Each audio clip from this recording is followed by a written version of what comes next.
crisis with Cook. He'll be along in a minute. Good. That'll give you a chance to reconsider your offer. Look, I really feel like I'm imposing. David, please stop. Look, you're a good friend, and I like having you nearby. Not going to reconsider anything. I hate to admit it, but I think I need my friend's support right now. Besides that, I don't want the apartment vacant. It only serves to remind me of that woman. Do you know I can't even bring myself to say her name anymore? You think she's still alive? Oh, absolutely. Oh, I'm quite sure of that. The whole thing was staged. That's the only way it makes any sense. The problem is, how are we ever going to prove it? Unless we can show up, Echo or Giles, alive. So you think he was part of it, too? Oh, yeah, he had to have been. Everything points to it. Look at the absurd way they concealed their relationship when they came here, pretending that they only met in Landview. Why? Why would they want to do such a thing to Clint? Obsessed with revenge? But it didn't solve anything. It certainly didn't bring back the mother. You and Clint are very strong people. You're going to get through this. Yeah, we'll see. You're going to be negative, Delilah. Fine.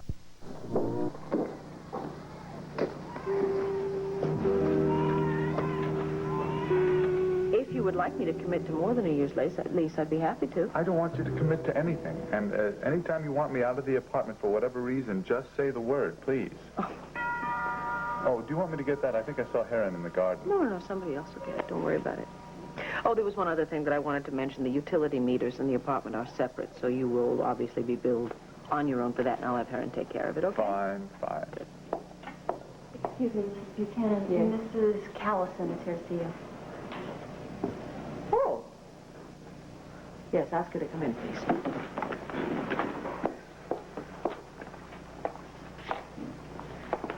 Vicky, Dorian, how are you? well, thank you. I didn't know you were occupied. I'm sorry. No, it's perfectly all right. We were just finishing up. David, I'm going to get the keys for you. Dorian, sit down. I'll be back in a minute. Keys. Vicky is renting me the garage apartment. Oh, the one Echo used to live in? Is there more than one? Evidently, you don't believe in ghosts. I don't believe Echo's dead. Oh, you would believe it if you saw what I saw. However, I'm glad I ran into you. I would like you to meet me, all right? Just later this afternoon at my duplex. What a surprising invitation. Kathy will not be home. She's away on a school day trip, so fine. She won't be back until dinner. I see. And what is this meeting to be about? Oh, all right, thank you. I will, of course, let you know when I'm getting ready to move in. Okay. All right? Dorian, listen, please. I can show myself out. I know the way. Thanks. Thanks for everything. Fine. Goodbye. Goodbye. Vicky, could you please close the doors?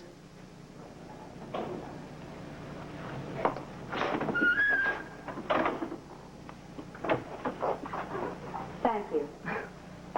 This really is so very difficult. I don't know where to begin. It's quite awkward. Dorian, if you want to change your mind about your statement, please just say so. I will certainly understand that it was an honest mistake. No. I'm afraid I did not make a mistake. Please, I'm quite sure of what I saw, or else I would not have made that statement to the police.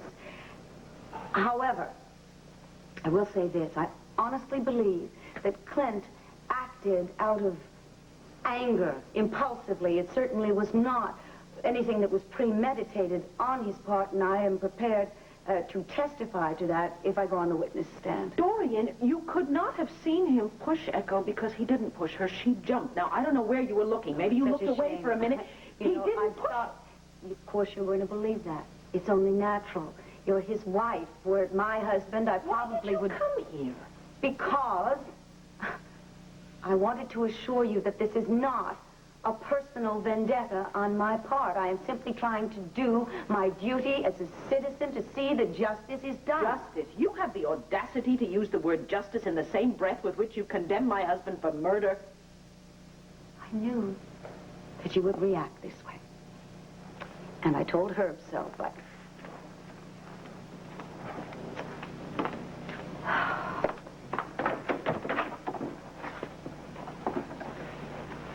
I'm sorry, Vicky.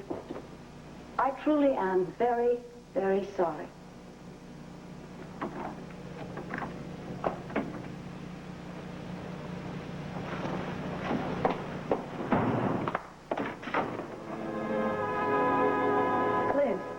got a detailed description of Bye-bye. I should pay you a compliment. Seems that you're making peace with David.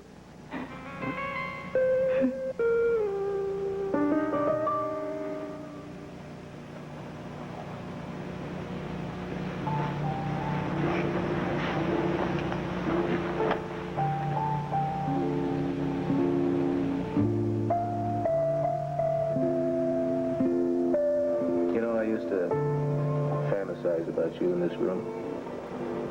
Way back when we were going at it tooth and nail. Oh. I used to imagine you being here, sitting right here in front of this fire. And I'd know that all our troubles would just slip away. I'm sorry I wasted all that time for us. I'll try and make it up to you now, I promise. You've already made it up to me. And it's all in front of us now. Oh, it's going to be a great life together. For all of us. For you. For me. And for the boys. And for our other children. Yeah. For our other children.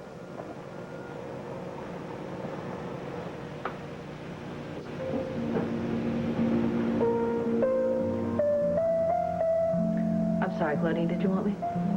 Only to tell you Miss Lewis is here. Should I, say you're busy? No, please send her in. Thank you.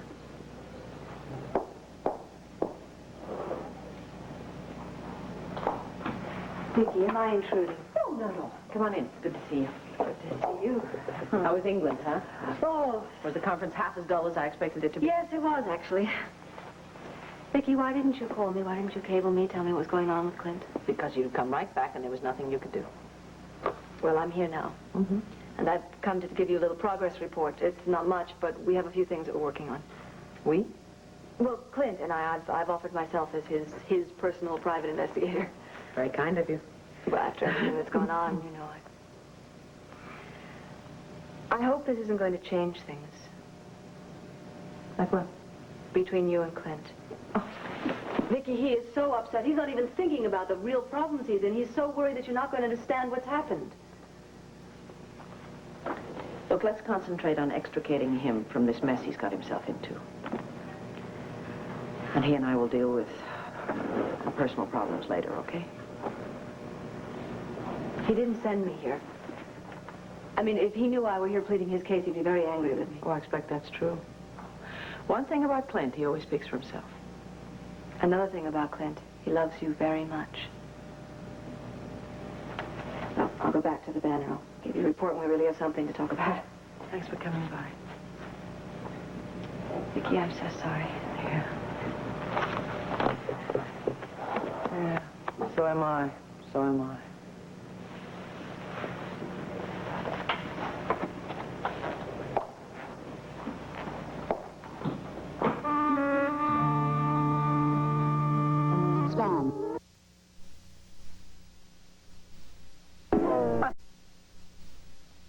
I think that sometimes work does save you from insanity. I beg your pardon? Oh, it's nothing, David. I was really just thinking about Clint and the way he's kept working through all this mess. Oh, well, I know from long experience how therapeutic work can be. Yeah. Cocktail? Yes, well, like a bottle of champagne, and this will do very nicely. Very good. David. Now, there are two reasons for this. First is, you and Clint deserve it for your valor. And the second is that lovely young lady over there is celebrating a birthday. I'll tell you what. We'll drink to futures. Clint says he works his way through this idiotic rumor that he killed Echo. And Cassie's. Whatever her future holds for her as she blossoms. That's very nice. It's nice to be with somebody who's so positive. Incidentally, I got a call from a friend of mine in Zurich last night. Now, it seems that the disappearance and supposed death of the Contessa has made international news. Oh, yes, the wire service has picked it all up. Well, he started asking me for details. Seems he was a very good friend of Echo and her late husband, Maxim. Are you serious? Mm-hmm. Did he anything at all that might lead you to guess where they might be? No, he didn't. But I certainly could check on it.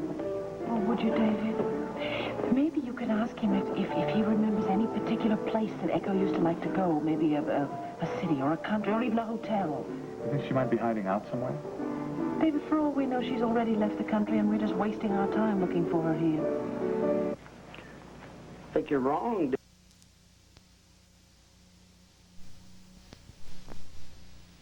He doesn't dig women.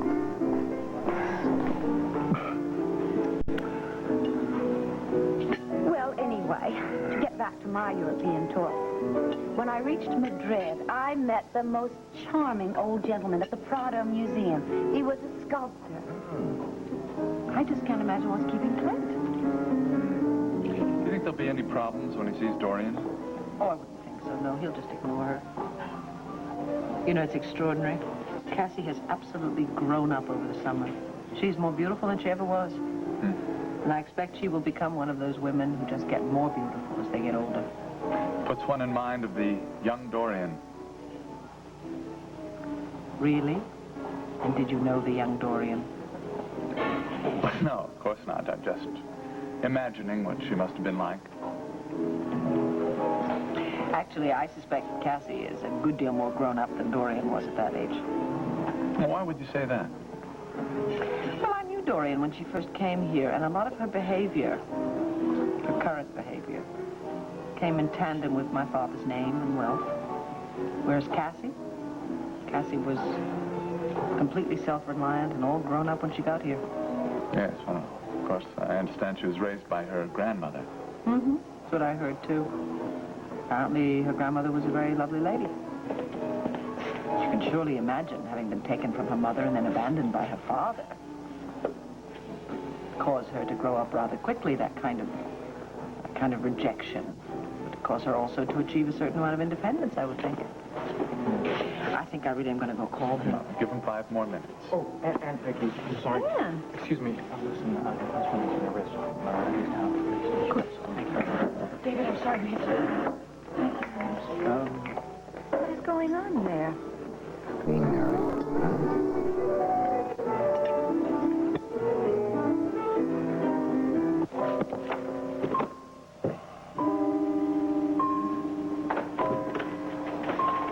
Glad? Oh, hello, Ed. I know you've already had your one phone call, but if you want to make another one, it's no problem. Well, no thanks, but I do appreciate it. You okay? I mean, considering the circumstances. Well, I've just been sitting here kicking myself for not being able to outsmart Echo and her brother, that's Yeah, all. well, it wasn't too smart not letting me in on it before all this happened, you know? Wait a minute. Ed, if I'd have come in here a week or 2 weeks ago and said, hey, Captain, a couple strangers here in town, and they're here to destroy my marriage and wreck my reputation. It's all because of some affair I had 20 years ago, and I don't really have a lot of memory about it. You'd have taken me to Will Vernon in a New York minute. There was a point where you were going out gathering evidence, right? Then there was the point where before you went to the bridge to meet Echo, right? I mean, if you'd let me know something about it, we probably couldn't have charged him, but we might have been able to scare him. That would have just prolonged it. Clint, I'm real sorry about this. Great. Listen, don't be sorry. I know that you and Ed and everybody else is doing everything they can. I just hope that you don't stop until you find Echo. That's all. Yeah, well, we won't, but if we do happen to find her, she'll probably just say she ran away because she was scared you were going to try to kill her. If she comes back, you'll try to do it again. I don't know. I don't think that she was as hot for revenge as her brother was. Now, maybe she'll just say enough is enough. No. Clint. I'm so sorry. I see that Dan found you. I'm sorry I couldn't make dinner. Please, what on earth are we going to do to get you out of here? Right now, nothing. I think that Van Druten is out for blood. Captain, what is it with this Van Druten woman? Do you realize that your illustrious district attorney has just recommended that the judge remand Clint without bail? Or maybe it's just that Landview's brand of justice is different from the rest of the country's. Well, it's a little far out, but it is her prerogative. Yeah, well, it's also typical of the way she operates. She's tough, Mr. Martin. This is awful. Surely you can do something. Oh, well, maybe I'm being too tough on the woman. I don't know. Maybe the poor little district attorney hasn't learned yet that the Supreme Court has ruled that bail can't be used as a punishment. In fact, that's what the whole purpose of bail is for in the first place, so that the defendant has time to prove himself innocent. This thing is getting outrageous. It's getting totally outrageous.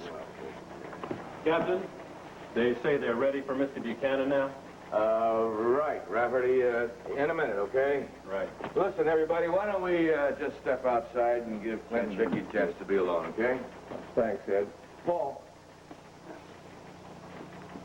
Please do everything you can to get me out of here tonight. Look, Clint, please, try not to worry.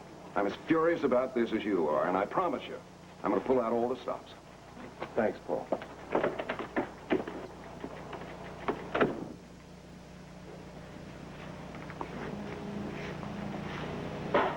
Well, will you, tell Kevin and Joey I'm working on a story tonight?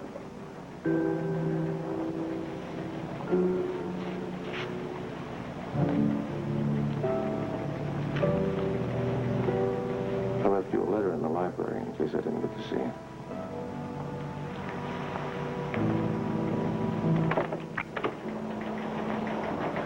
Clint.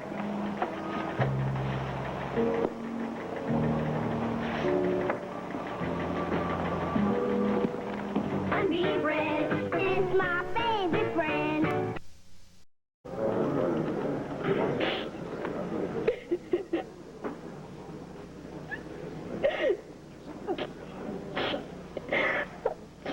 I'm sorry, Your Honor. Mrs. de Savoy.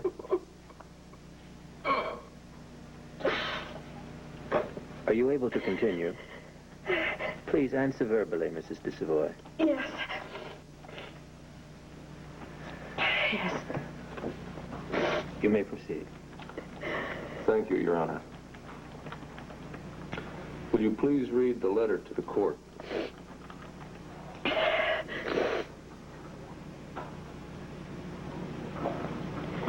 My beloved children, I am writing this letter so that one day you may know the terrible truth, if indeed it comes to that. For I am in fear of my life. I now believe... Oh, no! Oh, no! Do you know whose handwriting that is, Ethel? No. No? Then why are you crying? She had a premonition. Who had a premonition? My mother. Oh, really? Your mother? Yes. Yes, I remember now. This is my mother's handwriting. It is. Giselle wrote this. Your Honor, I demand that Vicky be stopped immediately. No, I'm telling you, my sister's emotional state is much too fragile. She cannot go on with this kind of interrogation. I will not tolerate another interruption of this kind. Mr. Morgan, you will come to order at once.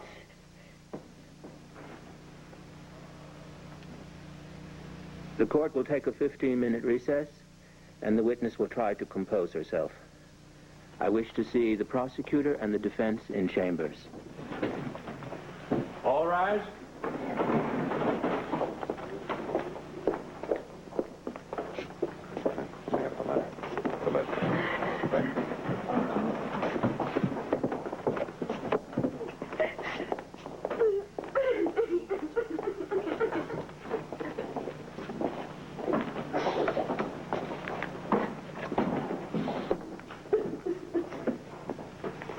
I had to do that, Vicky. It was my only choice.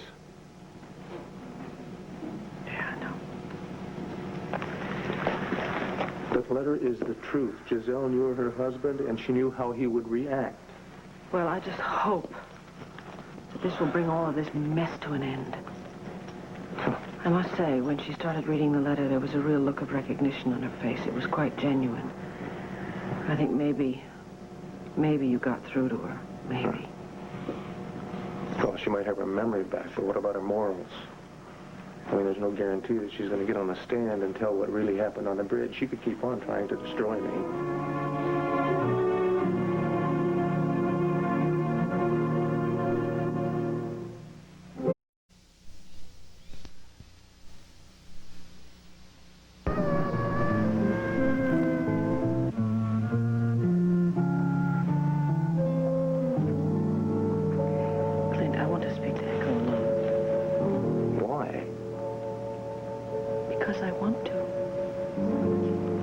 sure that's such a good idea. What about Giles? What about Carla? Well, just take it easy. We'll wait and see what happens. That letter's nothing but a forgery, Buchanan. You know it. And you're not going to get away with it. The letter is true, and you know it. More important, Giles, is that Echo knows it. And you do know it, Echo, don't you? It is real. The only thing she knows is what she's already heard. That your husband pushed Giselle off that bridge. Giles, please, your sister is upset Why are you people doing this to me? Can't you please just leave me alone? Look, Mrs. Scott, you've got to. You've got to get this hearing postponed. Okay? You can see this distraught condition my sister's I in. think all of us should clear out of here and leave your sister a chance to compose herself. I mean, that's why the recess was called. Come on. Come on. That means everybody. You can't say no. You elaborate on this. Can you just give me one statement? Just one. Giles.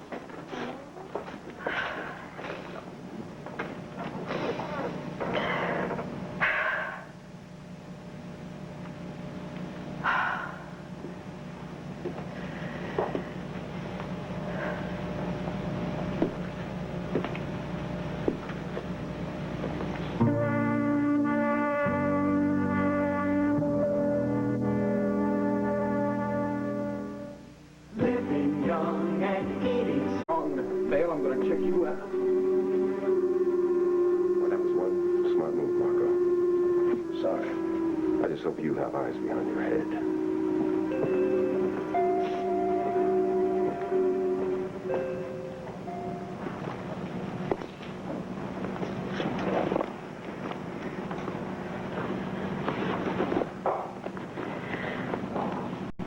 Echo, you know, Clint loved Giselle very, very much. Do you really believe that he's the kind of a man who could kill somebody he loved that dearly? Do you remember anything of the time that you spent in the mountain cabin with him?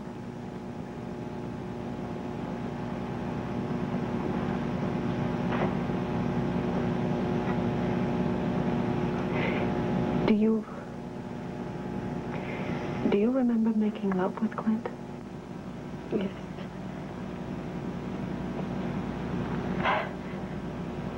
I remember everything about that night. Do you remember the next day? I came and I took him away from you. Yes. You were very angry and very hurt and very bitter. Yes. Oh, Echo. Don't let that bitterness stand in the way of your seeing the truth now. He played no part in your mother's death. He really didn't. He's innocent. I know he is. And believe me, I also know how you're feeling right now. Do you? I think so. The hurt and the pain are all very, very real. And yet somehow you sort of feel that you have to reach beyond all that pain. Because your mother's letter was reaching out to you. And you feel you have to forgive him. But it's so hard to forgive him. It's just too hard. I know that. How could you know? Because I'm trying to forgive him myself for the night that he spent with you.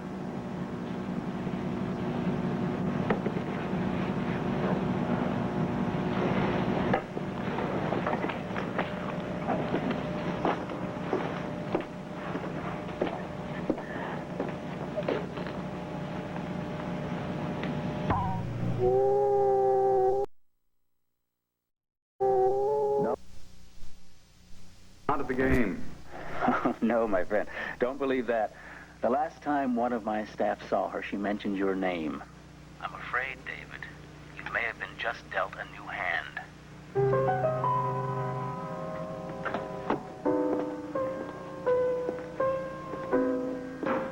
Did you find him? No, nothing. I have Kim and Heron searching the West Wing, but I can't think of why he'd take it upon himself to go down there. I saw Gary up on the hill. Cassie apparently asked him to help. Oh, that's good. But where else? Cliff, what about the old potting shed I used to hide there when I was a little girl? Well, check that out. I'll go down to the stable. There's a lot of nooks and crannies around there. Oh, Clint, do you think he'd run away?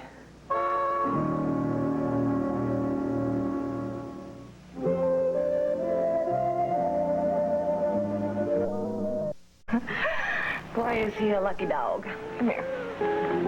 Oh, I love you. No, sweetheart. I don't think he's run away. Well, I wish I could be sure. I also wish I hadn't paid so much attention to my own problems and paid a bit more attention to him. Oh, wait a minute. What about me? Isn't he my responsibility, too? I'll tell you what, we'll worry about it and feel guilty about it later, together, right after we find him. What is it, Cassie? What? I just talked to the guard at the gate, and he said there's no way that Kevin could have gotten off the property without anyone having seen him. So where is he?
Our security, but we're not going to have any security if you don't allow me to make decisions without second-guessing me all the time.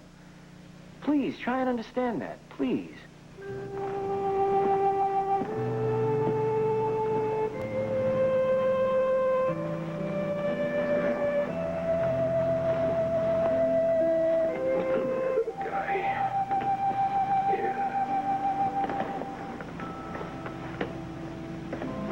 Well, hello, cowboy. What are you doing? Are you running away? You sure gave us a scare. I guess maybe you were trying to tell us that we weren't paying enough attention to you. Did you ever run away? Come here. A couple times. Of course, the second time I never went back. But that first time, whew, I'll tell you what. My pa was so mad, I just knew I was going to get me a whipping. You know, it was funny the way it turned out. That big old bear was so happy to have me back home safe and sound, he forgot all about any whipping. And he told the cook, he said, you fix me and this young man a couple of big plates of anything he wants to eat, and I'm going to tuck him into bed. You hungry? Well, I bet you will be when you wake up a little more. You know, you got a whole bunch of people out there looking for you. I mean, a bunch. There's Cassie and Gary and the guards from the front gate.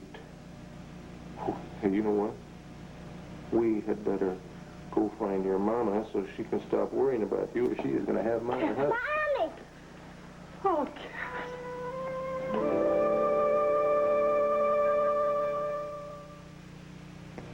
One life to live will continue. Bobby Ewing interested in. The all-over body spray now in 6.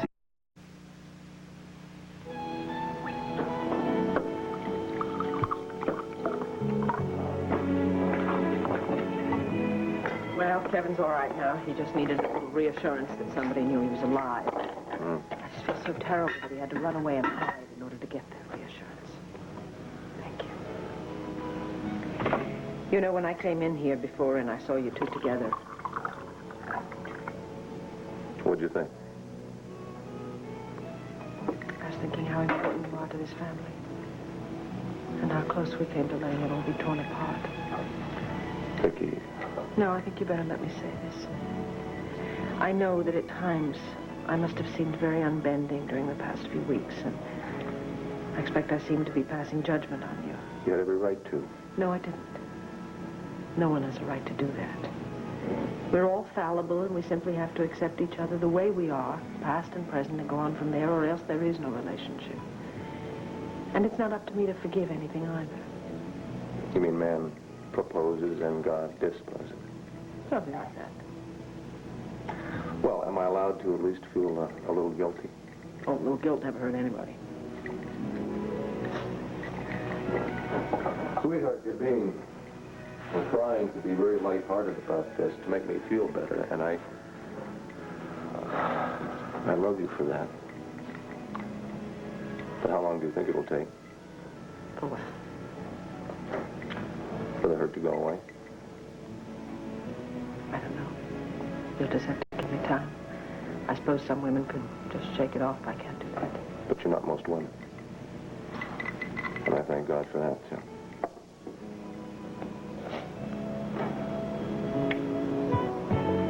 You take as long as you want. Oh, Clint's not going anyplace. Promise? You bet on it. And you got a salad, right? I'll have the house salad too with the dressing, and we'll order dessert and coffee later, I guess. Okie doke. Okay, Thank you.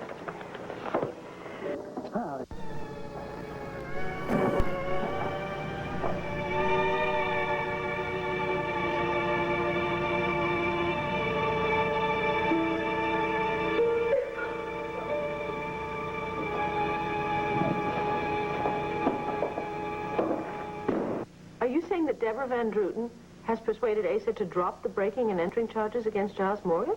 That's right. How did you manage that, Paul?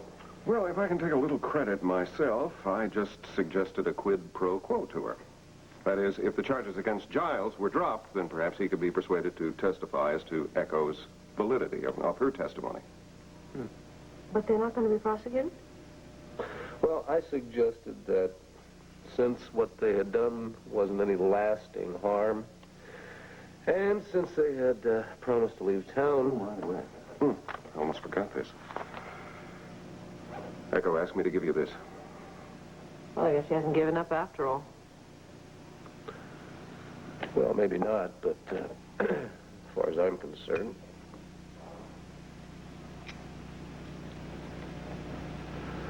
I would say, Counselor, that that's about wrapping it up, don't you? Yes, I agree with you. Well, I want to thank you for dinner, and for drinks, and for coffee, and brandy, and all the hospitality, ma chatelaine. Oh, as usual, it is our pleasure. And the next time you call, you have got to promise me that we're going to have a nice, quiet dinner without either one of you worrying about going to jail. We'll do our darndest. What can I say? Well, I'm off. Okay. Bye-bye. I'll be right Thanks back. again. Jenny. Go on now.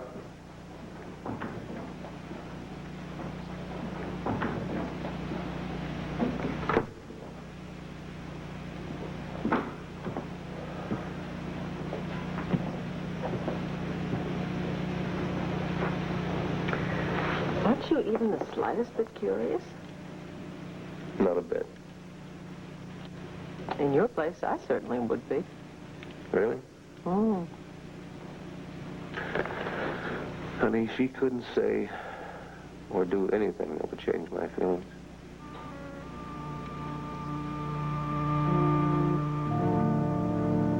Yeah, so you have both phone numbers now. What's your best estimate?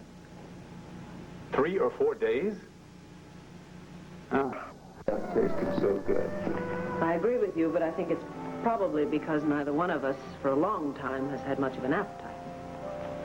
That's all changed now, though, hasn't it?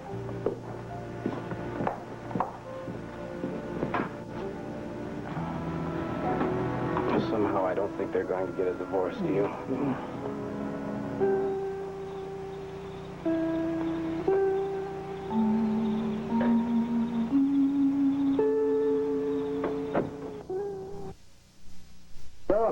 Oh, man. How about an after-dinner drink? Hey, wow. Would you believe we still have some of my father's very, very fine cognac? Oh, good. I think that tonight we deserve it. Even you, Marco. Here, here. Even me. Marco, I can't tell you how much I appreciate your going to Missouri for me. I knew if anyone could handle it, you could. Well, it was nice to get a little exotic holiday. You know, I might like to look for a job somewhere where I can just suddenly up and go to exotic, faraway places like that. Marco, Antonia, Missouri is hardly exotic. Yeah, but a Contessa with amnesia. I mean, how many of them can there be? How many of them do you think are out there lurking around in small towns trying to figure out how they got here? I think maybe you should open a detective agency. Oh, no. Yeah, Dane Investigations. Yeah, I've given You would have to say that, wouldn't it could be very good. I could specialize in Contessas. I wonder what Ed Hall would think about that. He would probably run you out of town on a rail. Why don't we sit down? I guess maybe it isn't a real great idea. No, it's not a great idea. Besides, real-life detectives are very dull. You know, they trace license plate, listen to phone taps. It's not romantic, and you would hate it a lot. Besides, you have dream faces. Yes. What about that? I have a very particular problem with dream faces right now. It's extremely successful. What? Extremely successful. Look at this. See it, girl? Yeah? She works for me. Page 68. Here. It's another one of my girls. They're all over in here. You can find them all over the place. Amazing. Yeah, as a matter of fact, I've seen 2 of those ladies in ads in the Banner. Ah, some people look in the Banner for charts and tables, stocks. Me, I look at the ads. It's getting to be quite routine. Tell you what, though, I got my mind on some bigger and better things lately. Oh? What is it this time? Another movie? Oh. Oh, no. No, I don't like the idea of 2 hours of celluloid having to do with the rest of your entire life. No, never again. Well, whatever it is, I know it'll be big. Now, may I make a toast? Yes, go ahead. Yeah. To real friends. I don't know where I'd be without you all.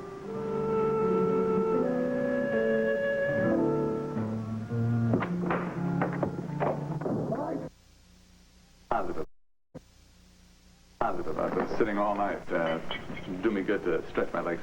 Fine. Anyhow, as I was saying, if it weren't for my experiences as a doctor, as a director, as a videotape bootlegger, undercover operative for the police, Wait a minute.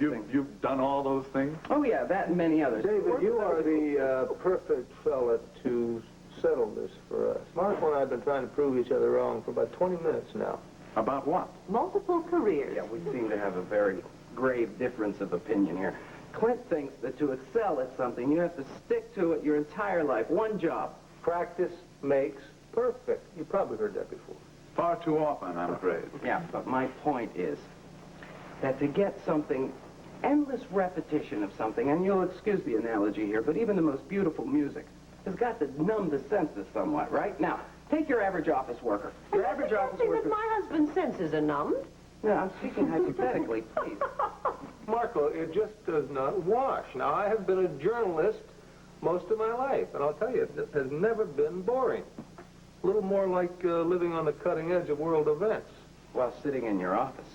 Now, if you had gone out and actually taken some of these other jobs, just imagine all the directions, all the different changes in your life that You would could have have happened. done without some of the directions that you took. I mean, I know, I could have. Okay, I ran into a couple of dead ends here. That was just short-sightedness on my part. You know, if I'd have seen ahead a little bit, taken some evasive action, things might have worked out differently. David, how do you feel about this? Well, evasive action is not something that pops up too often in my daily life. Yes, but what do you think about Marco's thesis? I mean, have you never...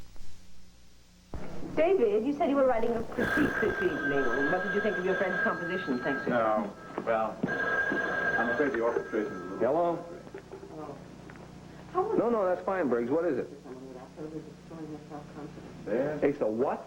Yes, I was on my third draft of exactly. I'm trying to figure out the answer to that. So, No, of course you're going to have to run it, but... he's a friend, and I... Yeah, listen, check back with me. I want to take a look at the television set. Yeah, I felt like I was... Yeah? Okay. Thanks, Briggs. What is it, sweetheart? Ace just fired Joe Barton, the Cougar football coach, and he was down there on the field pretending that if he blows his stack loud enough, no one will realize that he doesn't know a doggone thing about coaching a football team. Oh, Will you excuse me? I want to catch it on TV. Oh, I want to go, too. This is one game I wouldn't want to miss. Excuse me. must have been something we said. David, feel free. You're perfectly welcome to go and join them if you like. No, thanks. Football is not my thing. No, mine neither. Well, if you two will excuse me for 1 second, I am going to take this opportunity to go and see if my children are doing what they're supposed to be doing, which is sleeping. I'll be right back.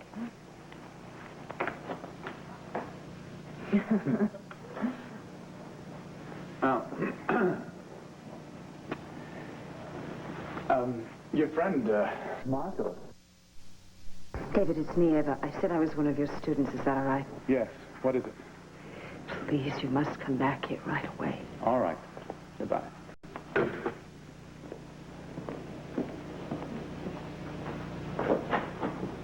You don't know? David. Would you please excuse me? That was one of my students, and they dropped off some music that I'd left at the rehearsal hall, and it's very important stuff, and I got to get to it tonight. I'm very sorry. Well, I'm sorry you have to leave. I'm glad you came over, even though it was for just a short time. Yes, so am I. I apologize for, and it was a pleasure. Well, it was short, but it was lovely. Very. Well, if you'll excuse me. Yes, good night. Good night. Good night. Oh, would you please thank Clint for me and say Yes, good night tomorrow? of course I will. Thanks again for coming by. All right. Good night.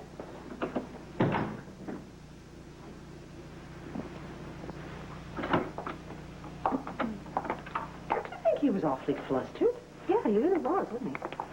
Very strange. He usually only behaves that way when he's around Dorian. Isn't it strange that Dorian hasn't come back from her little resort retreat that she went to? Oh, please. She must be having to face all sorts of conflicting emotions now that we find out how inaccurate her testimony really was. Yeah.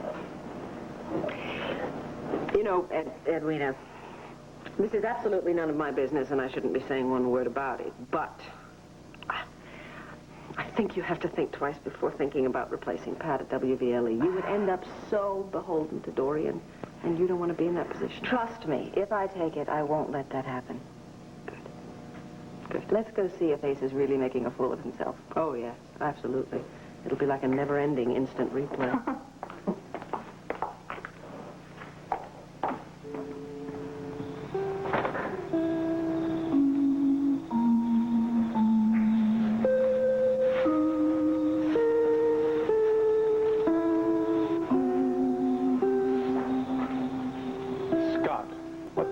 Do you think you're doing?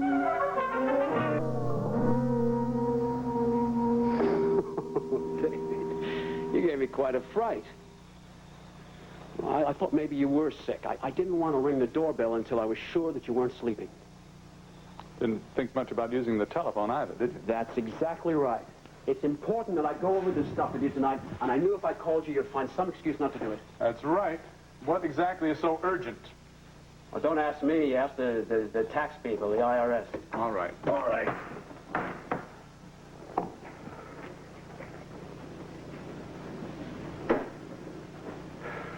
You're very nervous tonight, David, locking the door. You don't usually do that. Well, I knew you were private, but I didn't know you were compulsive about it. Listen, I was over at Lansdale. When people leave a house, generally they lock the doors. I don't see anything unusual in that. Now, can we get started on this? I'm very tired. Did you say you were over at Landfair? Scott, what the hell is the matter with you tonight? Nothing. But I just thought that I saw someone upstairs in your bedroom. Listen, I don't care what you think you saw, although it very much distresses me to think that my manager might be a peeping Tom. What is it that you really expected to see? Well, I expected to see you. But when the person I saw turned out to be a woman, well, frankly, I got embarrassed. I didn't know what to do. I thought maybe you and Dorian had decided to renew your old acquaintance. No, we didn't. But I'm thinking of terminating ours if we can't get off this topic. Yeah, I'm sorry, David. I really am. I am.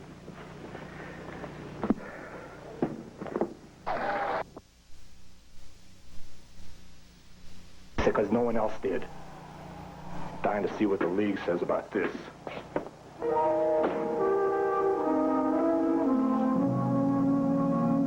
Good night. Drive carefully. Thanks again for coming. Lovely.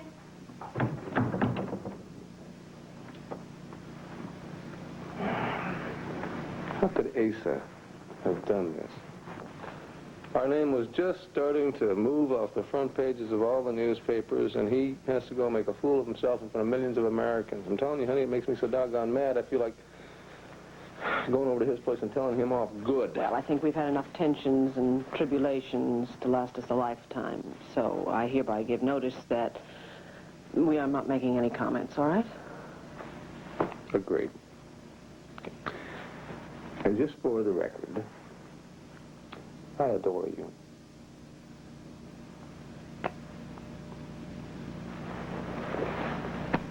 You know, it would be nice. What? If we could take all the phones off the hook and leave the newspapers on the porch and pull the shades, lock the doors, and just concentrate on each other and on the children for a while. That sounds good to me. Just one thing left to do. What's that?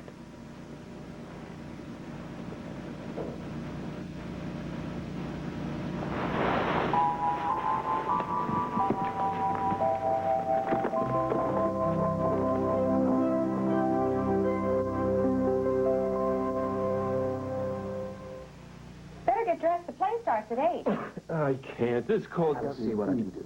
Now, look, remember, I don't care how you go about it, but I want her gotten rid of permanently. It may not be that easy. You're a professional. That's why I pay you so much. If you keep giving me these jobs, I'm going to start charging you more. I don't doubt it for a minute. Good night. Good night.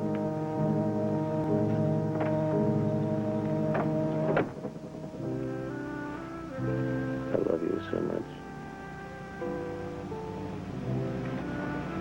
Really, don't turn away from me. I can't look into your eyes.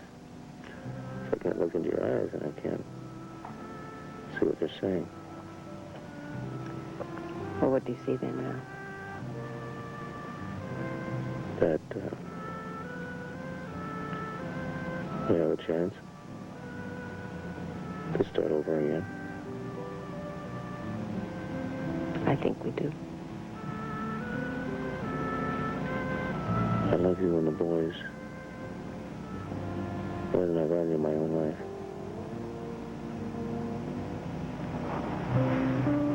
I don't ever want to lose you again. And I hope you don't. Because I do love you.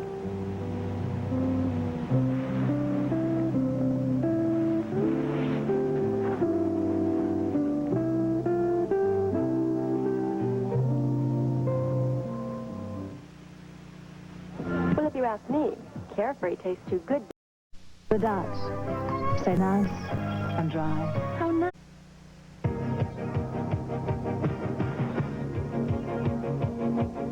Congratulations, Erica Slazak. Emmy Award-winning Best Actress is Vicki Buchanan on One Life to Live. And to General Hospital, winner of the Emmy Award for Best Daytime Drama. And today on General Hospital, the witness for the prosecution. My husband tried to kill me. Don't know that. Yes, I do know that. He wanted me out of the way. He wanted me dead. Well, I've looked everywhere for my lunchbox. Oh, well, I suppose it'll turn out. Of course it will. And Dee Dee, Mr. Johnson needs 7 copies of these 1982 ledger sheets. Could you please make the copies for me? Sure. Thank you. Oh, Mrs. Buchanan, how long do you think it'll take your hot shots to complete this audit? About a week or so. Willard, I realize that this puts you in a very uncomfortable position. I'm sure it must seem to you that after all the years of hard work and devotion that you've given to Lord Manning, that suddenly your expertise is being questioned. Well, isn't it? You obviously think that I'm capable of mismanagement or incompetence, or you wouldn't bring outside auditors in. Surely you must understand the reasoning and the urgency. I think no one likes to admit that they're capable of making a mistake. But the important thing now is to try to keep the factory open. I just don't see how everything got so complex all of a sudden. People are starting to look at me like I'm a crook or something. Where would they get an idea like that? Well, beats me. Maybe it's because you're a little anxious. I am not anxious. Willard. Look, is there anything you'd like to tell me? Oh, what do you mean by that? Do you have any idea why Lord Manning is still showing a loss when all indications are that it should be turning a profit? Are you saying that you think I'm guilty of embezzlement? I'm saying that this is the time to speak if you have any knowledge of why we are still in the red. No, ma'am, I don't. Absolutely none. And you'll have to excuse me. I have to go home. My wife is very sick. She has to go to the hospital this afternoon for some tests. Well, I'm sorry to hear that. There's no reason for me to stay around here anyway. I'll have nothing to do except sit and wonder if Randolph Johnson approves of my bookkeeping. By all means, please accompany your wife to the hospital. Thank you.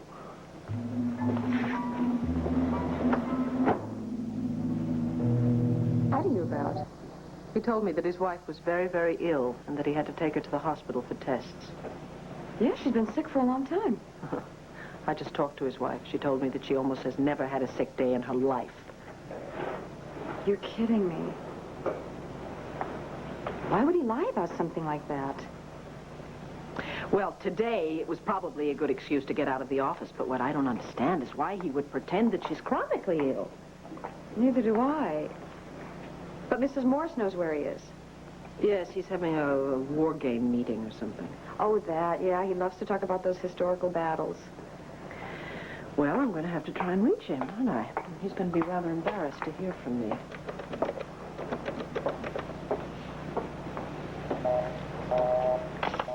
Busy.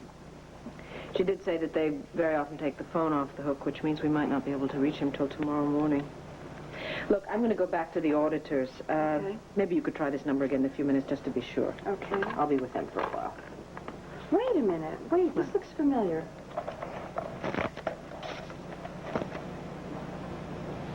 This is the same number as Willard's niece. His niece? He plays war games with his niece? No, he plays with 4 other guys. Why is this starting to worry me a little bit? Yeah, it's weird. And if Mrs. Morse gave you that number, then he obviously lied to her, too. And what is the reason for all of these lies? And why can't I find the 81 third quarter statements? Dee, I don't like this one bit. The Willard Morse and I are definitely going to have a little talk. I'm going to pay him a little visit. You don't know where he is. Oh, I can find him. We have a special reference book at the paper. It's the reverse phone directory. Oh, please, tell Randolph Johnson that I will call him later, okay? Okay. Hi. Hi, Mrs. Hi. Buchanan. Oh, you look very pretty. Thank you. You're not going to believe this, but looks like Willard might be a crook. Third quarter statements for 1981. She left at 4 o'clock. She hasn't been heard from since. Well, why would she look for the statements outside the plant? How the hell would I know? I haven't seen her, Dan. I just know I don't like it. Willard, we are not in a position to place the blame on anyone yet for the loss of revenue at the plant. The reason I needed to find you is that the auditors need the 1981 third quarter statements, and Dee O'Neill cannot locate them. Well, that's ridiculous, because they're filed exactly where they should be. Not according to Dee. If you're looking for incompetence, you could start with her. Well, given the time, I think Randolph Johnson must be leaving soon, so he can wait till tomorrow morning. Oh, well, Velma, why don't you get Mrs. Buchanan a drink or something? No, thank you. I'm leaving now. Velma, I'm sorry that I intruded on you. It's okay. A nice place my niece has, isn't it? Oh, certainly is. Well, she has great taste and an eye for bargains. Do you know she's finished this whole apartment for less than $5,000? As for me, I have no eye for furniture, antiques, anything like that. Uncle Willard, Mrs. Buchanan said she had to leave and you're just detaining her. Oh, I'm sorry. And I'm so sorry you had to go to all this trouble. We'll find those statements first thing tomorrow morning. I certainly hope so. Goodbye. And, by the way, I had to lie to my wife because she and my niece just don't get along. I see. Goodbye.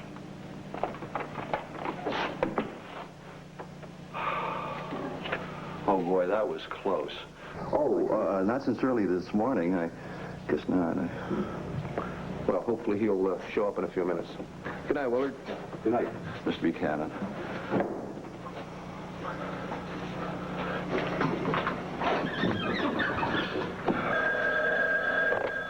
Hello? Willard? Mrs. Buchanan. What on earth are you doing there? Well, I decided to come back and look for those statements. I'd rather not postpone it till tomorrow. Oh, well, thank you. I appreciate that. You know, I'm awfully glad you called, because I really think we should get together and have a talk. I'm afraid you got the wrong impression about me and Velma. Willard, please, there's absolutely no need to discuss that at all. Well, I think it's very important. Actually, I'm just looking for my husband, Clint. I called his office, and they said that he had gone to the plant. Yeah. Yeah, he was here a minute ago, but he went out with the auditors. I'll tell him when you get back. Where could we meet? Willard, there is really nothing more to talk about. Now, please, would you give my husband a message for me?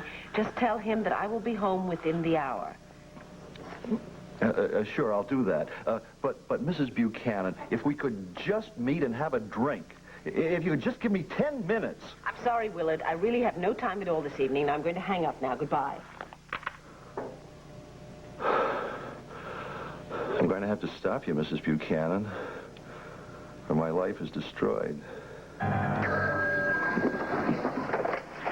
Lord Manning. Clint, is that you? Honey, where are you? Are you all right? I'm fine. I'm at the office. Well, where have you been? I've been looking all over for you. You really had me worried. I'm sorry, sweetheart. I didn't even realize until Asa said you've been trying to locate me. Didn't Willard Morse give you my message? What message? I called. I was looking for you, and I told him to tell you that I was going home. He said you'd gone out with the accountants or something, and that he would tell you when you got back. We didn't go out. We had sandwiches sent in. He must have misunderstood you. Or maybe he didn't want me to talk to you. Why wouldn't he want you to talk to me? Because of what I found out this afternoon. That's where I have been. I have been talking to Willard Morse. I bearded him in his den, and you would not believe the kind of den he has. Would you mind telling me just what you're talking about?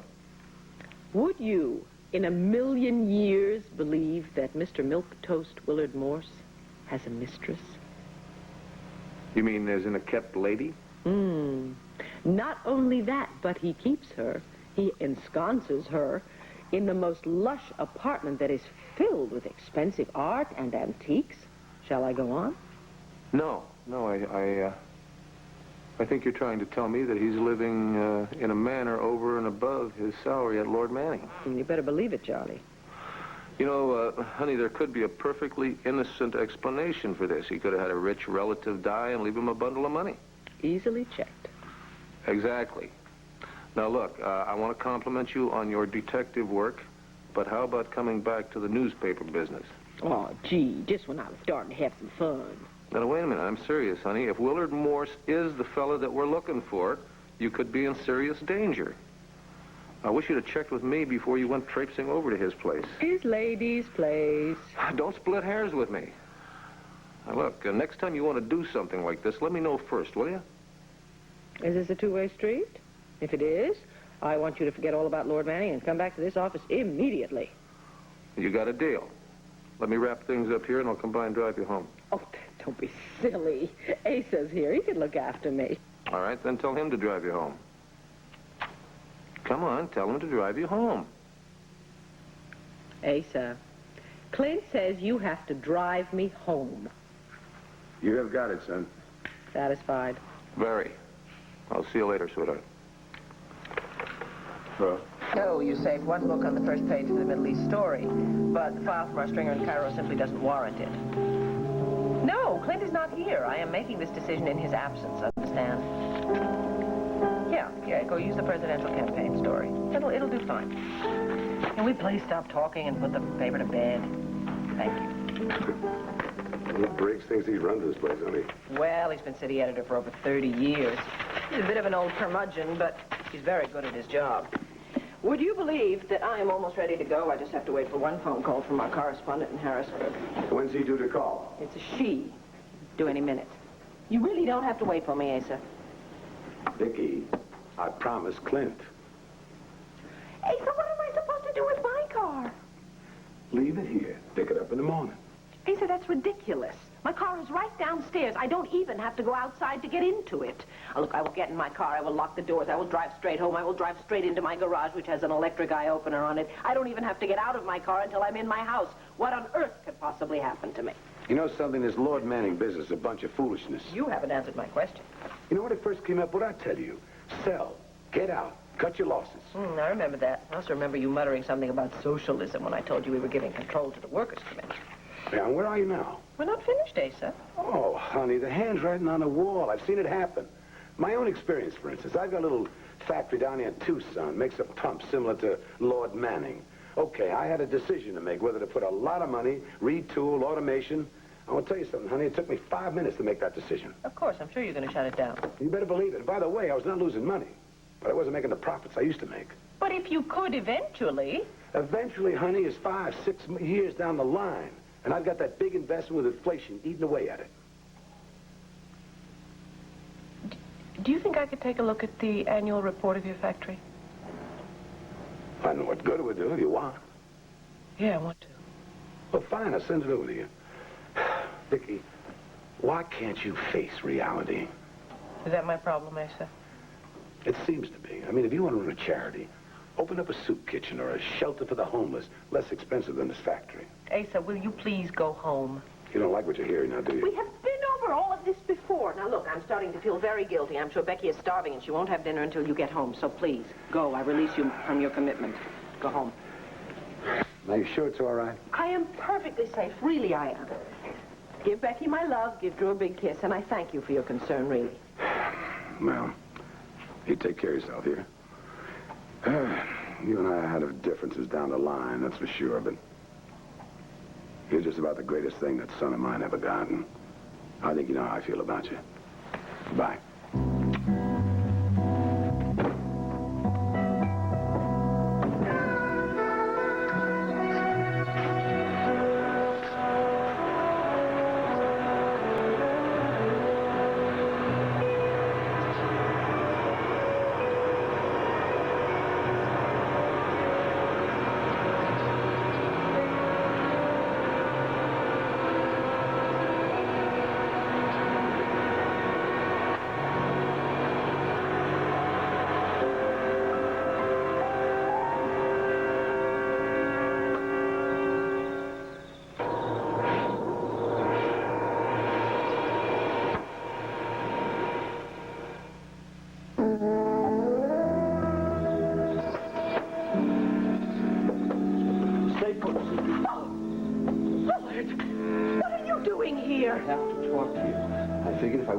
You wouldn't let me in. I'm sorry if I frightened you. Oh, Wednesday night.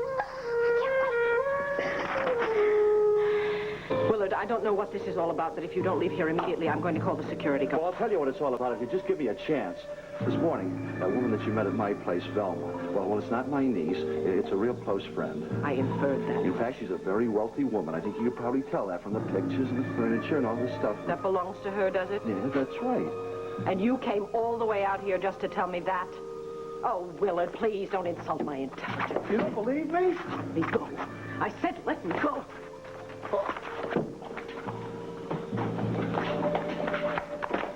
No, please, don't go.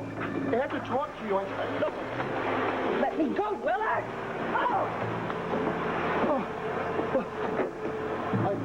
Miss Buchanan, I didn't mean it.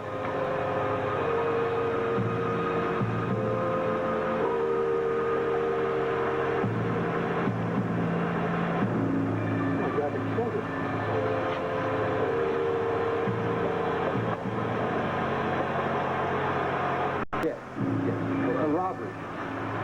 She was attacked during a robbery.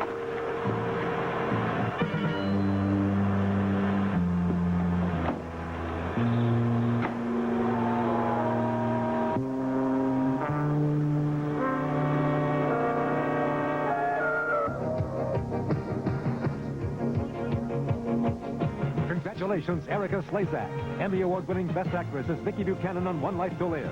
And to General Hospital, winner of the Emmy Award for Best Daytime Drama.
She's still alive.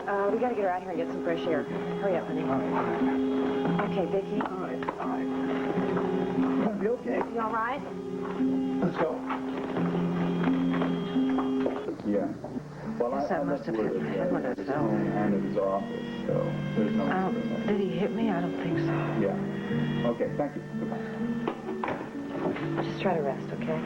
David, I really think we should call the ambulance and get Vicki to the hospital for some observation. Can you wait till Clint gets here, please? David, did you manage to find him? No, he's apparently on his way home from the factory. They said that he left 15 or 20 minutes ago, and I told Heron to send him back here as soon as he got in. Thank you. I'm thankful that you hit your head on that steering wheel. We would have never found you. I'm thankful you were here. Otherwise, I wouldn't be here. What happened? Honey. Heron said Vicki had an accident. Clint. Honey. You all right, sweetheart? Yeah, I'm all right, thank you. Thanks to these two. It wasn't an accident, Clint. No. Vicki was attacked as soon as she drove her car in the garage. Did the fella get away? Vicki recognized him. Darling, it was Willard Morse. So obviously Willard Morse must be aware that we suspect him, right? Well, it just gives more weight to what Mark Pemberton told me at the plant tonight. Right. What? Well, he claims that Willard Morse dropped a couple $1,000s at a casino in Atlantic City, and there was an attractive woman on his arm at the time. Velma. Probably. How you feeling? Well, everything's a little bit blurry still. And I gotta tell you, my head hurts. You're probably gonna have quite a bump there, honey. Jenny, what's keeping that ambulance? Hang on a second. They're going to be a little bit delayed. One of the ambulances broke down, the other one's on an emergency. Tell them to forget it. I'll just take her to the hospital myself if you think it's all right. Hang on a second. How do you feel? Are you feel up to it, Vicki? Oh, sure, why not? Okay, I'll tell you what, we're just You'll going have to help me out to the car, though, darling. Right. Thank you very much. Okay, Martha, bye. Let's get my purse. What's keeping the police? It's been at least 10 minutes. Well, darling, it's perfectly all right. It hardly matters now, huh? Your purse is spilled outside the car door. I couldn't find your wallet. You didn't touch anything, did you? No, I even left the garage door open. The place could use an airing out. My wallet is gone? Well, obviously, Morse took it with him, honey. Why? Could be that he wanted it to look like a robbery. But that's absurd. We talked. He knows that I could identify him. Exactly. Honey, you were unconscious. The door was closed on the garage, and the car was running, and he left it that way. Obviously, he didn't intend for you to survive. My God, he must be desperate. I don't think there's any question about it. I think you found your guilty party at Lord Manning, Clint. I hate to rush, but we really need to get going. With carbon monoxide poisoning and some tests that should be run immediately. But what about the police? What are we going to do about They can just damn well wait and talk to you at the hospital. All right, okay. Yeah, take it Thank easy. you. You okay? Yeah. David, I'll talk to you later. Okay, I'll stay here and wait for you. Thank you. All right. You're going to be okay. I know. I don't oversee everybody at this plant, you know. Well, you don't have to bite my head off. There's just some people that are interested in talking to him. What people? Would you believe the police? They were here about 9 o'clock, and then they called a little bit later. They wanted to know if Willard was here because they wanted to talk to him about some sort of routine check or something. I asked them to call. Good morning, Petey. Hi. Nice to see you here. Thank you. Thank you. I'm glad Willard's not here. I didn't particularly want to see him this morning. You see, we had a bit of a confrontation last night. What do you mean? Well, I drove home, and I drove my car into my garage. Willard was there waiting for me. I don't know how he got in. He seemed desperately anxious to talk to me about something. And he wouldn't let me leave, and then the next thing I knew, I was lying on the floor, unconscious. You're kidding. Are you all right? Why didn't you sit down? No, I'm fine. I spent the night in the hospital, but they gave me a clean bill of health this morning, and they let me go. The thing is that I've decided not to press charges against Willard Morse, and I wanted you to know that in case he should get in touch with you or anyone else around here. I don't understand. What was he doing? I mean, why was he so desperate to talk to you? Well, I presume that he knows we suspect him of embezzling money from Lord Manning. Is it true, did he? It's a very strong possibility. But then the auditors will be finished soon, and we'll have an answer, right, Mark? Yes, very soon. Of course, if Willard wanted to come forward and explain what he's done or offer to make restitution, I suppose that's too much to hope for, though. Yeah, I thought you'd agree. I'll find you later to arrange a meeting for tonight. That will be just fine. Yeah, so now it's your turn to worry, isn't it? Goodbye. Well, I'm sorry that took so long. That was the manager of a plant up in Wilkesboro. Wanted to know just what the structure was of the worker takeover program. Didn't I hear you say you couldn't give him anything? Well, he wanted to know too much, and I told him that each situation had a different set of specifics that went along with it, but he didn't want to accept that. Well, desperation leads to persistence. Yes. Hey, glad to see everybody here. I wanted to, something wrong? Well, we have some news. Bad news? Last night, Willard Morse nearly killed me.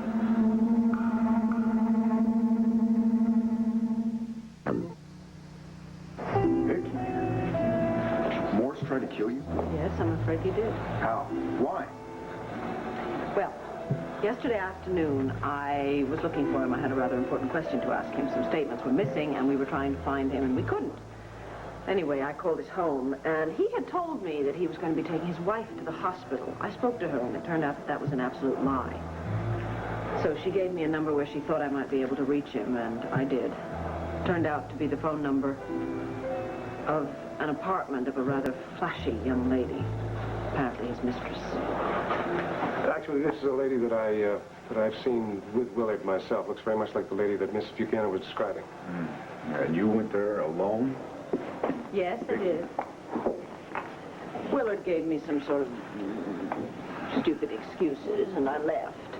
But I guess he must have been very worried as to what I was going to do, because when I drove home last night, he had somehow hidden himself in my garage. I got out of the car, and he confronted me, and I was frightened.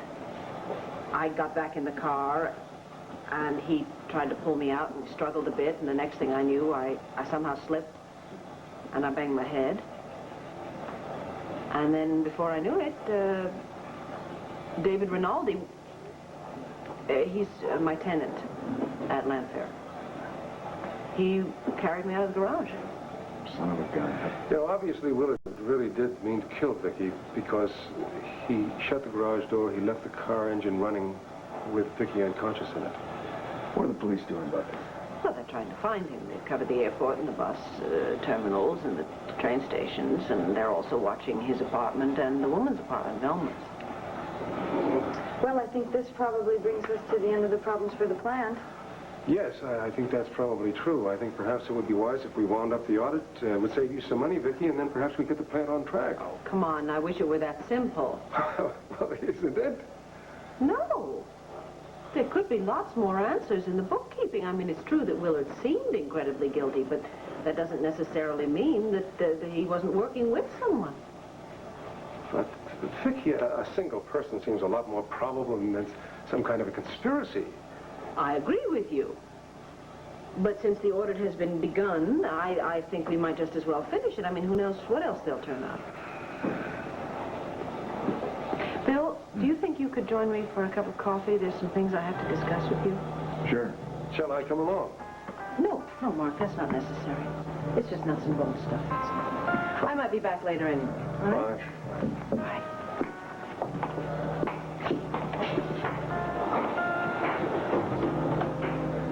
Can I ask you something? Sure. Can we talk here? Not really. A lot of these people work at the plant. Vicki, why didn't somebody call me last night? Because Bill Brady lives at the O'Neill's house, and that is not the sort of news we would call Bill Brady with. I've got an answering service. Why didn't you let the message? Honey, there was honestly nothing you could have done. Besides, we're trying to keep this whole incident as quiet as possible so we don't scare Willard off permanently. Just thank the good Lord that Ginny and David were in their apartment. Ha ha, you're telling me. Boy, did I pray for them this morning. Yeah, I bet you did. You know what? You are something else. Oh. You really are. You're a lady with a lot of courage. I think there are a lot of ladies who have given up on this whole thing a long time ago, and if they'd have lasted to this point, this would be the final straw. I don't know if it's courage. I think it's maybe stubbornness and determination.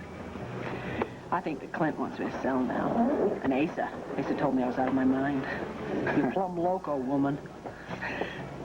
Asa has a factory someplace in Tucson. They're in sort of the same shape we are. He's going to close it down. Yeah. But the difference is that Asa hasn't been down there since he bought the place. But he keeps tabs on it. He sent me the annual report over this morning. Actually, his factory shares a lot of customers with Lord Manning. What kind of factory is it? By coincidence, I think it makes a similar pump to ours. Well, it might not be a coincidence that they're in trouble then. Maybe their competitors are biting into their share, too. Oh, but Precision Pump is surviving a lot better than we are. Are you kidding me? Asa owns Precision Pump? Yeah. This is a small world. We get inquiries all the time about Ace's product. I wish Lord Manning was doing as well as Ace's plant. At least they're not in the red. And it's a much more sophisticated operation. They have a long list of customers that we don't have, plus more modern equipment. You know what, I'm just thinking, this could be a long shot. What if we combine the two companies and just had them both situated right here in Landview? You know? No, think. We could modernize Lord Manning. We could beef up our clientele. We could sell to the companies. Since we're making two kinds of pumps, we could have the orders from companies who want both those pumps. Oh, that's a very good idea. Certainly worth considering. Boy, you might just have put Lord Manning in the black.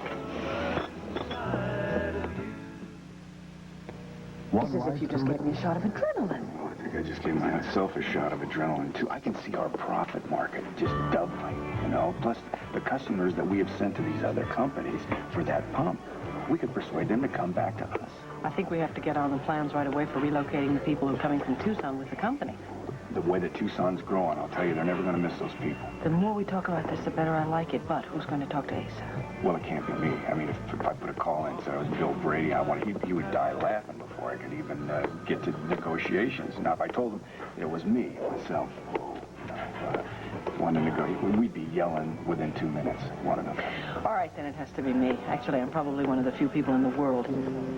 You have not got enough problems with one failing factory. Now you want to buy mine? If I combine the two, I think I can eliminate the weaknesses in each one and form a stronger Lord Manning.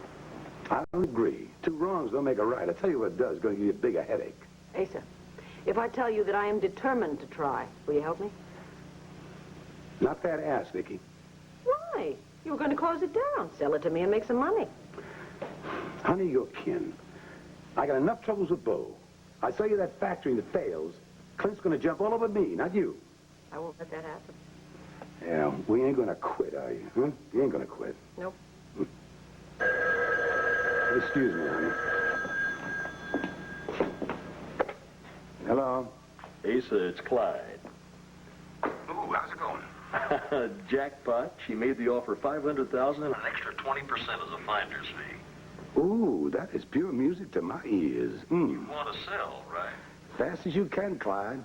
You get back to me when it's closed, dear. I'll do that. So long. Right. Ooh, ooh, ooh, ooh. Mm.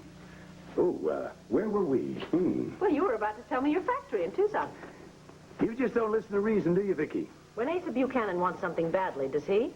Never. Neither do I. All right, you win. Good luck to you, and I'll tell you something. I couldn't say no to nobody today. Yeah, I noticed that.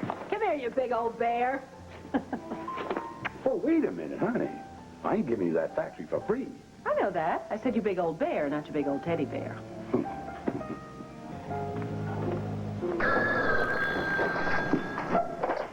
Lord Manning, Bill Brady. I did it. Ace is selling? You bet he is. We put up a little bit of a fight, but we got everything we wanted. Oh, Bo, I really feel that this is just wonderful and that nothing else can happen to Lord Manning.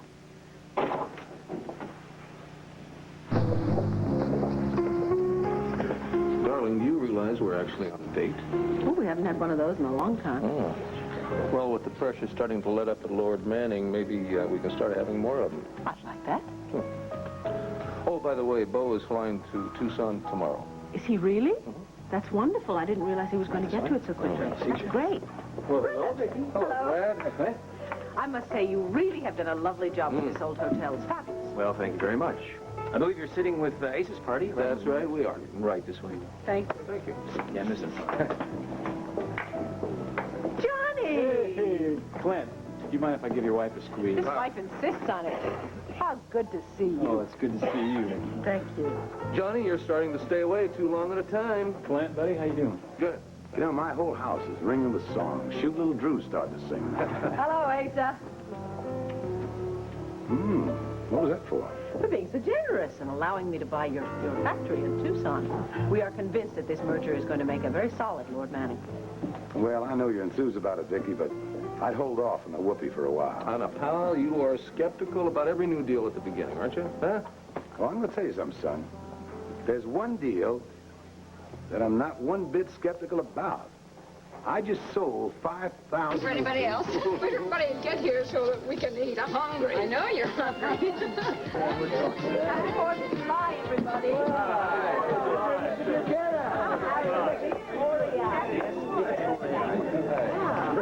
Harry, the room is unbelievable. Yeah, well, the kid here did it with her big sisters. Congratulations. I was hoping they'd try to bring them along with us. Oh, we tried. We really did try, Harry, but they preferred staying home and playing with the new train set that Grandpa Asa gave them. And we didn't think we should try and force it. Well, I may go join them.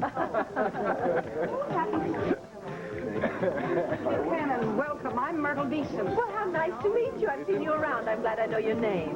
The rumors are just flying that Willard Morse has been embezzling. Is that true? Well, we don't Myrtle. have any answers. Now, the Buchanans didn't come here to discuss that. No, but I've known Willard for years. He can't even stand a swat of fly, let alone... This is a happy occasion. I just don't dwell on the sad stuff. Oh, all right, all right. Harry, are you going to make a speech?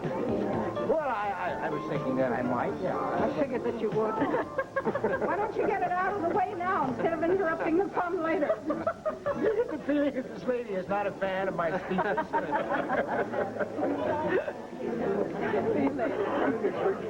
all right. I think good to see you two here. Oh, we wouldn't miss this. Come on.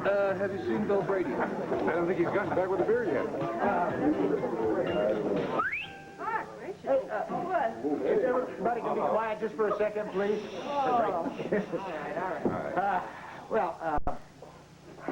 Myrtle has asked for me to please get this speech over with fast. And I think that I will make you a little happier by telling you it's also going to be short.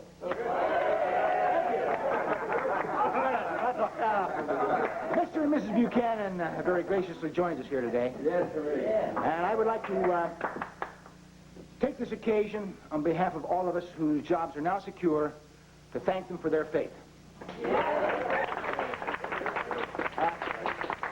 This factory, people who work here, and the people who own it are what make America great.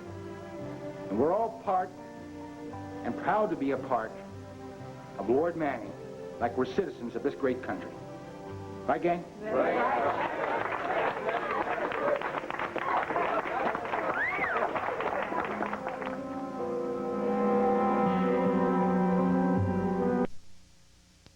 Yes, Florentine. And it's easy to make casual dinners special with Uncle Ben's fast-cooking long grain and wild rice. A special blend of long grain rice, wild rice, herbs, and seasonings. Make summer's casual dinners a little special with Uncle Ben's long grain and wild rice. You gotta hear 'em. You gotta see 'em. You gotta taste 'em to believe 'em. New Keebler Crunch Twist. The Keebler elves twist two crunchy snack sticks together to make Crunch Twists unbelievably crunchy, unbelievably tasty in nacho cheese, toasted corn, and cheddar. Crunch Twist, the new sound, the new shape, the new taste in snacking. From Keebler. This is David Hartman. Tomorrow on Good Morning America, Walter and Joan Mondale will bring back some of the stars from Barney Miller. We'll look at the new Muppet movie this week. Richard Mulligan, Kirk Douglas, and Miss Piggy on Good Morning America. Tomorrow, guest star Lindsay Wagner teams up with a fall guy as they try to break out of an escape-proof prison. Then 3 housewives risk everything they hold dear when they give in to the lure of a life of vice. Money on the Side, the Wednesday night movie. Parental discretion advised. Will Laurel's secret past threaten her new love with Larry? Stay tuned for One Life to Live next. It's the summer's hottest hit. Your favorite players on a baseball dream team. For 12 of the last 14 years, the National League has won this classic matchup. Last year, the American League won the battle. Can they do it again? It's pure excitement. The Major League Baseball All-Star Game, tonight on ABC. The taste of pure meat from Frisky's Buffet. Nothing but nothing will tear cats away.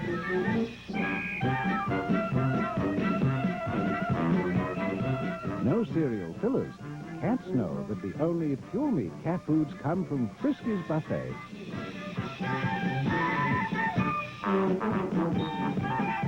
The taste of pure meat from Frisky's Buffet. Nothing but nothing will tear cats away. Now the nail people from Lee present High Fashion Nail Tips. The truly beautiful nail tips that are curved and styled like salon nails, yet are easy to do at home.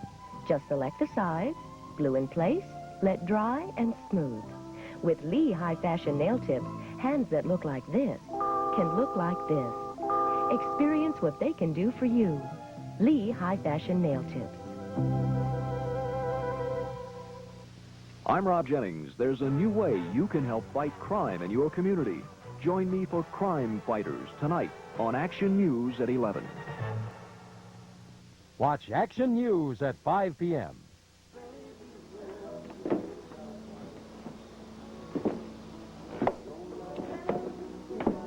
Beautiful night tonight, huh? Yeah, it really is.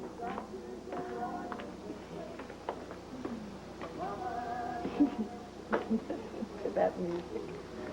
The first song we ever sang together. Mm.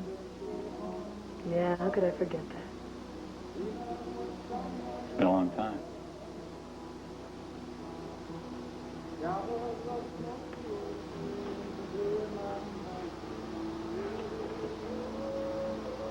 Lots of water under the bridge. Yeah, and over the dam. You know, Becky, you get prettier every day.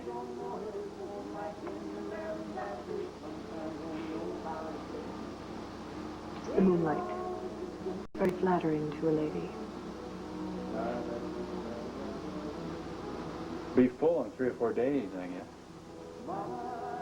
You think so?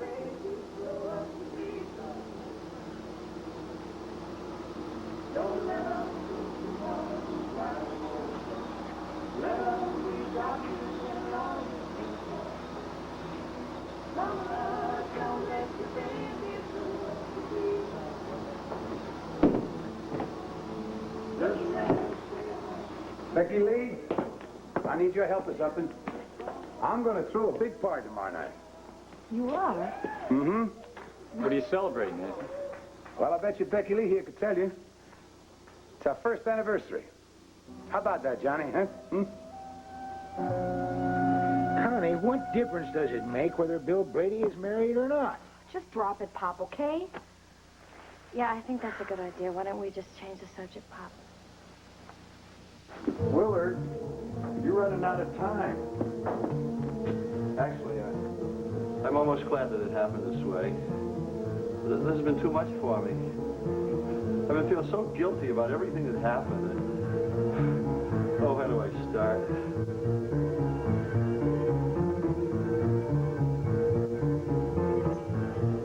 Sweetheart, why are we coming in this way? It's a shortcut. Oh, it's not a shortcut. You're sneaking around behind Bo's back. He's going to be very annoyed with you when he finds out you're here. That's tough. Why can't the police handle this? Honey, because I want to get my hands on Willard before he gets so scared that he clams up. Now, come on.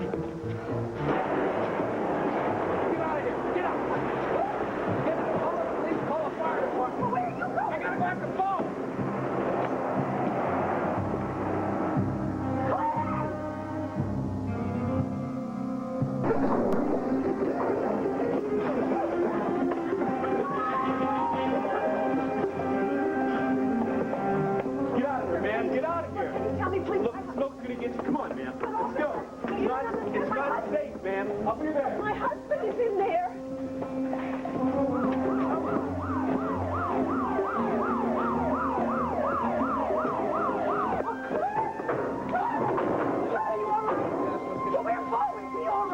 He's in the car. We've got to get him to the hospital.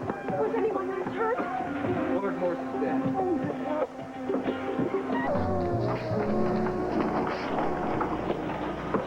Sweetheart, I've spoken to Dr. Harrington. He's chief of staff here. He understands we have to have complete confidentiality? Yes, he does.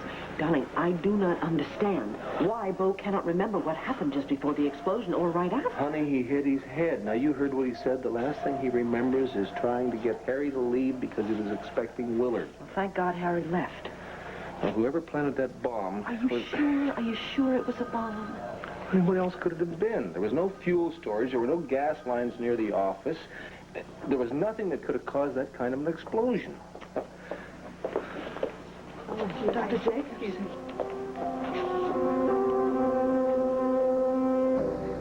Your brother is suffering from a slight concussion, Mr. Buchanan. What do you mean, a slight concussion? And he's suffering from retrograde amnesia. But not to worry. In most cases, the memory is restored within a week. Well, thank goodness for that. Any other injuries? Well, he has some second-degree burns on his torso. And, of course, there are some abrasions and contusions. He's going to be in some discomfort from the burns for a while. But otherwise, I want to see him. By all means. Tell the nurse I said it's all right. Sweetheart, I'm going to wait for you here, all right? You do not know. Dr. Jacobs, just a moment. Please, did Dr. Harrington speak to you?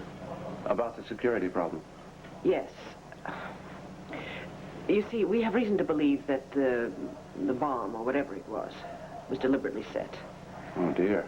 And that my brother-in-law was the intended target. In any case, we feel that the person or persons who wanted him out of the way are still going to be looking for him. Thank you, Harold. I thought it might be pleasanter out here on the terrace. Oh, yeah, lovely. Thank you. Coffee, Ed? Oh, thank you very much.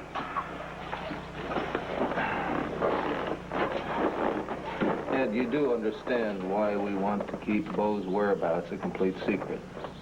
Yeah, you think Willard Morse might have some accomplices? Well, don't you? Well, It's kind of hard to believe that Willard Morse would risk killing himself like he did.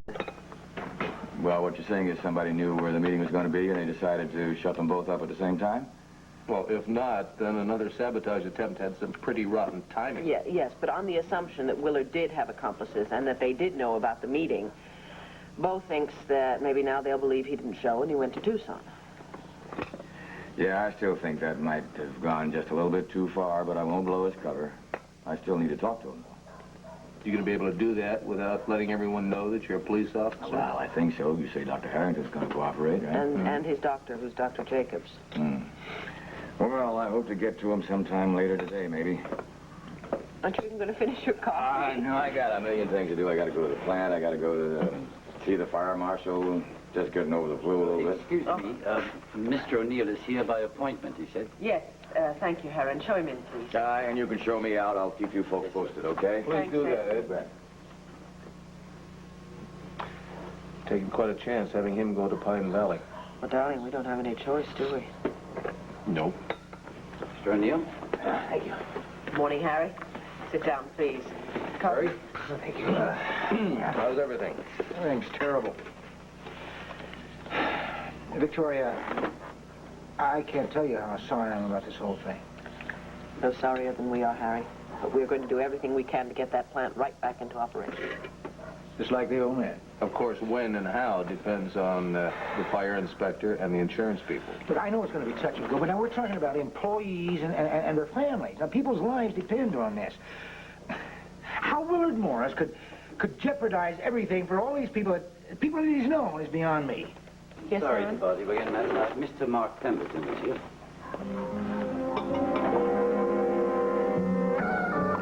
I got back as soon as I could. What can I do? Well, I think the first thing to do is that, well, we have to get a hold of Bill Brady in Tucson and fill him in on what's happened and get him back here to help us as soon as possible. Actually, that's been taken care of. We left him a message. Oh, good, good. Have you had a chance to get over to the plant? Yes, I did. I stopped by. Harry, I'm not going to beat around the bush. Lord Manning is dead. Now, wait, listen. There's no way that we can make those repairs, get back into production, and reclaim what little of the market was left to us. Look, I don't want to hear that. You have been negative about this from the very beginning, and now you want to, when we all should be pulling together better than we ever have before, you want to bury Lord Manning, and you want to throw dirt all over his coffin. Victoria, we do not need this man. Now, we need people like Bill Brady, and you, and your father, people who have vision, who have energy, and who have pure, simple guts. What is it? I hate lying. I hate it. Sweetheart, Bo asked us to keep his whereabouts a secret. I know that. I just wish this whole charade were over with. Well, it will be soon, okay? You know what I'm going to do? What? I'm going to call Bo at the hospital and ask him to call the O'Neills. Well, do you think he's up to that? Well, if he wants to keep this Tucson story alive, he's just going to have to be up to it. Clint, I hope we're doing the right thing. So do I, sweetheart. So do I. Listen, Bo, if you want to keep in hiding, you had better call Harry O'Neill and tell him you're in Tucson. Yeah, otherwise they're going to start looking for you. Nobody likes it very much. But I doggone it. Look, if you want to protect the elusive Mr. Bill Brady, you're going to have to do it. It's the only way to go. All right, Bo. Yeah, you take care. Bye-bye. All right, well, he sounds pretty good, honey, but he still hasn't been able to remember what happened before the explosion. Yeah, and now he's going to have to pretend that he's great, and he's just toured the plant in Tucson, and he's feeling terrific, and heaven knows what else. I hate lying. One lie leads to another lie. Suddenly you're caught up in the middle of an awful web, and you don't even know the truth anymore. I think he knows what he's doing. Well, maybe he did in the beginning, but it's gone too far. Then what do you suggest? I suggest that Bo stop all this nonsense, and he start telling everybody who he really is.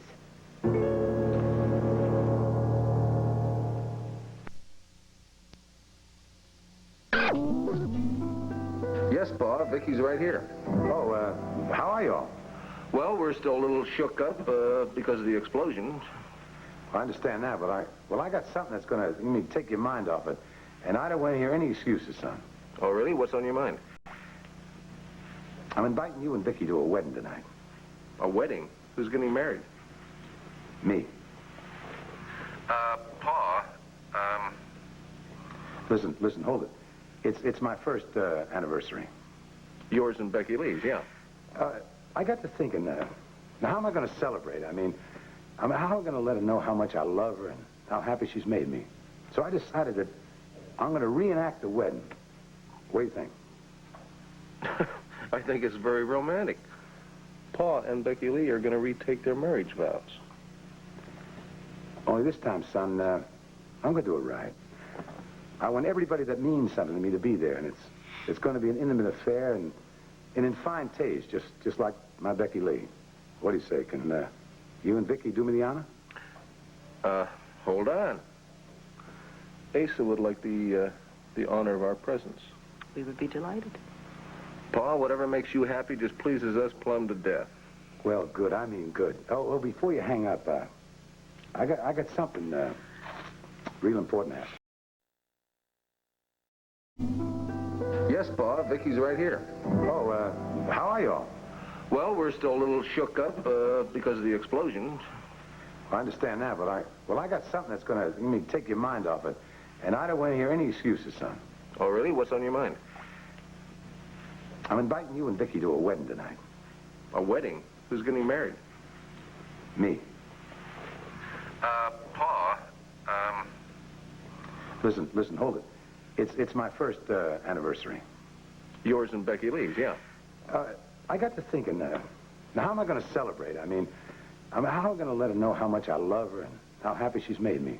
So I decided that I'm going to reenact the wedding. What do you think? I think it's very romantic. Pa and Becky Lee are going to retake their marriage vows. Only this time, son, I'm going to do it right. I want everybody that means something to me to be there, and it's going to be an intimate affair and in fine taste, just like my Becky Lee. What do you say? Can you and Vicky do me the honor? Hold on. Asa would like the honor of our presence. We would be delighted. Pa, whatever makes you happy just pleases us plumb to death. Well, good. I mean good. Oh, before you hang up, I got something real important to ask you. Yeah? I'd like both my boys to be at the wedding celebration tonight. Anyway, I figured if you knew where Bo was, maybe you could, talk him into coming. Pa, your timing is not the best right now. Bo's in Tucson on business. Oh, I see. Well, maybe you could call him and kind of persuade him to fly back. Well, I suppose I could do that, yeah. No, Clint, wait a minute, hold it. Second thought, don't call him. No? Give me the number in Tucson, and I'll call him. I think this ought to come straight from the heart. Pa, even if you reached Bo right now, it's just going to cause problems. I mean, there's no way he can get to the airport in time to get back to Landview for the celebration, and, I mean, there goes the problems. He's going to feel that you're putting pressure on him, and then he's going to feel guilty because he let you down, and the whole thing's just going to start all over again. All right, maybe you're right. I sure don't want to pressure him. Well, I think it'd be best. Okay, I want to thank you and Vicky for accepting it. It means an awful lot to me, son. We'll see you there, Pa. Right, well, I got to go make arrangements with a caterer. I'll see you all later. Bye.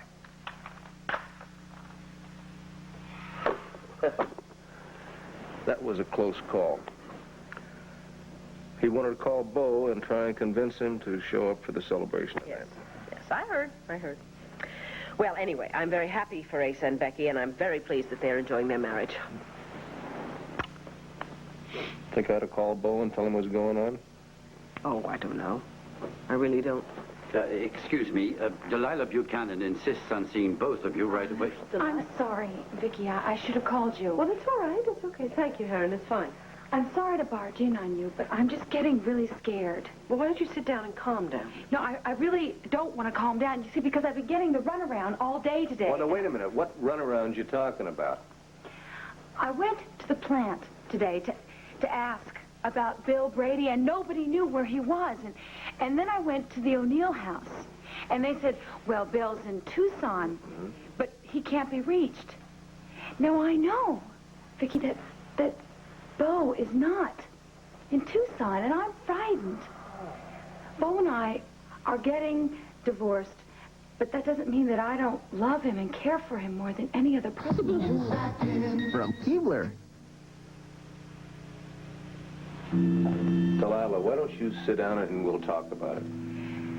Clint, now I know that Bo cares cares so much about what happens down at that plant, and I know that he cares about those people and their jobs, and there's no way that he would be in Tucson, Arizona, or any other place for that matter, after what just happened.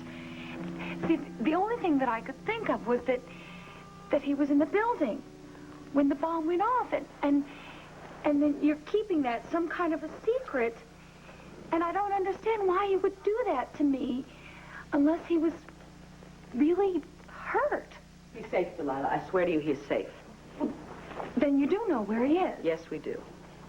But then what's happening? I'm sorry. We cannot tell you any more than that. I'm sorry. He was at the bomb site, wasn't he? I don't know why you think that. Vicki, you have to understand. I think you could, if something happened to Clint, wouldn't you be able to feel it? Well, yes, I suppose I would. Bo and I have signed and agreed on our divorce, and I know that nothing is going to change that. But that doesn't mean that I don't still love him and I care about him and I want to know if he's hurt.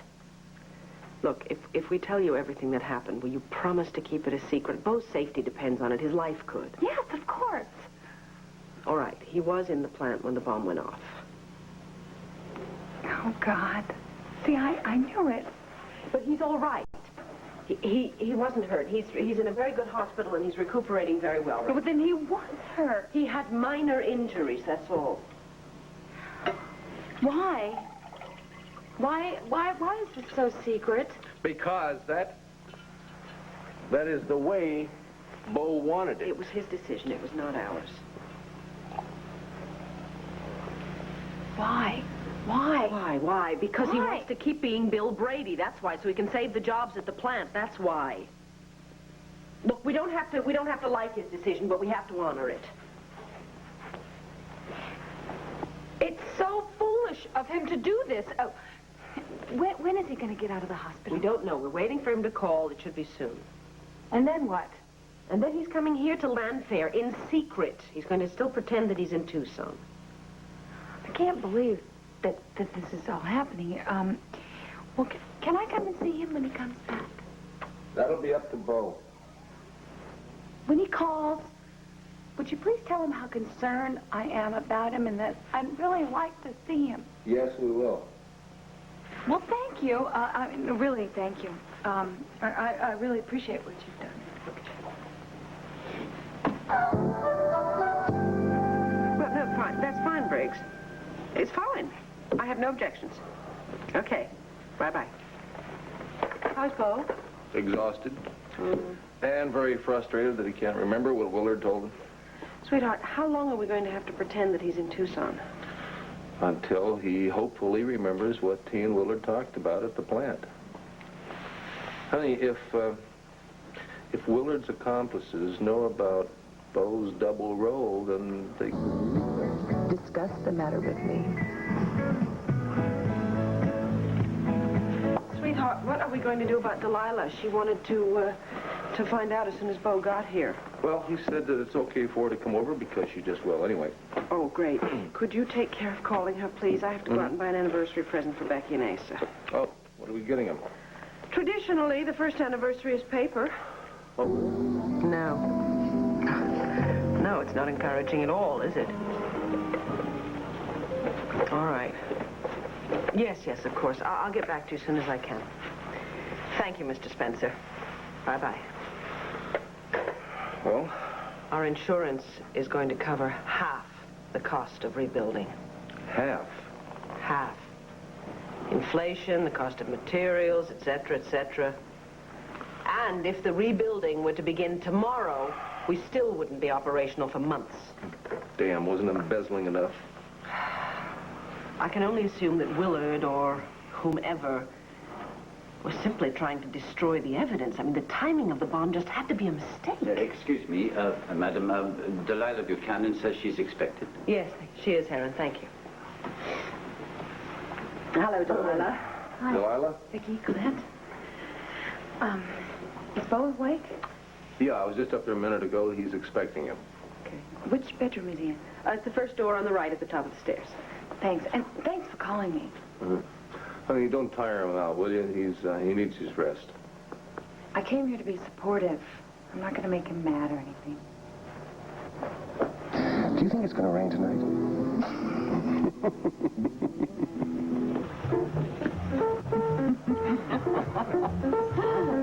Well, Clint, do you ever think your old man could be this romantic, marry again the same woman on the first anniversary? No, Pa, I didn't, but I'll tell you something. I kind of like it. I think it's an absolutely lovely gesture, and I'm thrilled for you both that you're so happy. Vicky, if I was any happy, you'd have to put me away. I don't suppose you got a hold of old Bo. No, Pa, I didn't. I'm sorry about that. I couldn't reach him. That's a shame. See, I think if he witnessed an occasion like this, he might stop thinking of his old man as a guy with no heart. Listen, if Bo wouldn't know what to do with himself if you and he weren't going at each other. Oh, Lucinda, I don't think that's entirely true. Sweetheart, I'm starving. Why don't we go find some of those nice hors d'oeuvres we saw? Oh, please, we got plenty of hors d'oeuvres. Enough to feed an army. Thank you. Excuse us. See you later. Honey, you know what I don't like about this? It makes Bo look so doggone irresponsible. Everybody thinks he's out gallivanting around the country and not taking care of business. I know, and if the truth were to come out, that he just about sacrificed his life for Lord Manning, your father would only consider him a fool. You know, I hate to bring this up on a joyous occasion, but we got to talk business, Vicky. I'm going to let you off the hook and buy my plant in Tucson. Do you do that, Pa? Well, you think I want to stick you two with a losing proposition? I mean, because we made a business deal? Listen, if you recall, I was against it from the beginning. Hold on, Asa. I'm going through with it. Even after Lord Manning went up in smoke? It's not all smoke. And it's going to be expensive to rebuild, but we're still operating on the assumption. Pa, congratulations. That speech was really something. Well, I thank you, son. I meant every word of it. I'm so delighted to know that you two are so happy in your marriage. Oh, it's nice to know it. Well, here's your total. $1,800,000? Well, give or take a little. There might be some small discrepancies there that we missed along the way. Randolph, that's impossible. Willard Morse did not have access to that kind of money. Well, then he must have had some help. I'd say he had a lot of help. Yeah, almost $2 million worth. I'm inclined to think, Vicky, that Willard Morse did have some help. Yes, but the question is who? And can we prove it? Well, as you know, Lord Manning, like most companies, has a number of bank accounts that they use for special purposes, like payroll, purchasing services, raw materials, things like this. Well, some of the shortages came from accounts that Willard Morse didn't have access to. I'd say that Morris was the accomplice himself, and that whoever he was working for was the mastermind. Come on in, Ed. You know Randolph Johnson? I don't think I do. Better? Nice to meet you, Captain Hall. Nice meeting you, Captain. Mr. Johnson has just finished his audit. I don't know how he did it without all those old ledgers that were destroyed, but we finally have some answers. Yeah, and did I just hear you say you thought Willard Morse was working with somebody? But that's as far as we've been able to narrow it down. What you missed, Ed, is the grand total that was embezzled. We're talking about approximately $1,800,000. Now, based on your investigation, have you got any ideas? No, we're still trying to track down this, Prentice? Carol. Carol Prentice, yes. I maybe would look a little closer to home. Maybe Mark Pemberton. He was privy to all your accounts. Oh, come on. Surely Mark Pemberton wouldn't be involved. I wouldn't dismiss him just yet, honey. Well, aren't we going on the assumption that the embezzler was the same person who planted the bomb in the office?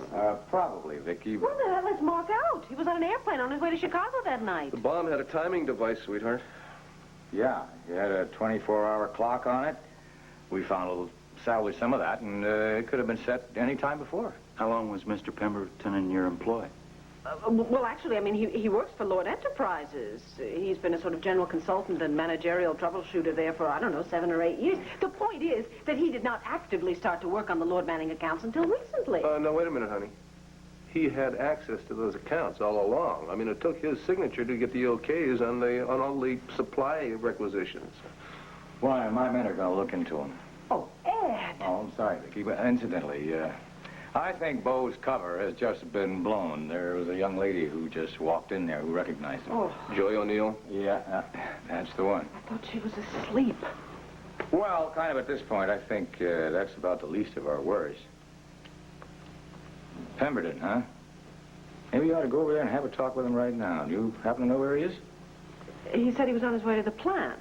Do you want me to call him? Tell him to stay put till you get there? No. Maybe you're a little surprised. Nice to meet you, sir. I'll keep you posted, okay? Take care, Ed. Right. Oh, surely not Mark. I mean, I cannot believe it, that's all. The answer has to lie elsewhere. Clint, can you believe $1,800,000? Oh, I can believe it. I just wonder where it is. Who knows? Swiss bank account probably, or in the Bahamas. It could be right here in Landview. It could be in a safe deposit box. It could be in a savings account under a phony name. I think maybe I should go and pay a little visit to Mrs. Morse, a condolence call, as it were. Honey, police have talked to her already. And to the lady friend of Willard's that he was keeping. What was her name? Velma Desrosiers. Yeah, right. Sounds like a madam in some New Orleans brothel. Maybe you're right about Mrs. Morse. It might be too soon after Willard's death to visit her. But I think I can pay a call on Velma. Why? Oh, why not?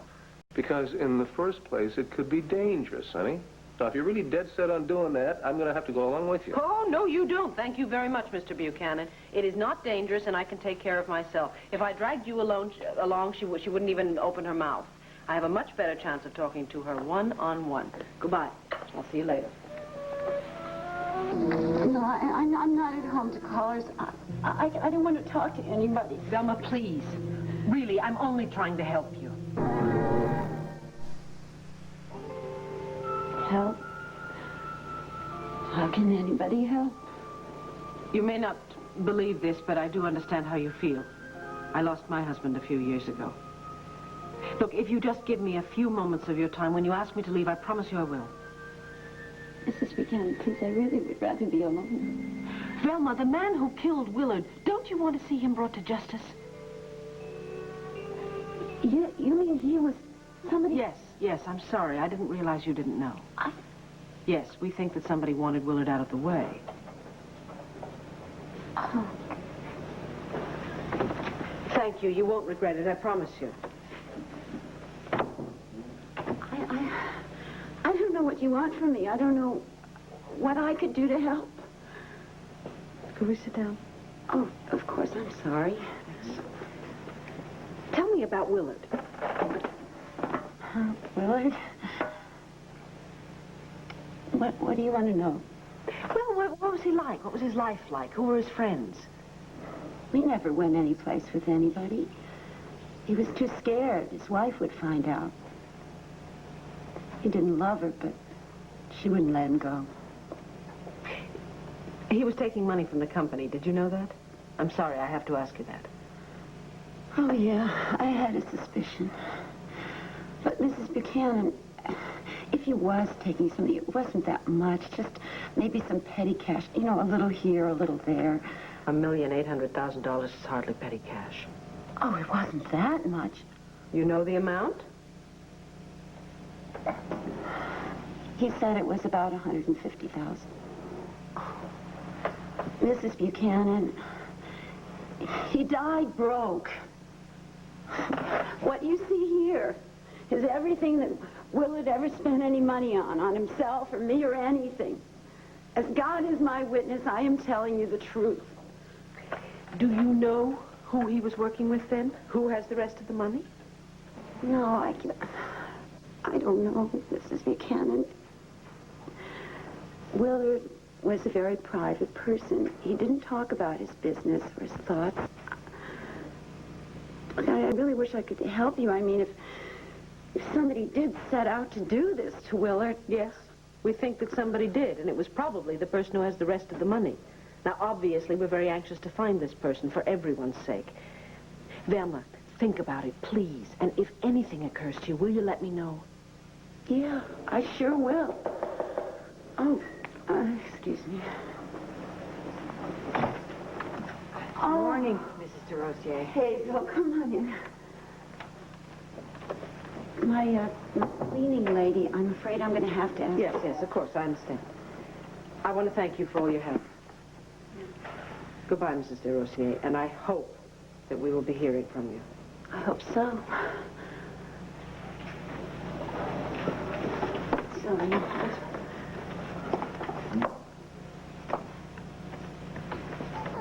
Unless Willard was lying to Velma, he received a very small portion of the money for his efforts, and the ringleader is still on the loose, and a murderer, no less. Do you have any idea who that might be? No, I honestly don't know. She seemed to be very straight with me, but then you never can tell. How did Bo make out with Joy O'Neill? Not too good. He had to tell her who he really is. It was the only way he could answer all her questions. How did she react? She was shocked, hurt, angry, just about the way you'd expect. She probably felt terribly betrayed. Yeah. The thing that worries me is when the other people find out at the plant. You see, among other things, Joy jumped to the conclusion that Bo is a spy and was working for us. Yeah, now if the people on the assembly line have the same feelings... Assuming there is still an assembly line. Right. Excuse me, madam. Yes, Harry. Forgive my appearance, but this was just delivered and I thought it might be important. Thank you. Thank you very much. No return address? Recognize the handwriting? No, but it's a local postmark. Why don't you let me open that, huh?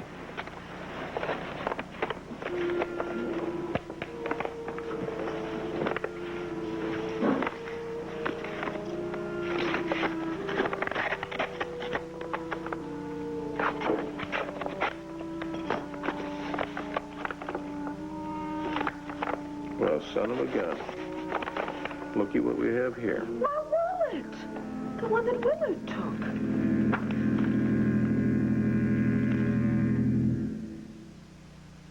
Everything there? Well, the money's gone, of course. There's a note here. Found this while I was jogging on the river road near Route 5. Hope you haven't been too badly inconvenienced. No signature? No, but that doesn't matter. My credit cards are here. My driver's license is here, thank goodness. That's very strange. Is there a picture of the Buchanans in there? How did you know? Willard lifted it, honey. That's how he found out who Bill Brady was. He was going to use it to blackmail Bo. Where is it now? No idea. He told Bo that he had hidden it someplace for safekeeping. So, Bo's cover could now be blown two ways. Joy O'Neill or this picture.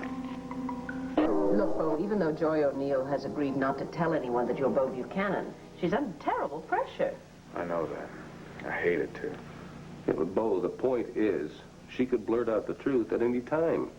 I know that, but I just hope she can hold off till we get that plant fully functional again, and then I don't know, make an announcement or do something. Oh, there you are. Hi, Lila. Hi. Hello, Delilah. Delilah. Listen, it was a great idea for me to go back to work at the factory because I found out something really important. Really what? Willard definitely did not work alone. He had an accomplice named Scotty. Scotty, Lila, where'd you get that information? Who is Scotty? Well, I don't know yet. See, I overheard Judson Krebs talking to Carol Prentice. The missing bookkeeper. Right. See, he was going to meet her at the Petit Oiseau, so I followed them, and I changed from Jasmine into Delilah, and I sat at a nearby table, and I saw and heard that she was very upset. She made Judson promise that he didn't tell anyone that she was in Landview, and she swore that she didn't have anything to do with the embezzling. Then why is she hiding out? After Judson left, I sat down to talk to her. Apparently, she found out that Willard was doctoring the books, and he threatened her and said that Scotty would take care of her if she said anything. Mm-hmm. And that's why she suddenly retired and left town. She's very scared of Scotty, whoever he is, and she's also very scared of the police. Because when I mentioned it, she left. She took off. Scotty. I don't think I've ever heard anybody in that whole plant named Scotty. I've never seen it on an employees list or anything. I know, neither have I, but does it have to be an employee? No, not necessarily. It could be a real sharp accountant that was instructing Willard what to do. Yeah, I'm afraid so, and if that's the case, And this man has no real connection with Lord Manning. He's going to be that much harder to track down. Could be a code name, huh? Yeah. Maybe. Well, that's all I found out. Well, I think I'd better let Ed Hall know about this right away. Honey, you have his new phone number? Yes, it's in the library. I'll get it for you. Excuse us. Sure.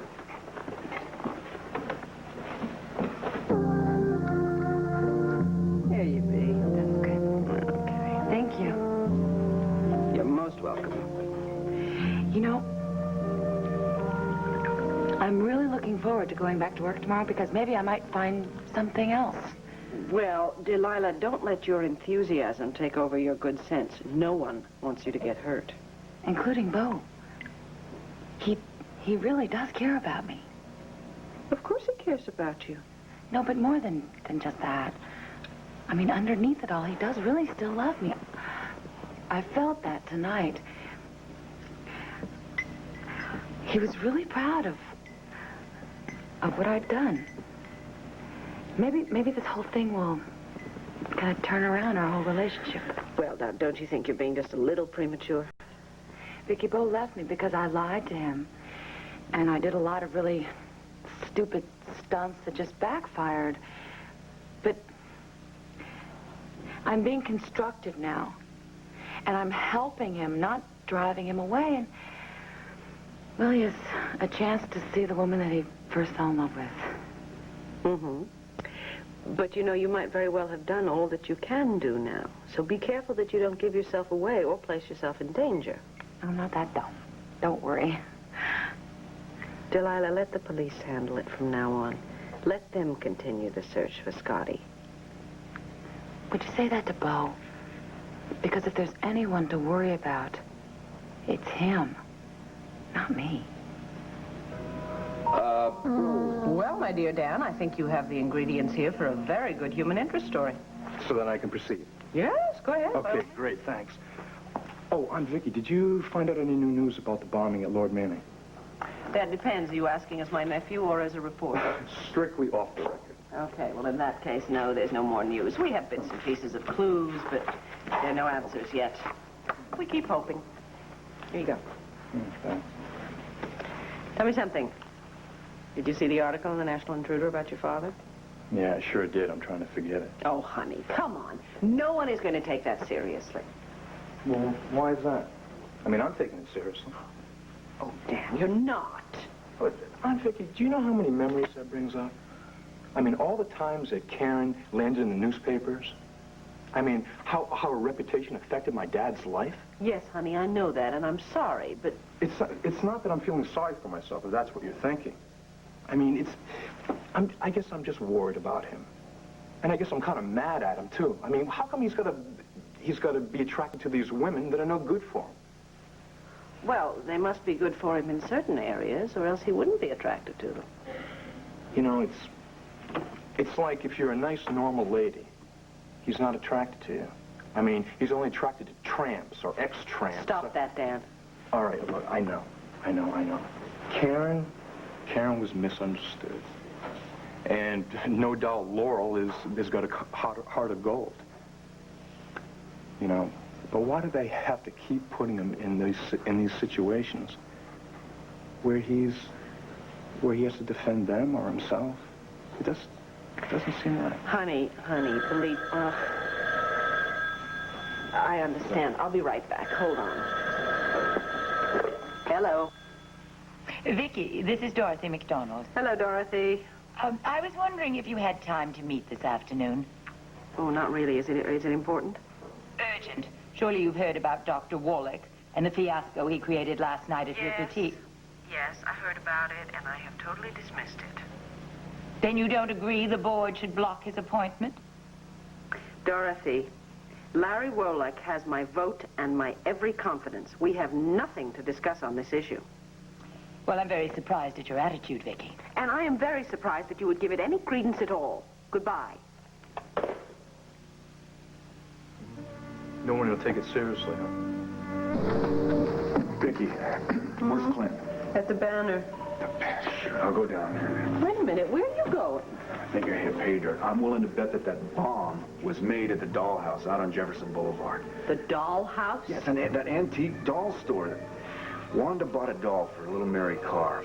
It smells just like sulfur. It's the same way the plant smelled after the explosion. Sulfur is the main ingredient in making black powder. I know. I don't know why that would mean that the dollhouse would be connected. Well, okay, if I go down there and check it out, if all the dolls in there have a sulfur smell, that will tell us something then, won't it? Probably, and if it's true, then that would be the most dangerous place for you to be. It's important, though. I've got to get down there and make sure that owner's still there, that he hasn't left town. Okay? Bo, don't worry. No, I'll Bo, be careful. If that owner has any idea... Look, talk to Ed, please.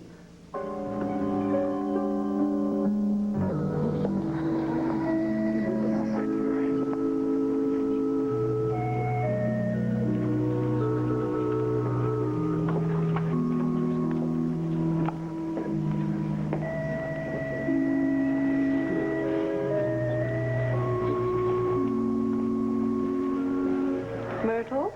Oh, hello. Mrs. Buchanan. How are you? Oh, despite everything, feeling very sad about poor old Willard. Yes, I know. Even you. That's amazing. Well, no, not really. Willard was a very, very loyal employee for Lord Manning for a long time. And I'm sure that his widow is suffering. Oh, Barbara's still in shock. She can't believe anything that's said about Willard embezzling. Well, in that case, I would think she probably didn't get a share of the profits. Do you think you could introduce me to her? I've never met her. That's her over there with the minister. Thank you. Excuse me, Barbara. Yes, Myrtle.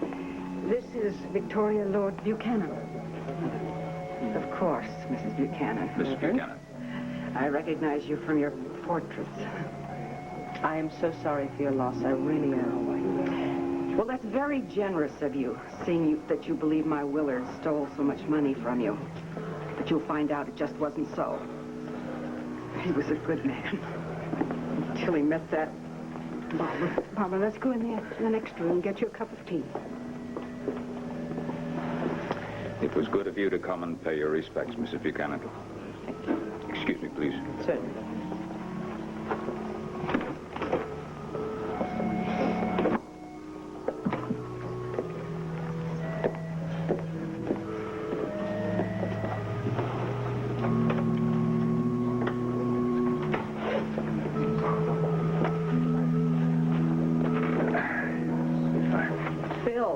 Thank heavens you're here. Yeah, you got me in a lot of hot water with Ed with that phone call. I was worried about you. Yeah, well, maybe I was wrong, but I did manage to buy something from this guy with his fingerprints all over, so Ed might be able to get a search warrant. You can't get one now? No, he's got nothing to go on but my hunch. And well, you're right. That's not enough to go on. I know, but there's something else gnawing at me in the back of my head, and I just can't quite put my finger on it. But, Hello, Bill. Oh, Jen. Hi. Hello, I'm Victoria Buchanan. I don't believe we've met. Jasmine Green. I'm very pleased to meet you, Mrs. Buchanan. I've heard so much about you. Thank you. It's nice to see so many of the Lord Manning employees showing up here. Well, I hear that a lot of them aren't. I see.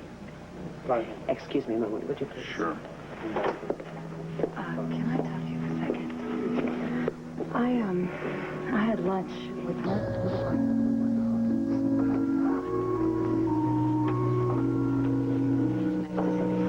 Hello, Vicky. Mark, hello. They haven't had the service yet, have they? No, but I think it's going to begin shortly. I was tied up. I was hoping I wouldn't miss it. Don't seem to be too many Lord Manning employees here. No, there aren't. How's Mrs. Morse holding up? Well, she's all right one minute, and then she breaks down. She does keep insisting that Willard never took any money. I wish he hadn't. Well, I perhaps should pay my condolences.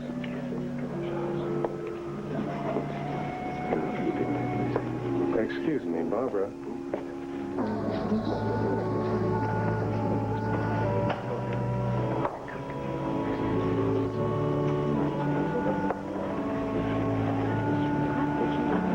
Mrs. Buchanan? What?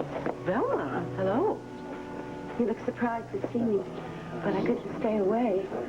I loved him very much. Yes, I understand. It's just an awkward situation, that's all. You! Here we go. How dare you show up here? You're Willard's wife. I'm his widow now, thanks to you. To me? If he did take all that money, and I still don't believe it, it was due to your influence. That's not true. You get out of here! Sweetheart, what time is Harry O'Neill coming over this morning? 9 o'clock, I think. Ah. Good, I got time to finish his editorial before I get involved with Lord Manning. I cannot believe what I'm reading here. Letter in the morning mail? No. It was delivered by messenger a few minutes ago. It's from Mark Pemberton. See what to say. Dear Vicky, after the many years I've been in your employ and served your interests, this is indeed a difficult task. But I'm afraid I must now resign. I must now resign from all capacities in Lord Enterprises. This resignation is effective immediately, but I doubt that will be a problem to you. My advice on financial matters has not carried any weight for some time. Good luck in the future. Respectfully, Mark Pemberton. I am stunned. Well, maybe you shouldn't be. Especially if he's behind the embezzlement and the bombing at the plant. Do you think that that's an admission of guilt? I just don't buy the notion, honey, that he's quitting because we don't listen to him. That's nonsense. Well, maybe he just feels he can't be as effective if he's under suspicion. Suspicion?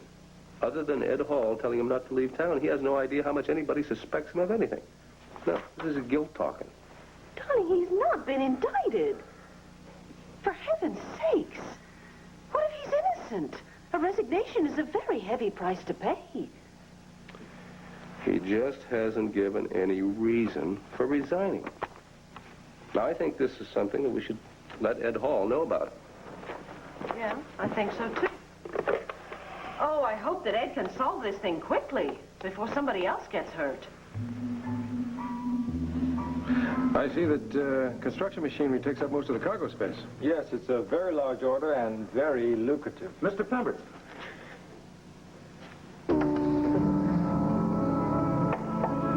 Well, Harry, what did the doctor have to say this morning? That I'm as fit as a fiddle. Well, slightly used fiddle. Sit down, Harry, please. Thank you. No, he was very pleased with how quickly my bones had mended and said that he couldn't see any reason at all why I shouldn't start putting in full days. That's wonderful. Well, of course, I can't lift anything heavy like boxes right now, but I can do the paperwork and tell other people to lift the boxes. It's especially good that you can come back to work full-time now, because I'm afraid more responsibility is going to fall on your shoulders. Mark Pemberton has resigned. He resigned? How come? We're not really sure. Well, I think it's because of the suspicion that's being leveled at him. Yes. What suspicion? Now, I know that Captain Hall asked him to stay in town, but I thought that was more or less routine. Is it more than that? Harry, I think he's a suspect because of his position in the company. And because of his position, he does have the means whereby to embezzle. But he is by no means the only person that Ed Hall is considering as a suspect. I just think he's hurt that he's being considered at all. At any rate, he's left us. That's interesting, yes. I've never cared for the man, but I never thought he was a thief either. Neither do I, and I'm quite sure that we will find he is completely innocent. I hope so. Well, shall we get on about our business? Oh, by all means.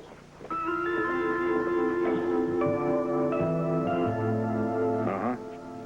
Yeah, I got it. Okay, yeah. Well, there's one more, right? Yeah.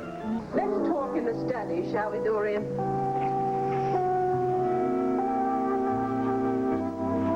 Oh, Vicky. I'm sorry. I should have warned you. This is the study?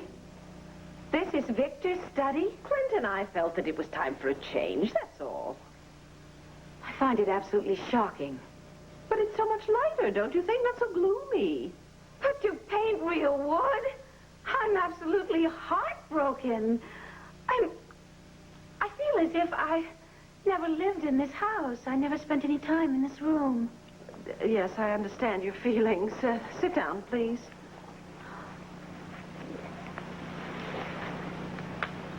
You wanted to talk about Larry? Yes. If I could just get my mind on something else besides your new decor. Please try. Very well. As you know, Vicki, in the past, I have opposed Larry's appointment as chief of staff. I remember that. Yes, well, you'll be happy to know that I have changed my mind. I am going to support his nomination. Dorian, it's my turn to be stunned. What brought this on? I just decided that, well, old grudges have just run out. That's all. They're old and they should be buried. And my feud with Larry has run out of steam. I absolutely am convinced that he's going to make a marvelous administrator and fundraiser. Oh, he will. He certainly will. I'm so delighted to hear you say this. Does he know? Yes, I talked to him this morning. So let's just hope that Laurel Chapin can stay out of the newspapers and that Karen doesn't decide to return. Barring those two circumstances, well, his appointment should be easily confirmed. There might be one dissenting vote, you know. Dorothy McDonald called me the other day, made a fuss. Don't worry about her. I've convinced her to drop her opposition. How generous of you. Dorian, I'm proud of you. No, I missed it. Nice quiet I missed it, right? Oh, and Rachel surprise. Oh, my God. Oh, good, we did it. It's a surprise. Where's Delilah, anyway? Well, we've all been wondering. No, I missed it. Nice quiet. I missed it, right? Oh, and Rachel surprise. Oh, my God. Oh, good, we did it. It's a surprise. Where's Delilah, anyway? Well, we've all been wondering that. Wait, what do you mean, she's not here? Nobody's seen her all day. Well, I'll tell you what might happen. She ran into a handsome young man last night. You know where that could be. Oh, yeah. Wait. Should we be worried or what? No, I don't think so. Delilah's behavior has always been, shall I say, her behavior is a bit bizarre. Yeah. And this is a little bizarre. And she's probably just going to walk in the door in a minute. Yeah, with some incredible story explaining this entire thing. Yeah. Okay. So what do you want to do? You want to open your presents or you want to have some lunch? Well, I don't know. Let's have something to drink. How about that? I see. Oh, wait. I knew I smelled bubbly. I get soda. I don't believe it. I can't smell bubbly. You know, bubbly. I'm so happy that you and Rafe got to this point. I know it's going to be a wonderful marriage. So do I. He's a lovely, lovely man. Oh, thanks. Took me a little while to figure that out, right? Oh, but I'm glad I did. The poor relation is much nicer than his rich uncle, don't you think? I'm sorry, Becky. Let's not talk about that here, okay? Ladies, since we all have glasses, may I propose a toast? Yes. To Samantha and Rafe. May their marriage bring years of happiness and sharing. And a couple of kids. You're impossible. I knew that was going to come out sooner or later, see? We want to have kids. I just don't know when, so just sit tight, okay? Well, I've learned about that. I'm starving. This is supposed to be a lunch date. Would anybody else like to join me over here? That too. I'm starving, too, if anything. The sooner you can open up those wonderful presents. You look pretty far out of it. Well, Carla, to tell you the truth, I'm a bit worried about Delilah. I was thinking maybe I should call Ed and ask him to do an unofficial check in the hospitals. Why the concern? I mean, isn't it predictable of Delilah to be unpredictable? Normally, I would say yes, but today I sort of have reason for concern. Such as? I'll tell you in a little while. I am going to call, but I don't want to worry the others, so I'll just call from the bedroom. I'll be right back. Okay. But I haven't had lunch. This is great. Becky, I have not seen you in so long. What did I hear? That you and Johnny and Maxie McDermott are starring in this televised benefit for the Athenaeum Theater? Yeah, that's right. I think it's great even my mother's donating money. Well, I think everybody should give money to that. It's such a worthwhile cause.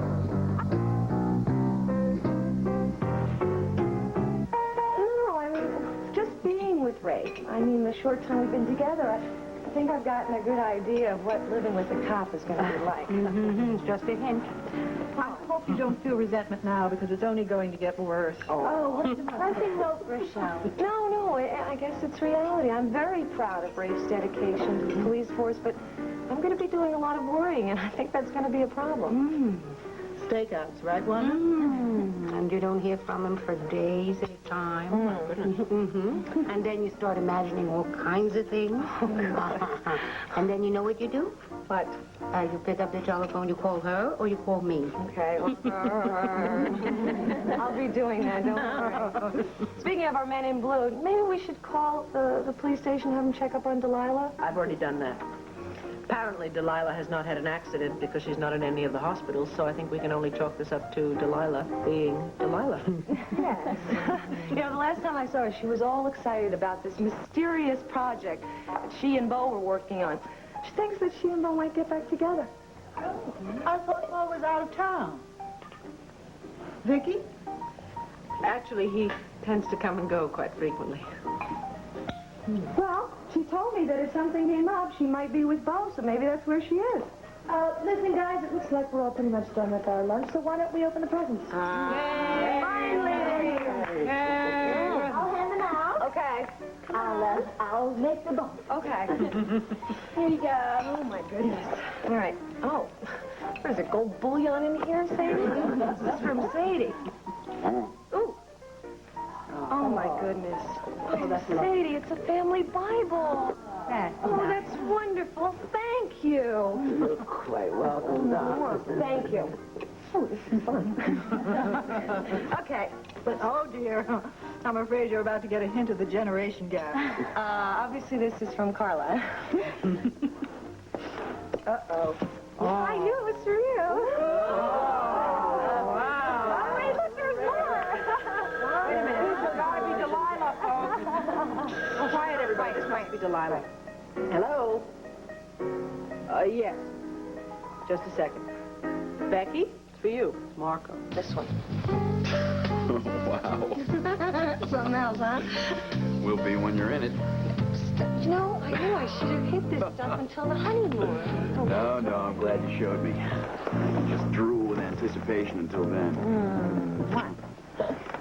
Oh, we're not alone. Did you remember that? No, please, don't pay any attention to me. I'm enjoying this enormously. Oh, Well, my dear, you're all packed up. I appreciate it. I think I'm going to have to show the rest of the things at home to Rafe. Good idea. Rafe? Yeah, thank you, Vicky. Appreciate it. I feel funny. I mean, I don't... about Delilah and everything. I don't know if I should be worried or not. Well, I wouldn't worry if I were you. Look, I'm going to stay here until the room service people clean up. I think you two ought to go ahead and not let this lovely occasion be spoiled by Delilah's absence, all right? All right. Good. I'm sure she's fine. All right. Do me a favor. I'm sure you're going to hear from her soon. Tell her to call me at home, all right? I will. So I can thank her for my party. Okay. All right. Thanks a lot. You two have a nice evening. Thank you. Oh, that'll be Ed Hall. Ed's here?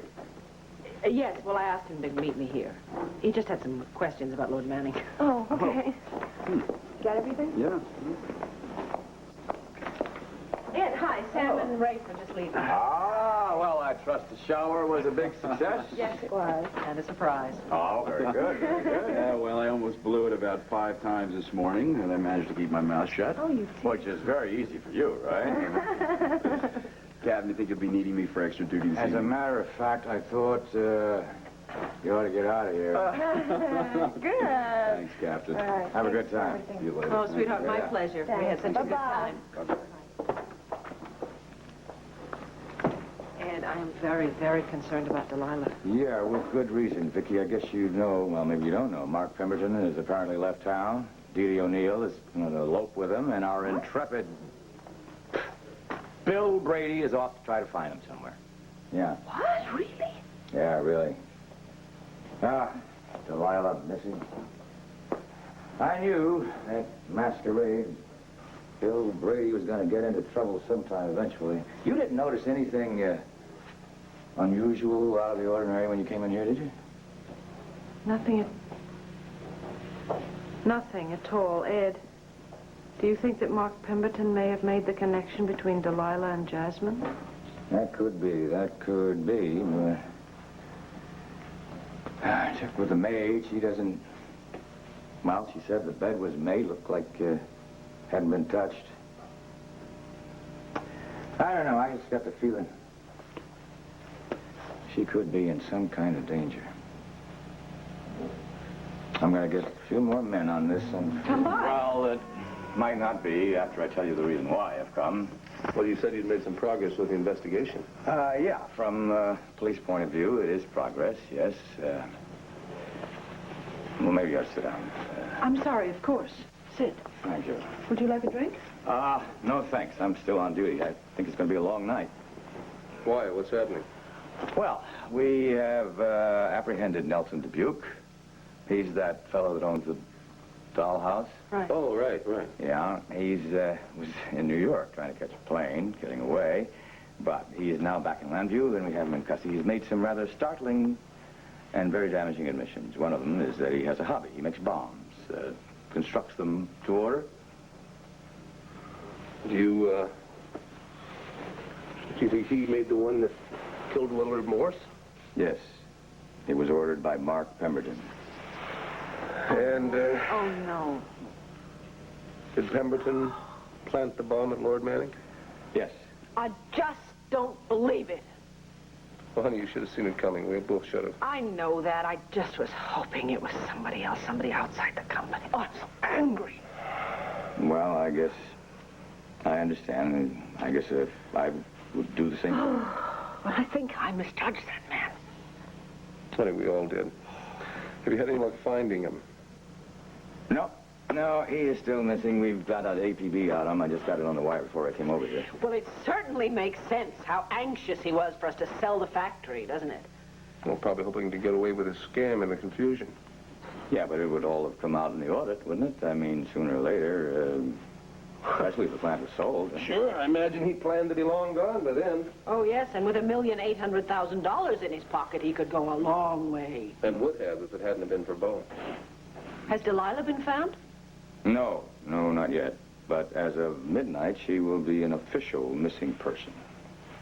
Oh, dear. Now I really am afraid Mark has a hold of her. Well, for her sake, I hope not, because he must be a pretty desperate man by now. Okay, you keep quiet. I want to go see what Mark found out.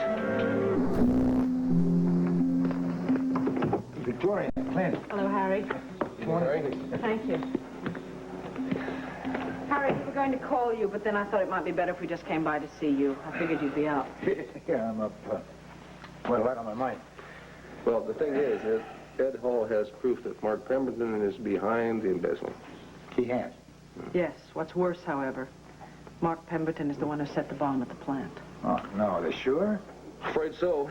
The fellow who made the bomb confessed, and he pointed the finger at Mark. McGee's... Oh, my God, she ran off with Pemberton. They may be married by now. Yeah, we know. Now, Bill told me that he thought that Pemberton might be behind the embezzlement, but he never said anything about thinking he could be a killer. Well, according to Bill Brady, Mark is really in love with your daughter, so there's a good chance that she's safe. And the police are quite sure that Willard's death was not intentional. Don't worry about her. I'm sure she's all right. Yeah, but what if she finds out? Look, it appears that he's on the way out of the country, wouldn't you say? Well, that's the way Ed has it figured. There's an APB out on him. Well, there's another thing, too. Bill took off really early this morning, and he said he was going to go find Dee Dee and bring her back here, and I haven't heard a word from him all day. Do you have any idea what that might mean? I expect it means he hasn't found her yet. Yeah, but he would have called me, and he would have let me know. And I haven't heard from Dee Dee, so maybe, well, just maybe, Pemberton has both of them. Well, look, I know it's a rough situation, but try not to let your imagination run away with you. This isn't my imagination, Clint. There's got to be a reason why I haven't heard from either one of them. Where did Bill say he was going to look for them? Well, he said he was going to go and see the ex-Mrs. Pemberton and ask her if there was some place in eastern Pennsylvania that was one of Pemberton's favorites. Maybe they had some land there or something. See, I found a map in Dee Dee's suitcase that had a mark in that area. Well, what did Jane say? I don't know. Well, she must have told him something, and he took off from there. See, I thought that Bill was overreacting and that Dee Dee would be furious with him. Either one of you, well, did he ever say anything to either one of you about suspecting Pemberton all along? Yeah. Yeah, Bill suspected that Mark had planted the bomb. Well, that explains why he did.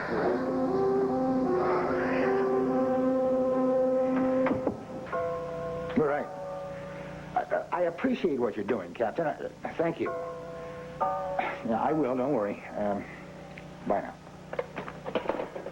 Well, from this end, it sounded as if the police had already talked to Jane Pemberton. No, they did, and Bill did stop by there. Pemberton has a cabin in Eastern Pennsylvania in Eagle View. Captain Hall's alerted the police there, and they're checking it out now. What else did he say? Well, Pemberton cleared out his apartment here in town. Looks like he doesn't have any intention of ever returning, and the police haven't a clue as to where he's gone. Well, don't worry. They'll find him, and they'll find Dee Dee, too. Yeah, and what about Bill? I mean, Pemberton would have no qualms about killing him either, right? Harry, I think Bill Brady can probably take care of himself.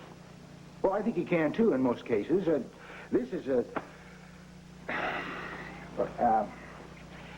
So Pemberton was so anxious to go to Japan, to elope, to take off. I guess he's long gone by now, and that Dee Dee doesn't even know that she's married to a... Harry, the important thing to remember is that he really does love her. Yes, otherwise he would have cleared out a long time ago. Yeah, well, I'm sorry, Victoria. I guess this hasn't been very easy for you either. He's been working for you for a long time. Apparently he's been stealing for just as long. Even with the evidence against him, Vicky kept hoping out that, he'd be innocent. Well, come on. I trusted him explicitly for so long. Well, hey, don't give up on that faith, man. It's your faith. If it hadn't been for your faith in people, Lord Manning would not have kept open.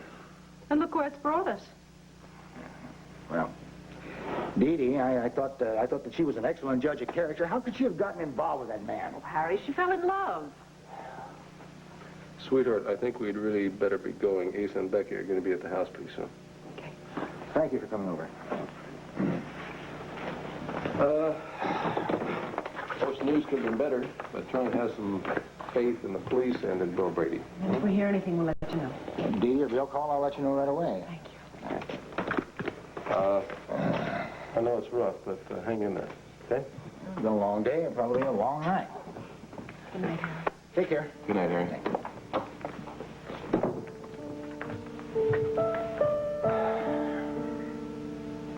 Oh, come on, Dee Dee.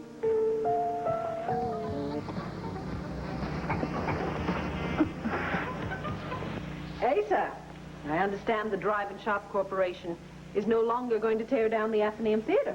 Asa changed his mind. Isn't that fortunate? Well, with a little friendly persuasion to my left here. Well, I'm glad to see the two of you aren't on opposite sides any longer. Well, so we, Clint, so we. You might as well give us the bad news. I know you didn't bring us over here to talk about the theater. No, I didn't. I really wanted to talk about Bo. What's wrong? Well, it's kind of a long story. For quite some time now, Bo's been leading a double life, and I just figured it's time you knew about it.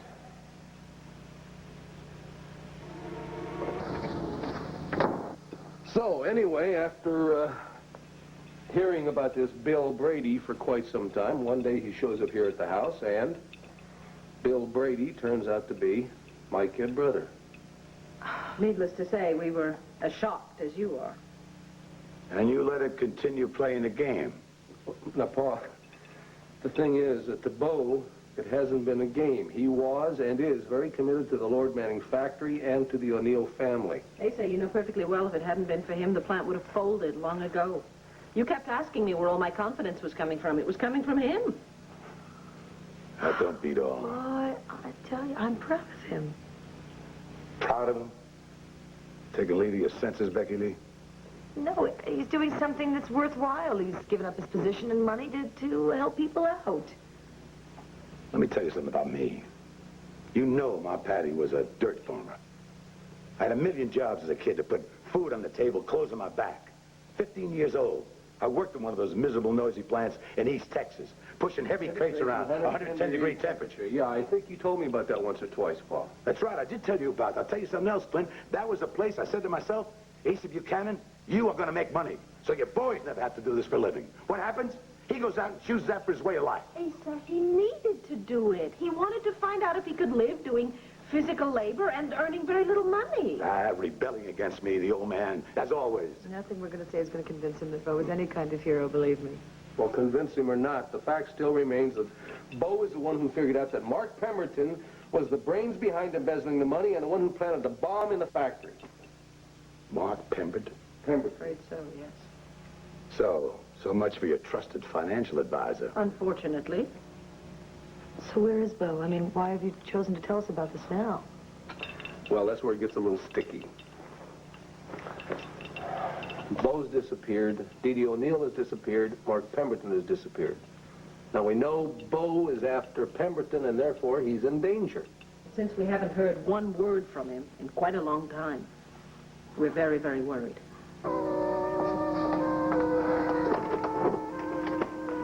Hello, Joy. Is your father home? I'm in here. Thank you. Come on in, Victoria. All right. Well, I hope you have good news. I'm encouraged. I hope you will be. Well, what have you heard? Please sit down. Thank you, thank you. I talked to Captain Hall just now. You know he's got an APB out on Mark Pemberton. Yes, Okay, well, in the course of his investigation, he had one of his men interview the caretaker at Eagleview, where Mark has his cabin. Well, that's where they were headed. Yes, they were headed there. Bill got there yesterday afternoon, and according to the caretaker, as soon as Bill arrived, Mark left. Well, that's great, because that means Bill's with Dee Dee now. That's good news. No, there's more. Later that afternoon, Bill and Dee Dee left together in her car. So, I guess you two haven't heard from her. Not a word. No, neither have I. Nor has anyone else. It's been about 15 hours since they... Well, where on earth could they be? Well, honey, they could be almost anywhere. They could have had car trouble, or they may have started following some lead as to where they thought Pemberton went. Yeah, but why wouldn't they at least have called? You don't have any idea at all where they might have gone? No. But I could check around Bill's room. Now, he may have left some kind of a clue as to what was going through his head when he left for Eagleview.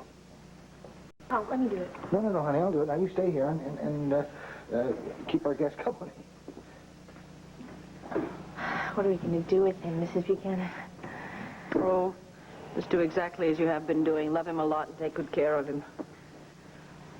I assume he still doesn't know who Bill Brady really is, does he? No. But Dee Dee found out. Oh, dear. How? She didn't tell me. Honey, I want to thank you for the faith that you've had in Bo and for helping us to keep this a secret. Yeah. It's going to kill Pop when he finds out. I mean, he's got to find out sooner or later. Yes? Yeah, he does. I feel so responsible for all this. Well, what could you have done? Oh, there's something you don't even know. Delilah, Bo's wife, she's been involved in this whole investigation. Now, she's gone, too. She's missing. Nobody has seen or heard from her since the night before last. Oh, no. I just do not understand why we haven't heard from any of them.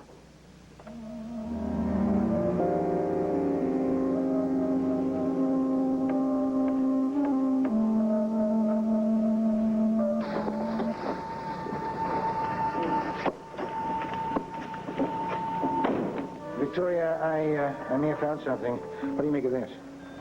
Where did it come from? I mean, before it got in Bill's room. Well, here, look what you think of this down here. Nelson? Call MP? Mm-hmm. Nelson Dubuque, maybe? The man who made the bomb? That's possible, don't you think? An MP could be Mark Pemberton, right? Mm-hmm. Based on what we know now, I'd say that was a very good possibility. Harry, may I use your telephone, please? I'd like to call Captain Hall because I think that this is worth investigating. Okay. Could you look up in the Philadelphia phone book and see if this Dragon Bat import-export is listed, please? Thank you. It's going to be all right. You know, Bill is a really smart guy, and you know that he'll take care of Dee Dee wherever they are. Well, if I had to trust her life to anybody. It would be Bill. Hello, Captain Hall, please. This is Victoria Buchanan speaking in regard to the Pemberton case. Thanks. Dragon Bat is listed here. Oh, good. Captain Hall. Ed, hi, it's Vicky. I'm calling you from the O'Neill house. We have something here that we found that we think might be a lead. Actually, we found it in Bill Brady's room. What kind of lead, Vicky?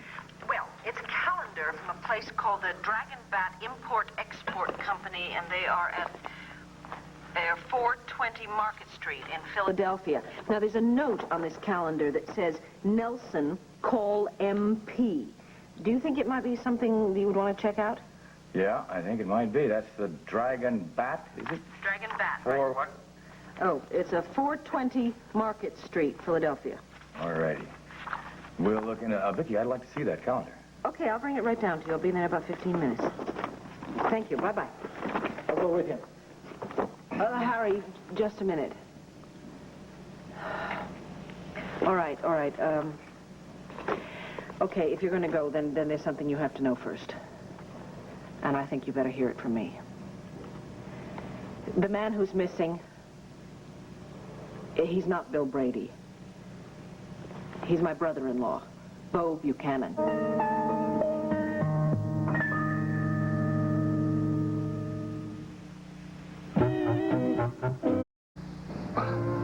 what has Bo Buchanan got to do with any of this? There is no such person as Bill Brady. It's a made-up name. A made-up what name? Brady. Look, the man that you know as Bill Brady, he is really Bo Buchanan. I'm so sorry you had to find out like this. Now, wait a minute. The man who is living in my house, eating with my family, and working at the plant. He's Bo Buchanan. Harry, I know it's very hard for you to accept this, but believe me, he is a very fine man. Fine is not a good description of somebody who lies about their own name. I know, but his intentions were nothing but the best, I can assure you. Look, it's a very long and complicated story to explain, but he sort of fell into the Bill Brady name by accident, and then he got stuck with it. Oh, Harry, he hated being dishonest with you, but he really felt that he could serve Lord Manning better if the people down there didn't know who he really was. He was going to tell you about it after everything calmed down at the plant. You knew, too? Yeah, I found out by accident. Well, who else knows, Dee Dee? Apparently, yes. Oh, wonderful. I mean, that's just wonderful. Man comes into my house. I trust him like a son, and now he's gone with my daughter. Well, Harry, wherever they are, believe me, Dee Dee could not be in better hands. It's right, Pop. How do you know? Now, no decent man would do what he's done. Okay, I'll tell you what. I'm going to explain the whole thing to you from the beginning in detail, but please, can we do it in the car? Because I want to get this calendar to Captain Hall as soon as possible. Are you still going to go with me? You better believe I am. It's my daughter. Now, Joe, you stay here in case Dee Dee tries to call. Shall we go, Victoria? Captain Hall, have your chief of detectives call me if he needs verification. Come in. Listen, Sergeant, if we're wrong, it'll be on my neck. Believe me. Now, come on. I would appreciate all the cooperation we can get, all right? Thank you. Thank you very much. Big city cops. Bigger the operation, they really try to cover their backs. They don't want to check out the warehouse? Well, they want us to really satisfy them about probable cause. I guess it's understandable. Maybe this will satisfy them. Oh, yeah. This is the calendar you found in Bill's room? Well, whatever the hell his name is. It's all right. I told him. Oh, I see. This is the notation I meant. Nelson. That could be Dubuque, all right? And MP could very well be Mark Pemberton, couldn't it? And after all, you have Dubuque's confession that he made the bomb for Mark. Well, we have even a little bit more than that. Just before you came over, we did a little checking on that Dragon Bat warehouse, and we found a Pemberton that was listed in the charter as one of the owners. Well, then what in the blazes are we doing waiting around here, Captain? None at all. Flannery? I'm going to need this calendar. All right? Yes? You with me? Are you going to the warehouse yourself? Shortest place between 2 points. Get the car, will you, please? Right away, sir. And what's that sergeant's name in Philadelphia? His name's Alvarez. Want me to get him on the phone? No. I still have his number right here. I'll get him. Sergeant Alvarez, I think we might have your probable cause. No, Pa, he's not back yet. Yes, he's okay, and I told you that. I talked to him. They called from headquarters. Yeah, hang on a minute. I think they're here. Oh, thank goodness you're all right. Yeah, you're good. Yeah, Pa, it's him. He's here. Well, he looks a little whipped and he could use a shave, but hang on a minute. You son of a gun. You okay? Yeah, I'm fine. I just, I need a little bit of rest, you know, maybe a shower, 24 hours sleep. I'll be fine. Pa? Yeah, and I'm having a little trouble, convincing him that you're okay. Why'd you talk to him, Paul? Come on. What do you say, Pa? Oh, fine. Look, we'll just talk about this later, okay? I'm a little out of it right now. Pa, you heard the man. He's tired. Yeah, I'll get back to you. Fine, Pa, fine. You know, there were times I didn't think I was going to see you again. Well, you got me back, but we can only recover about half the money. And I don't know when and if we're ever going to catch up with Mark Pemberton.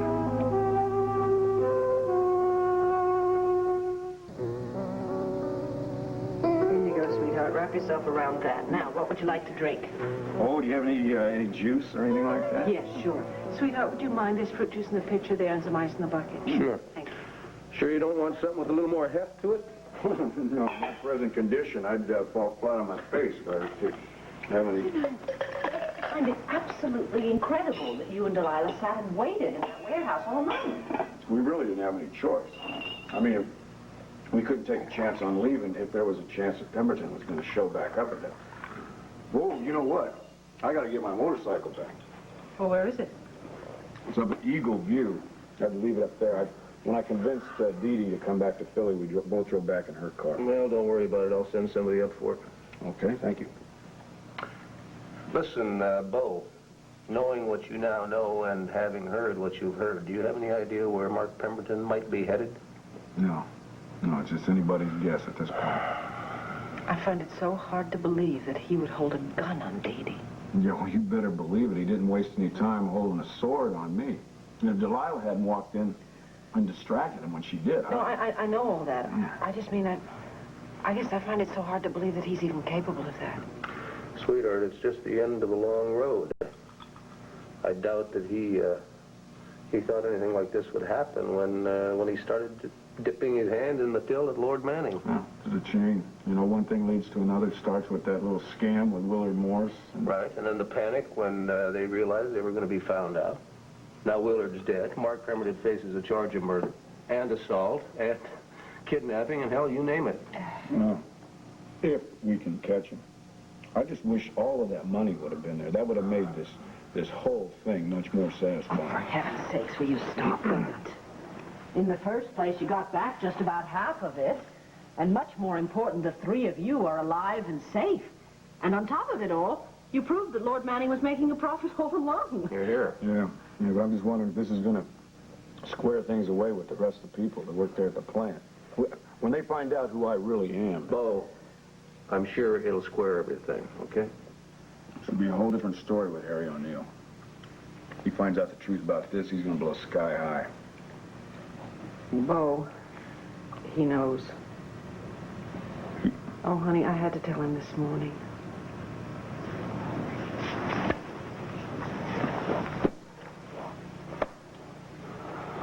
Oh, man. I was just hoping maybe I'd get a chance to tell him myself and explain it my own way. I know, and I really am sorry, but I didn't have a choice. He insisted on coming to headquarters with me. And you couldn't really expect the police to pretend like they were looking for Bill Brady now, could you? I thought it would be a lot better coming from me than from the police. Yeah. You're right, I understand that. I guess I just better get over there, though, and just tackle the situation right now. Well, now, hold on a minute. There's another fellow that has #1 priority on seeing you, Bo. Pa, he made me promise that I wouldn't let you leave here until you saw him.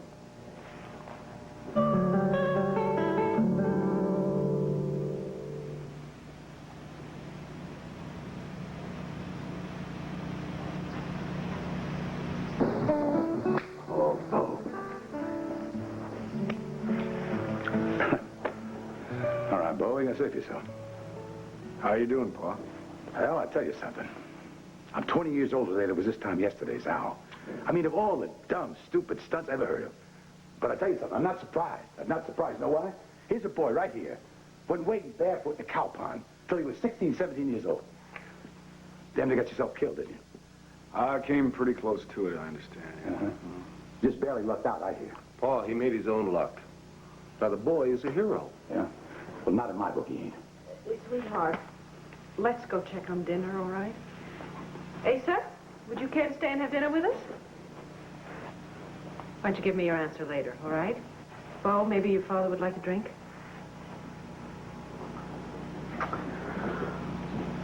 What do you say, Paul? You want a little snort or something? No, I don't want to snort or something. I want to know how the hell you got involved in this mess. I mean, being Bo Buchanan ain't enough, right? You got to play the Lone Ranger, too? You really want an answer to that question? You going to tell me there is an answer? Oh, you're damn straight there's an answer, but I'm not so sure that you'll stand there and listen to it. Have I ever not given you a fair hearing, boy? What, are you kidding me? When did you ever give me a fair? You're always ready to jump to your own conclusions about anything. But, okay, let's just take care of the matters at hand first, okay? I have a little drink. I think we're going to need it. Go on. I can drink and listen at the same time. I didn't aim to get involved in this Lord Manning thing. You mean you didn't name yourself Bill Brady? Somebody hung that on you. No, I mean that I just kind of slid into the whole thing. See, I met Joy. She's the youngest of the O'Neills at a fight that had broke out over the Lords in Buchanan, so I couldn't very well tell her who I really am. See, the name Buchanan, it means a different thing to your working class people than it does to you and me. Anyway, the O'Neills, they clued me in on a situation there at Lord Manning, and one thing led to another. Before you know it, I could see how maybe I could give them some help. Mm-hmm. And you had to deny your own people. See, no, I didn't say that. See, that's exactly... I knew you wouldn't understand. No! I don't understand. I don't understand a man being ashamed of his own kinfolk. No, that's not what I said. See, sometimes it's not such a terrific thing to be a Buchanan, Pa. Harry O'Neill, all those people down there at that Lord Manning factory, they have a deep and abiding mistrust of us. Why? Well, for one thing, they have an idea just about how much money we have. They also have an idea of how the Buchanan fortune really came to be. To hell with them! If rich was being a crime, what the hell do you think this country would be today? Paul, listen. All I am saying... Hey, I know what you're saying. I know where you come from. This mantle of Bill Brady, the mystery man, doing good, helping those poor, helpless people. Well, I sure as hell wasn't going to just cut him off at the knees. If Lord Manning plant, if that would have closed down, those people would have been out of work, Pa. Hey, my fault, your fault? No, but don't you think that we have an obligation to help out a few folks if we see a way that we can do a little bit of good? All right, boy. I think I know what you were trying to do, and I reckon you had the best of motives. It's all over now, right? Yeah, I suppose it is all over, because I don't think anybody at that plant is ever going to speak to me again. Well, I'll tell you something. You did what you set out to do. And now you're free to come back to your family. What do you say, boy? We go home, give you a shower, clean clothes, we go out. Well, Pa, I'm going to have to take a rain check on that. I got someplace else I got to go first. Where? I want to go over and I want to talk to Harry O'Neill. There's some things I got to take care of at his place. Hold on, why? What do those folks mean to you? They are not family, and they are not your kind of people. Pa, right this minute, I don't even know who my people really are.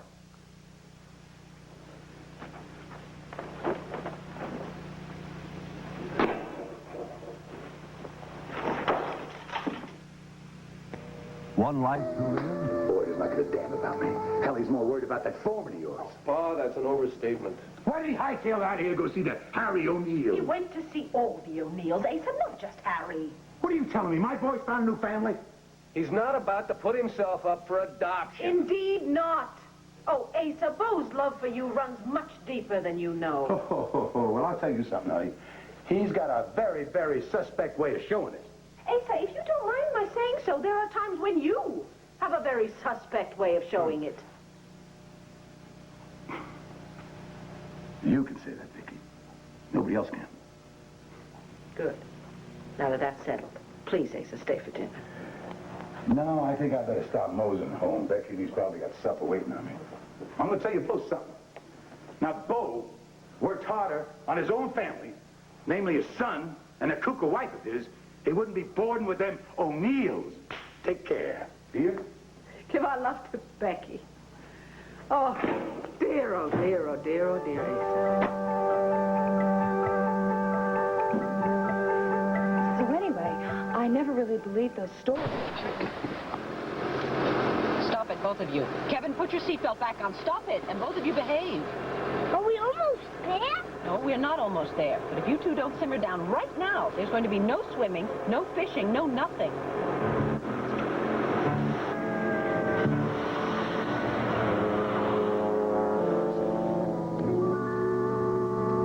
Okay, my boys, guess what? We are almost there. Are we going fishing?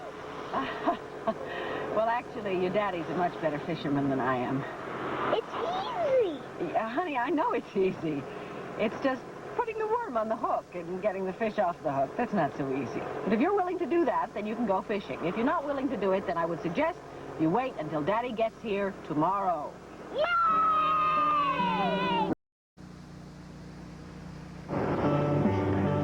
I'd like you to set the door unlocked. There. Stuff put away. In you go. Go ahead, honey. Oh, it smells a bit musty in here, doesn't it? Let's leave the door open. Kevin? Kevin, where are you going? Kevin, don't you go to the lake. Kevin, don't go to the lake. That's right. You tell him if he does. It's the last time he sees it this trip. I went to get my bike. Oh, okay, honey. All right. Tell you what, just put it up there on the porch in the corner. We'll play with it later. We'll ride it later.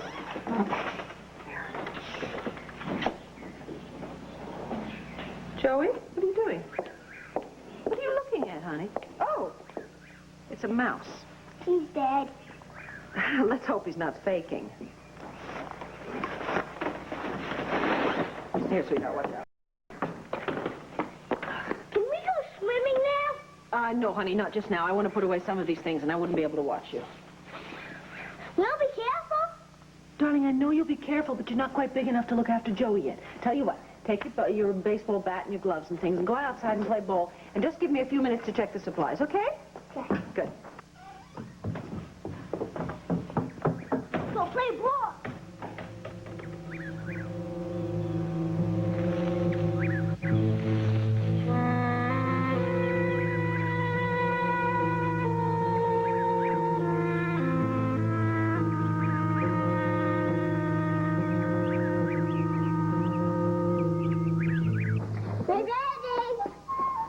I can see that. Okay, just give me a few more minutes with this list, please. We've been waiting an hour. Hardly an hour. All right. You two have been very, very good. I'll stop this and we can go to the lake, all right? Aren't you going to put your suit on? No, honey, I'm not in the mood to swim. I'll just watch you two, all right? However, I do need my sunglasses, and I don't know where I left them. What did I do with my glasses? Here they are. Thank you, darling. Thank you very much. Wait a minute, hold on. Let me give you your towels and your shirts, and I'll carry them for you, okay? There you go. This time when I teach you how to float, Joey, don't cry. Now, Kevin, Joey will learn to float when he's ready, all right? I don't want you pushing him.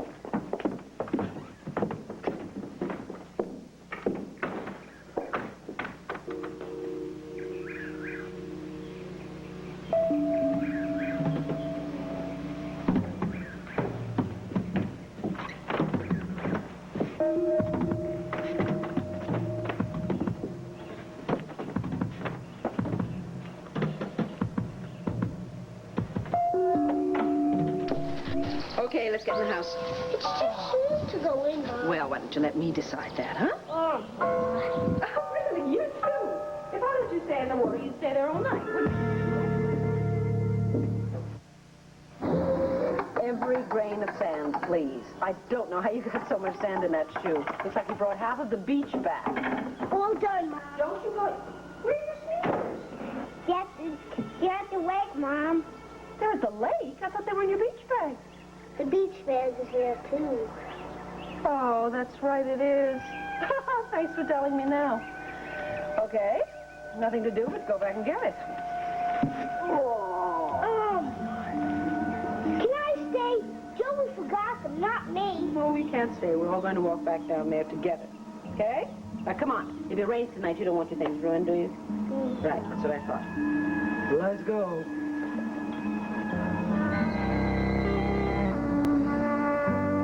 I hope that is the last time we have to make that trek to the lake today. It's not late, Mom. No, honey, I know it's not late. Actually, you know what we could do? After dinner, we could go down to the lake, watch the sunset. Is it pretty? Is it pretty? Oh, the sunsets down at the lake are one of the prettiest sights on God's green earth. In fact, that's one of the reasons your grandfather bought the cabin, because he fell in love with those beautiful sunsets. Can we have hamburgers for dinner? You had hamburgers for lunch. Please, Mom. Oh, okay. I don't care. It's a vacation. Let's have hamburgers for dinner. All right. What we have to do is we have to drive to town and buy some stuff then, okay? All righty? Sweetheart, could you do me a favor, please? Could you get me my purse? It's on the sofa. Get Mommy the market list, too, which is on the coffee table, and see if you can find Joey's shirt. I think I might have dropped it inside. Okay. Thanks, Angel. Let's get your sneaks on.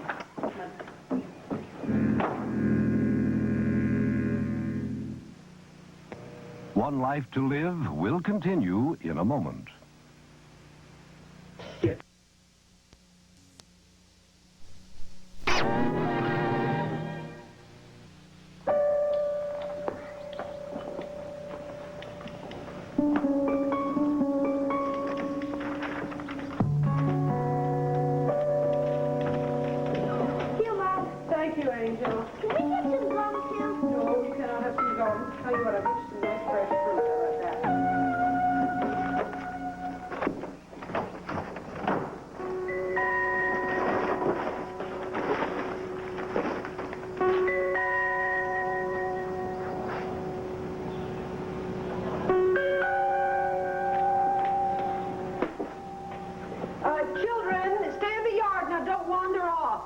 On the other hand, maybe they should.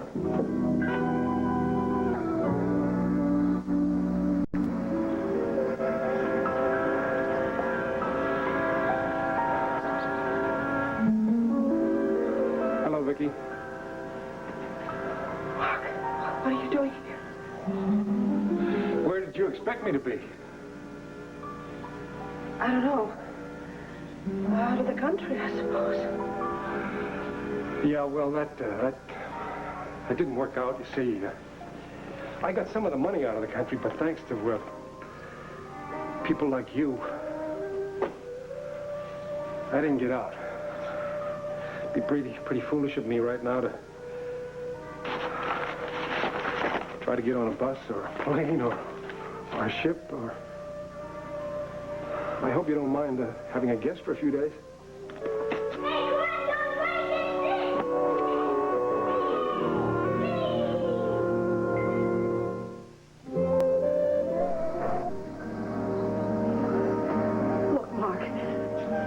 You're really safe here. You're not.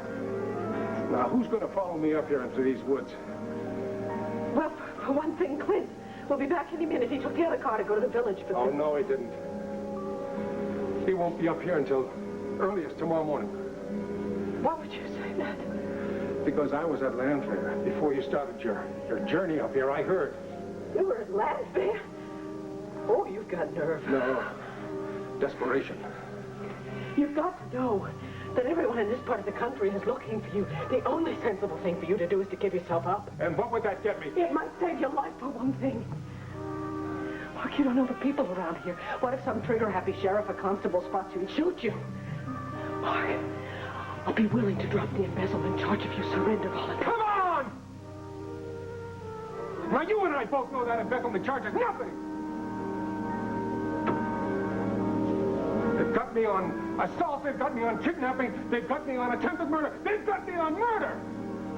They can prove that I'm connected up with Willet Morse's death, and that's a life sentence minimally, you know it! What other alternative do you have? Hi, kids. Hello, boys. You remember me, don't you? Joey, Kevin. Maybe my bargaining position just improved. Kids, you remember Mr. Pemberton, don't you? He's Mark Pemberton. He was at the house a few times.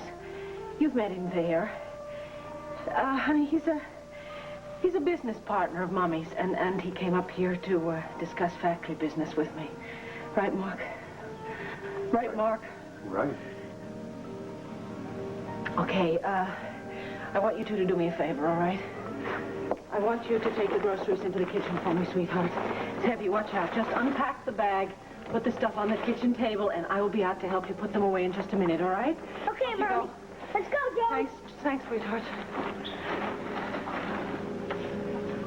Vicky, I'm not going to hurt those kids. But you do, right? So I thought it might be a real good idea if we got you guys to bed early tonight. It's only 5:30. Oh, I know that, and I don't mean right now. I just meant that since we had a long drive today, and you have been outside in the mountain air, you've been playing outside and swimming, and... Oh, by the way, your bicycle is still outside. I'd like you to get it on the porch so in case it rains tonight it won't get wet. Off you go. No, I don't want him going out. He's not going anywhere. Hi, Daddy. Hello? It's Daddy.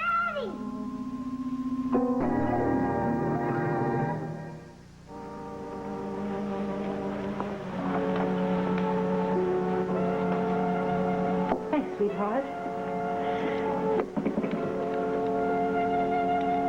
Vicky, why don't you tell the children to get ready for bed? That's a good idea. Okay, honey, I'll tell you what.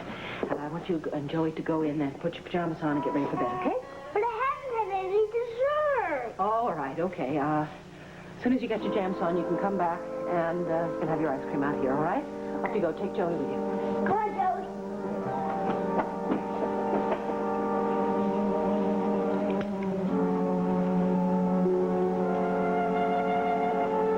I'm sorry to be so long, sweetheart. Oh, that's all right. I just wanted to make sure you got there safely, which you obviously did. Did you have a good trip? Everything all right? Car run all right? No signals. Understood? Sweetheart? Yes, I'm here. Yes, I'm here. We had, everything was fine. The car ran like a top and we made real good time. Good. I know you got great weather up there. I heard the reports on the radio. Oh, it's absolutely gorgeous. Listen, I saw the special edition of the banner. What happened? Actually, nothing. They had to adjourn court. Bowden didn't show up for the afternoon session. Seems he jumped bail. Oh, and no word on him since? No, but the police have a dragnet out. He can't have gotten far. So the trial ended after lunch? Yeah, judge declared a mistrial. Oh, well, then you could have driven up to be here with us. Stop it.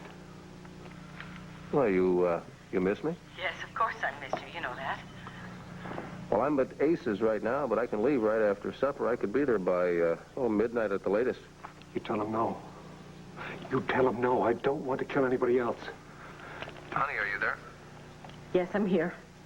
I was actually just thinking it doesn't make a lot of sense for you to drive up quite so late at night. You know, the back road to the cabin is terrible. It hasn't been fixed since last winter. It probably would be much better if you just got a good night's sleep tonight and then came up first thing in the morning. Honey, I don't mind the drive, honest. I know that. The thing is, we wouldn't have any more time together, you know. And the children are absolutely exhausted. In fact, I sent them to bed already, and I'm so tired, I'm going to go to bed, too, just as soon as I've had a bite to eat. All right, then. I'll see you early tomorrow. You kiss the boys goodnight for me, and you sleep tender. I will, honey. You too. Clint? What? Hang up. Nothing, honey. I love you. Bye-bye. Can I say goodnight to Daddy? Oh, I'm sorry, sweetheart. He just hung up. You're not changed yet. Go on. Finish getting undressed, and I'll be in just a few minutes, all right? Okay.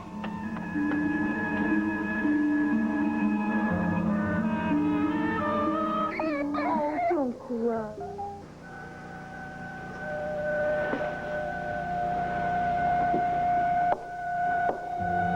Are they asleep? Of course they're not asleep. It's too early for that. They're in bed, though. They're watching television. Mark, they sense that something is wrong. They are asking me a lot of questions. What'd you tell them? Exactly what I said before, that you were here for a business meeting.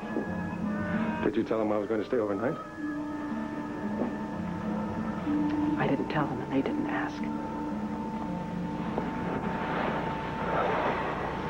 What do you want from me? Are you ready to negotiate? Negotiate? I am asking you. All right. If you're serious, I think there's something we can do.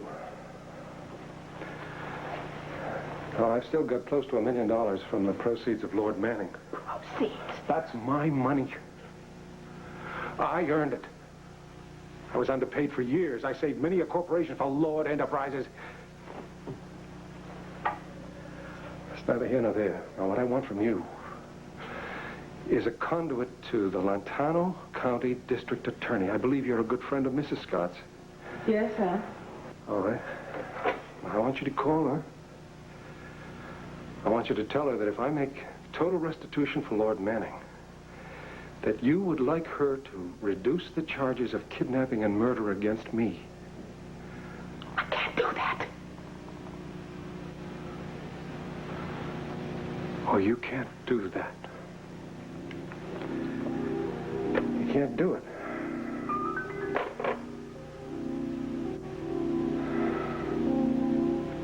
You got two beautiful children in there. You don't want them to get hurt, do you? Look, that's not what I meant.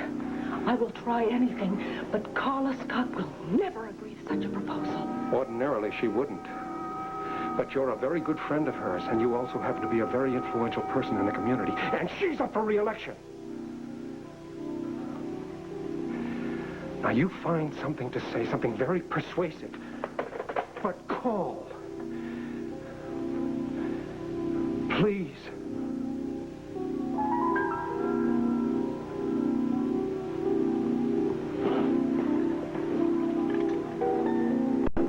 I wouldn't be separated right now.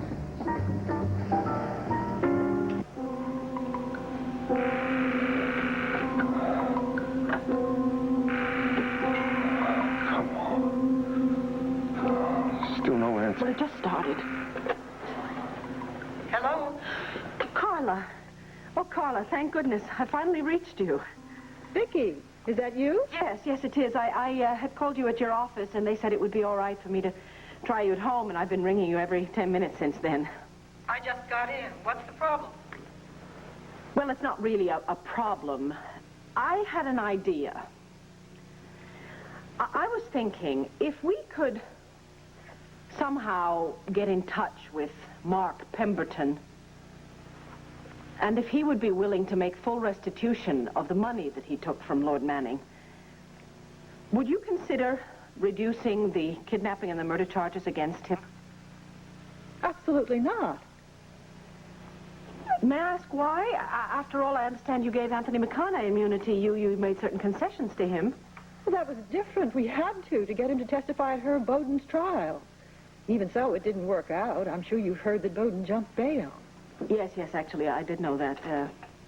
Of course, that really has nothing to do with Mark Pemberton, does it? The thing is, Carla, I'm really very, very anxious to get my money back. And I was thinking if we made an offer like this publicly... I understand your problem, Vicky, but I hope you understand mine. Yes. Carla, maybe you could just think hard about what I've said to you. Really reflect on it, and then maybe you could call me back. All right, but I doubt very much if I'll change my mind. Are you at home? No, actually, I'm at my father's cabin. I'm with the children. The phone number here is JL53741. Okay, I've got it. And don't just sit by the phone. Have a nice, relaxing time up there. I'll try. Thanks, Carla. Good night. Good night. Mark, it's hopeless. She won't consider it. She said she'd think about it. She'd call us back in the morning.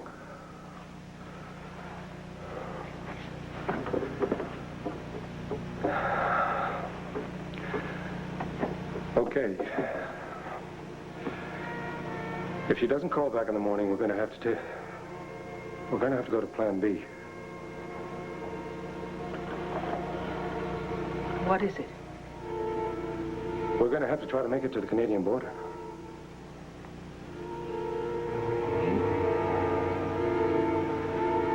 The boys, you, me. No, I could never make it alone, but with a handsome woman and 2 charming kids, I might, if you don't do anything stupid, I might be able to make it.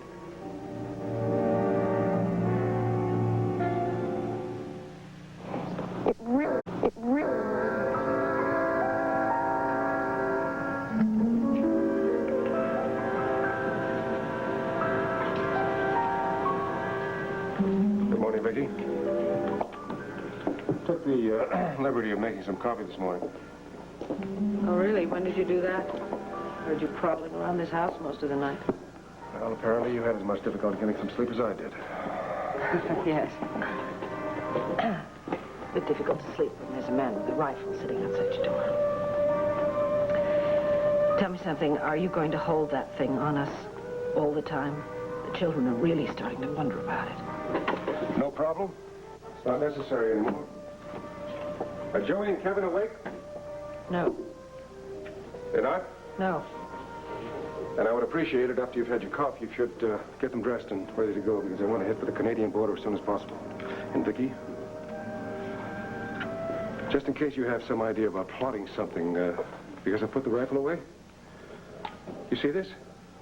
Looks like a transistor radio. It's not. It's a very small but very efficient bomb.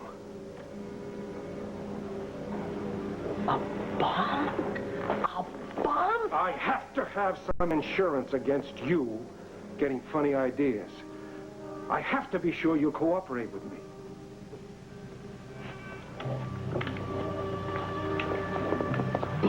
Look, Mark, I have been thinking about this most of the night. I think I have a much better plan for your escape. One that does not involve my children, but one which will afford you a much better chance of getting to your money abroad. Will you please consider it?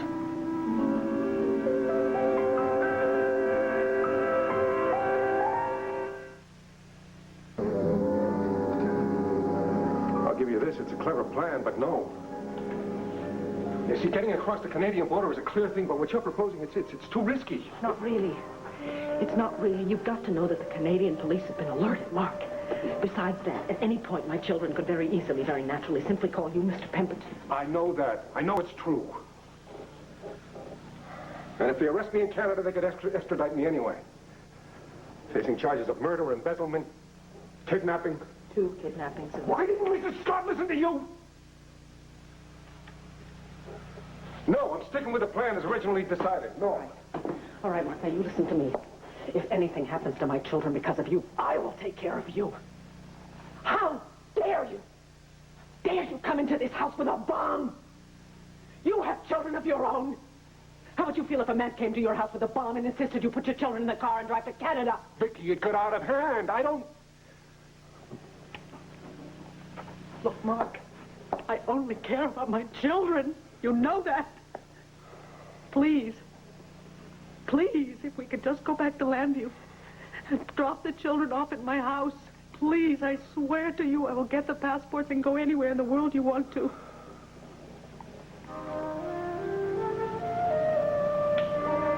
And you really think I could pass for Clint? I know you could. It's a terrible picture of him. It's very dark, it's very fuzzy. You have the same general features, the same dark hair. I know that if I am with you, you won't have a problem.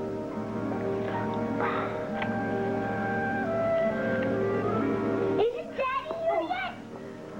No, darling. No, he's not. But he'll be here real soon, okay? Vicky, please get the kids dressed.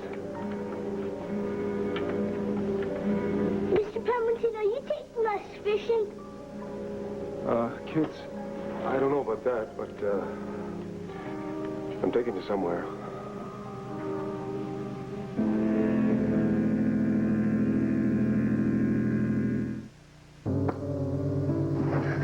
All right, Mark, we're all ready. I've told the children we're going on a trip, but I think they would rather stay here and swim, huh? I want to wait for Dad. Where are we going anyway? Hey, guys. You know something? I think it's me that's spoiling all your fun. It's my fault. You see, your mom and I have some work to do. I really need her help in something. So what we're going to do is we're going to drop you guys by the house. Is that okay with you? But you got to remember, your mom and I have to go down to the factory after that and continue our work. So it's the way it is. There's no other choice. All right? Children, I want you to do something for me now, okay? Yeah. You're big boys. You can do it. I want you to sit very, very quietly in the back seat of the car all the way home, all right? No noise, no roughhousing. Promise me, please. Okay? We don't want to upset Mr. Pemberton. Good. All right, now let's go. I want you to sit down in the car, wait for me, and I will be right there, okay? What about my bike? Honey bunch, we're going to leave your bike here. We'll pick it up in just as soon as we come back, probably in a few days. All right, go on, wait for me. Oh, Mark, thank you. Thank you for letting the children go. I don't want to hurt them, Vicky. But You don't have to say it. Believe me, I understand.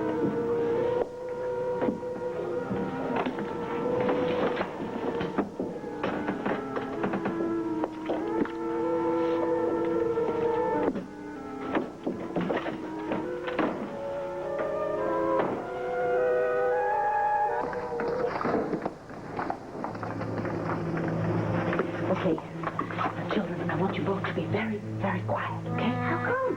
Because we're going to surprise Kim, all right? not before you bring me their passports. No, I'll bring the passports, don't worry. I'll tell you what, you two stay right out here, and Marty has to go inside and get something. And as soon as I come back out, then you can go inside and surprise Kim. But I want you to keep Mr. Pemberton company. Now, remember, no noise. This is a surprise, okay? Okay, good. Remember, I can see you from out here.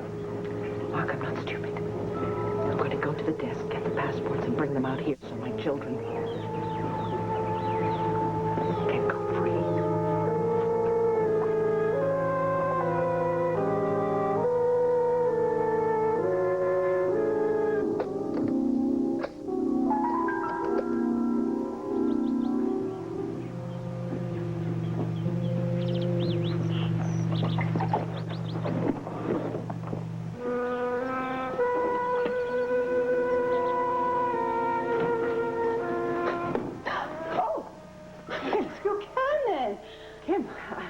I'm sorry. I guess I must have frightened you, too.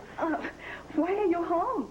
Miss Buchanan called not long ago, wondering whether I've heard from you. Yes, well, actually, it's a long story. I came back to get something, but the boys aren't feeling very well. They have a flu or a virus or something. Perhaps you could turn their beds down. Where are they? Oh, they'll be in just a minute. Could you turn their beds down now, please?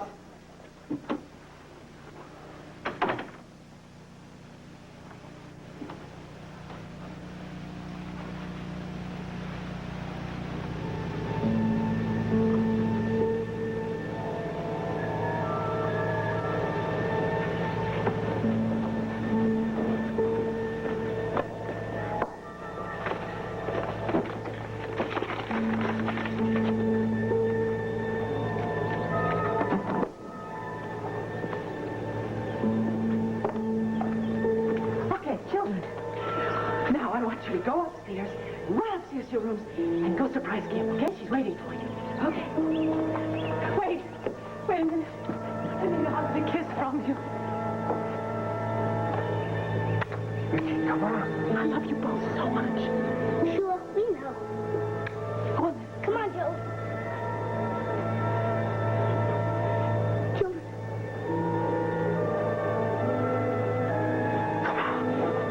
Passports are fine. Let's get to the airport.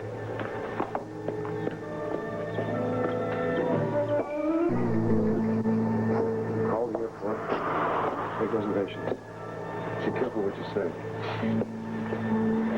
Tell me something. Did Mr. Dubuque make that little bomb for you? I thought I might need a spare for Lord Manning. Come on, we're wasting time. Dial. What number am I calling? Here.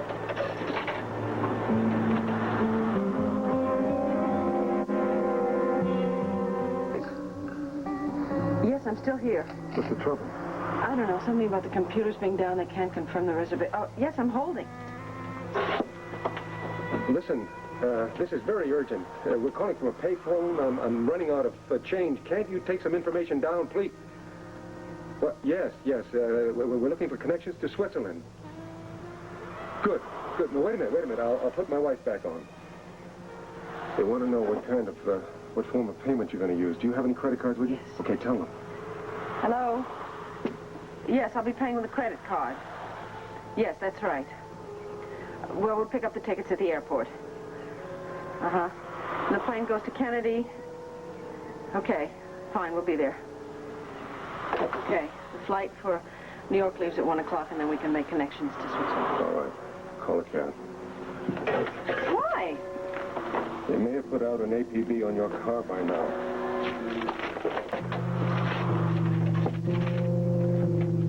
Here. You see it?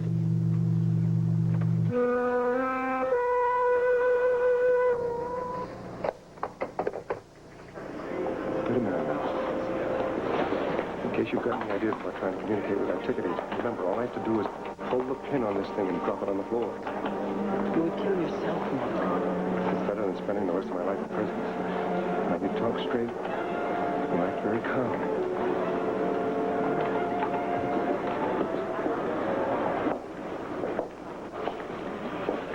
Who's gate 3? Thanks. Hello. I believe you're holding reservations on flight 101 for us, Mr. and Mrs. Clint Buchanan. Just let me check, Mrs. Buchanan. Vicky? You, how are you? Eve Martin, the Benedict Philharmonic benefit last spring. My husband knows your husband quite well. Yes. Where are you off to, Vicky? New York and then Europe. Little vacation. Lovely. Isn't your husband with you? Oh, Yes, Mr. Buchanan, how are you?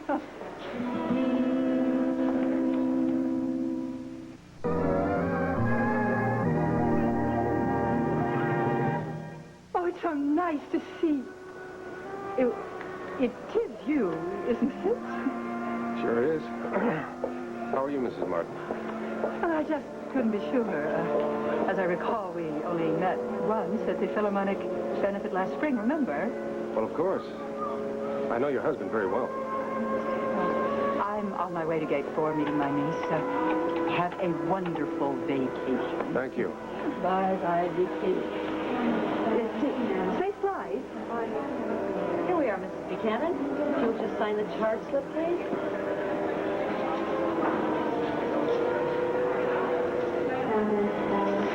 Thank you.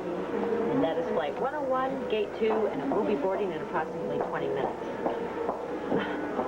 Don't you have any luggage? We sent it on ahead. You see, we were concerned about making our connection in Kennedy.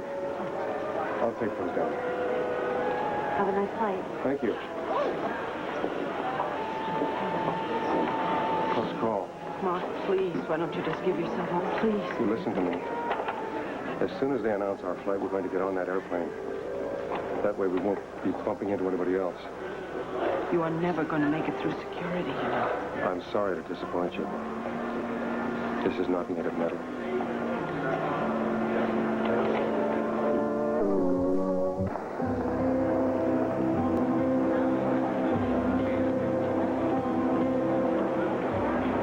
What's the matter with those people? We're going to miss our flight to Switzerland. They said mechanical trouble. I'm sure you don't want them to take off. Ladies and gentlemen, we're happy to announce that our mechanical troubles have been cleared up. Federal Air Flight 101 to John F. Kennedy International Airport in New York is now ready for boarding at gate 2. And we will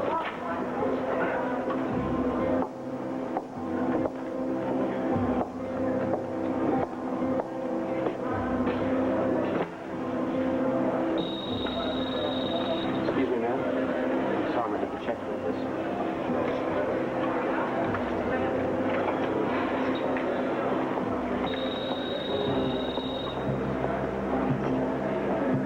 What does this do? I'm sorry, ma'am. We're going to have to detain you. Will you please follow me to the security office? Right this way. Wait a minute, wait. You can't stop us. We've got a flight to meet in Kennedy. We've got to make it. Well, darling, you go on ahead, and I'll catch the next plane as soon as this is straightened out. No, I'm not going to leave without you. No, look, that's silly. That's a perfectly harmless instrument. Sir, I have my instructions, and they are to detain anyone who's carrying a concealed weapon. And this certainly looks like a concealed weapon to me. All right, police, hold it for a minute. Quiet! Everybody listen to me. You see this? This is a bomb. This is a Everybody, do as he says. Guard! I'm a police officer. Clear the area. No. Everybody stay where you are. All right, take it easy. Take it easy. Take it easy. Guard, put your gun away. Okay.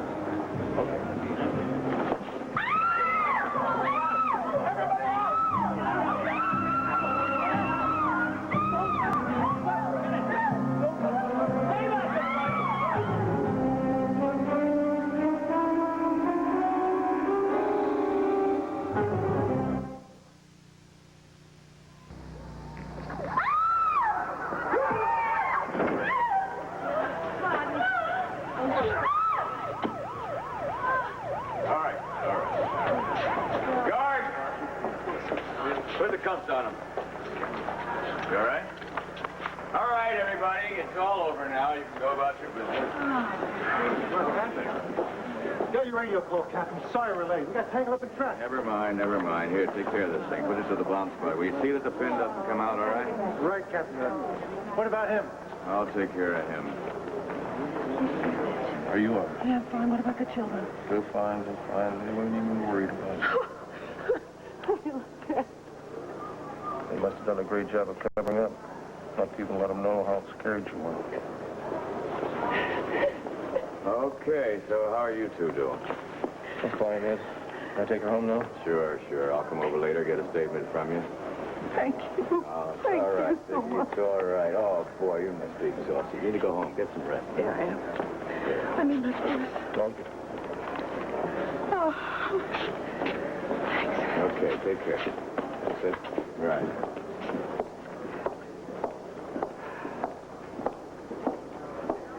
You have the right to remain silent and refuse to answer questions. Do you understand? Anything you say may be used against you in a court of law. Do you understand? All right. Dan did the story. And we made the deadline for the Bulldog. Complete with a 3-column cut on Mr. Mark Pemberton. I hope we got his good side. Oh, really? What's he going to do, sue us? I tell you what, these children have made me promise that we will go right back up to the cabin first thing tomorrow morning. You sure you want to go back up there, honey? Yeah, on 2 conditions. First, that we extend this vacation to 2 weeks to make up for the interruption, right? Right. Secondly, that you go with us. You got it. I told you, he's a pushover. Yeah. Give me this,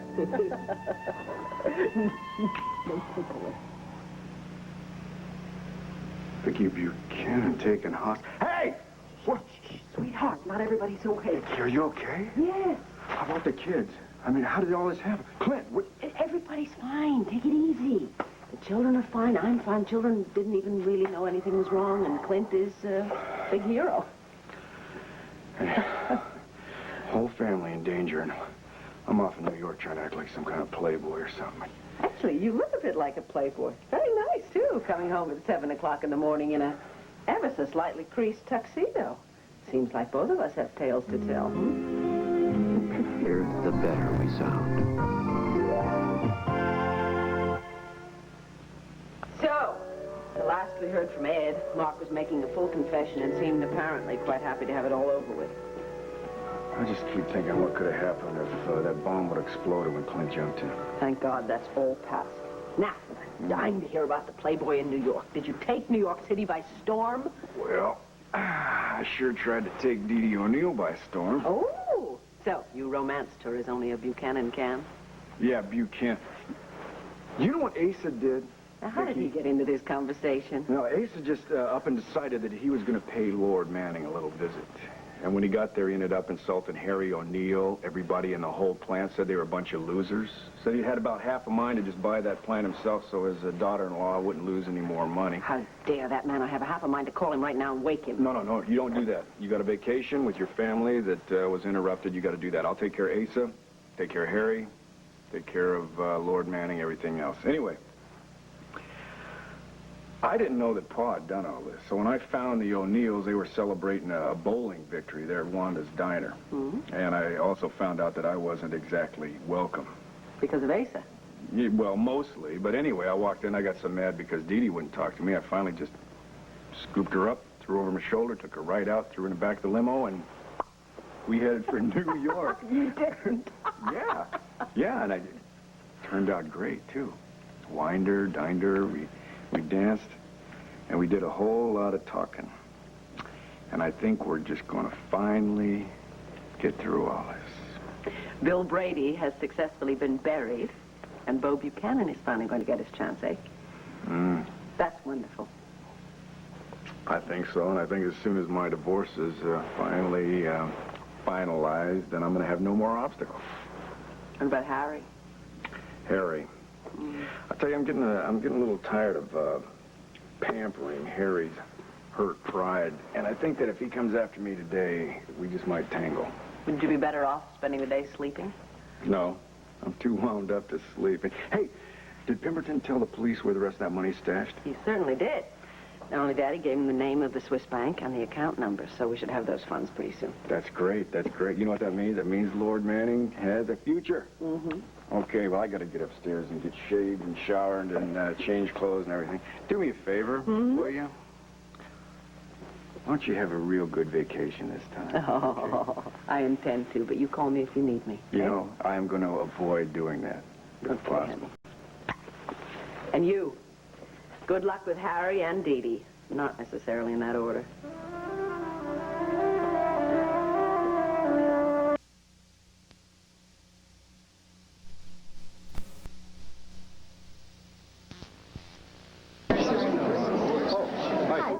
Hey, good. Here, take my seat. Something we said or what? No, I have something to do. It's very important. All right, thank you. I couldn't believe the old man and Lucinda going on and on about the good old days over there. Oh, dear. Those stories. Yeah. Dee Dee, I hope you haven't been scandalized.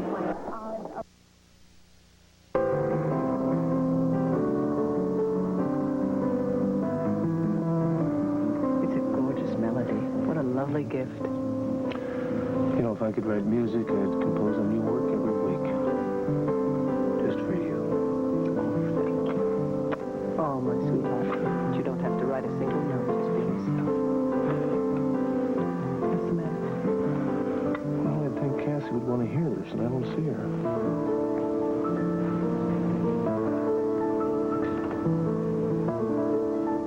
I don't know what's gotten into her. She'll be back. Vicky. Oh, I'm surprised to find you still here this morning. Well, I'm getting kind of a late start, really. I didn't get to sleep till about dawn. Had one of those nights where your mind, it won't shut off. I know. I didn't sleep very well either. I'm going over to check on Cassie. She's with Dave and Jenny. I bet you the kid's doing a lot better than her mother is this morning. Not necessarily. I think something drove that girl to humiliate her mother the way she did, and that something must have hurt her very much. Yeah, you're probably right, but fact is, it wasn't Cassie and Dorian that kept me awake all night. It was Asa. And that little number that he pulled on Dee Dee last night. I need your help to straighten it out. In this week's performances, the role of David Rinaldi will be played by Vincent Bagetta. Well, I know you mentioned it last night, but I didn't realize that Dee Dee was that shocked by Asa and Lucinda dredging up the past. I really don't know what the effect really was. All the way home, all we did was talk about Dorian and Cassie, really. I'd bring up Asa, some of the little stories that he had to tell, and all she said was that she was anxious to turn in, so I guess I have to wait till I get to the factory and talk to her. Well, I hope she's not upset. No, but it hit me that Asa did this purposely. He meant to upset her. You really think that? Vicky, he doesn't like the O'Neills. He doesn't think Dee Dee is good enough for Buchanan. Honey, has he approved ever of any woman you've ever fallen in love with? Well, you got a point there. But no, listen, last night, underneath all of his warmth and charm, he was really trying to just pull a fast one. What I think he would like to have seen is her just stand up and tear out of that place, you know, with tears in her eyes. Why do you think that? Because he gave in too easy when I went over and asked him just to be nice to her, you know, and me, shoot, man, I should have known right from the start. Okay, what do you want me to do? You want me to talk to Dee Dee or Asa? No, what I want you to do is just have us over with you and Clint and the boys, you know, just let her see that at least this part of our family is normal. Oh, come on, I wouldn't go that far. You know what I mean, that we don't act like Asa. Well, all right. What are you doing Friday night, then? Nothing solid? Okay, you have plans now. We invited Sam and Rafe over, sort of wedding celebration, so why don't you bring Dee Dee, and then she can get to know your cousin. They're pretty normal. That's perfect. That is wonderful. Okay, Good. What about Harry? I mean, he's got to relax about the Buchanans, too, so... Fine by me. Harry and I have to talk about the employees' plan to buy Lord Manning anyway, so we can do that then. You want me to call them, Harry and Dee Dee, or... I'll talk to Dee Dee first, okay, and then we'll tackle old Harry. Okay, honey. Good. I hope you can come. And I will see you sometime later this evening, okay? Yeah, okay. Vicky, Yes. there's one more little thing. This is kind of sticky, but, Dee Dee doesn't know that Drew is actually my son. I haven't told her yet. Oh, Bo. Yeah, I know. It seemed to me at first that it was a good idea because of everything else that she had to handle. And then I mentioned it to Becky Lee. She was pretty put off that I wanted to keep it a secret. And the more I thought about it, I could see that it wasn't the best idea I've ever had in my life. But I will tell her soon, but it might not be by Friday. So you want us to keep quiet about Drew? If you would. I think it's a mistake, but I'm sure we can manage to keep it out of the conversation. Thank you. And I will not let that much time pass before I tell her. Okay? That's after Asa last night and all the stories he had to tell, you know, I think if she saw Drew and knew that he was my son right now, she'd just see it as another scandal. And then she'd believe the old saying, like father, like son.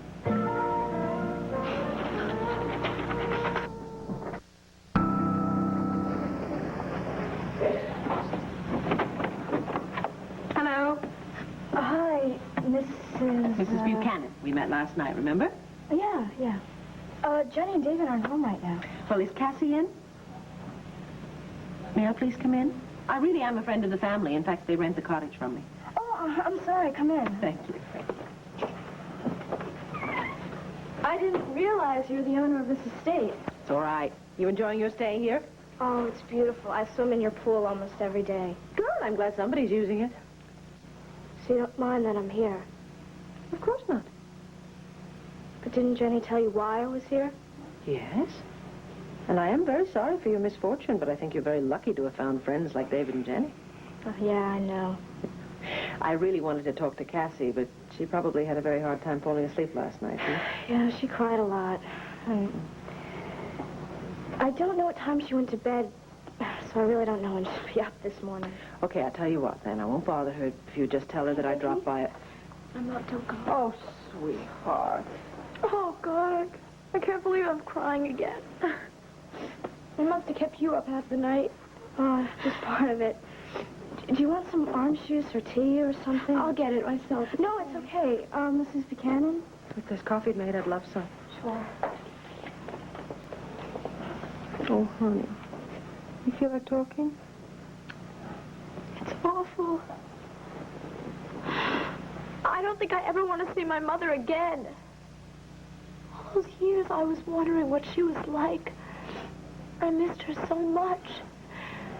All through my life, and then I find out who she really is, and I don't want to have anything to do with her. Honey, I have no idea what brought all this on. The last thing I saw, you were happy and smiling. That was before I found out. Mom told Jenny that David pushed her down those stairs. What? To keep them from getting married. She told Jenny that if she didn't leave David alone, that she'd call the police and have him arrested. That's why Jenny left David. They told me the whole story last night. I made David tell me everything. I thought you said you found out during the party. Well, I did. Someone who knew told me the whole story. That's awful. Who would spoil your 18th birthday party like that? But Aunt Vicky, I had a right to know. I should have known long ago. My mother used me in all those schemes. She used me to convince David to give her piano lessons so that he wouldn't leave town when she just wanted to be close to him. And my father, Herb, he came back when she probably never even loved him. Do you want some orange juice, Cassie? Oh, honey. I know it must be an awful blow for you. I could never forgive her. Never. She's a terrible person. But you still love her. I don't know how I can now. Look, Cassie, I'm certainly not going to defend her. What she did was just wretched. And she hurt a lot of people, but I have to tell you that in the long run, she probably hurt herself more than anyone else. And the pain of driving away her own daughter is going to be unbearable for her. And what about my dad? She drove both of us away, and she deserves it. She deserves to be alone. Nobody should ever love her. Because in the end, she'll just end up hurting them.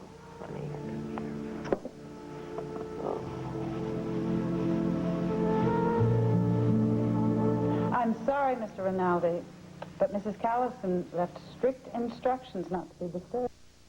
Well, darling, it's not that I didn't want to attend the Workers' Committee meeting tonight. If I hadn't committed myself to hostessing the Philharmonic Board thing, then I would have been there for certain.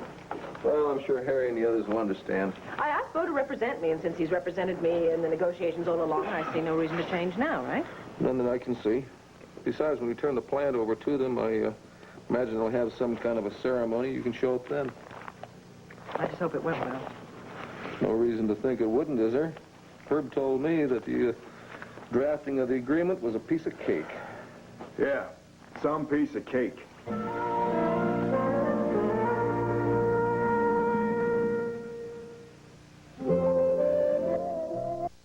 Dee Dee wants to know if you're okay. You want to talk to her? No, not right now. I think I'm just a little too mad. I wouldn't even make any sense. Would you tell her I'll call her back, please, when I cool off a little bit? Uh-huh.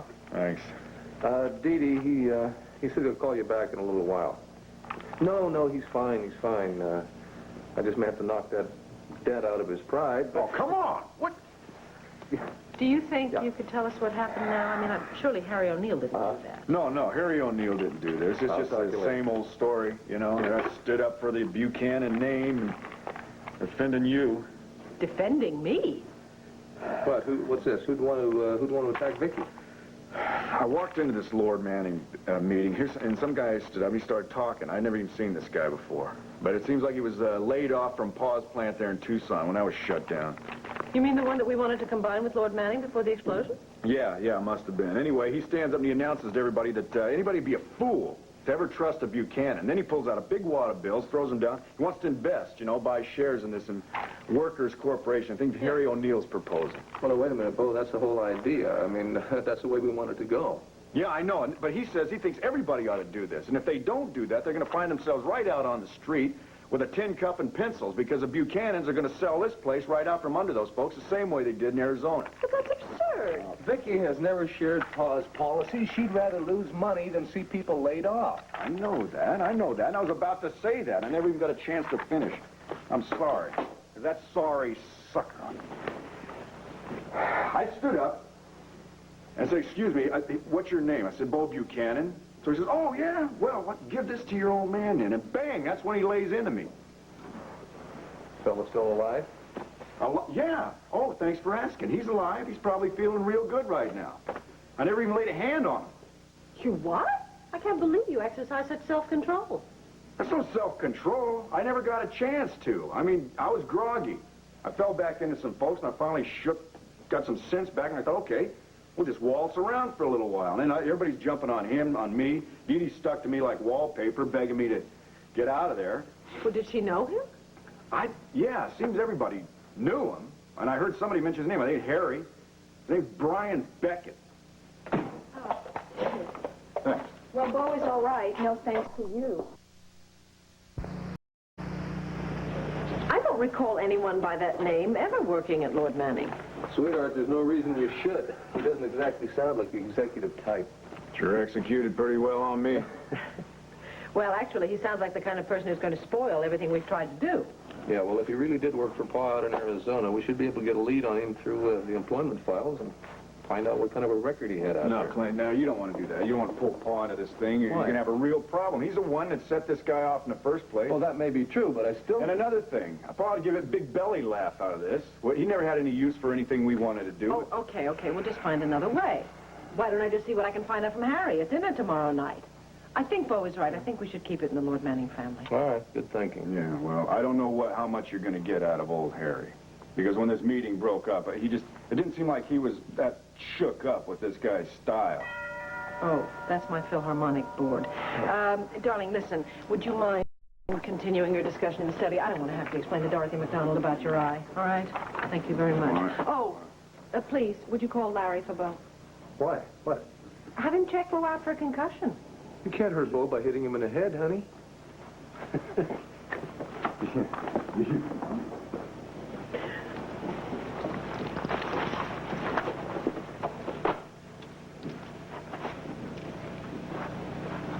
Dorian! Hello, Vicky. Am I the first one here? I wasn't sure you'd make this meeting. Oh, I wouldn't miss it. I was looking forward to seeing you. So you see, I really am spending all my time putting this supper club together. And here is our musical director. Hey, I'm sorry I'm late, but I was at the old Athenaeum Theater, and, Oh, the one Ace Buchanan donated to. Yeah. Is it a white elephant, or is it worth something? Well, it's old, but it's worth renovating. David, do you think that would be a suitable home for the Philharmonic? Yeah, I like it. I think it has a nice old world elegance about it. It's got great acoustics, and I think it's a lovely setting for an orchestra. But I think before we make any renovations, we should make a decision about protecting it. Yes, well, David, I'm sure we're all very anxious to hear what your recommendations are.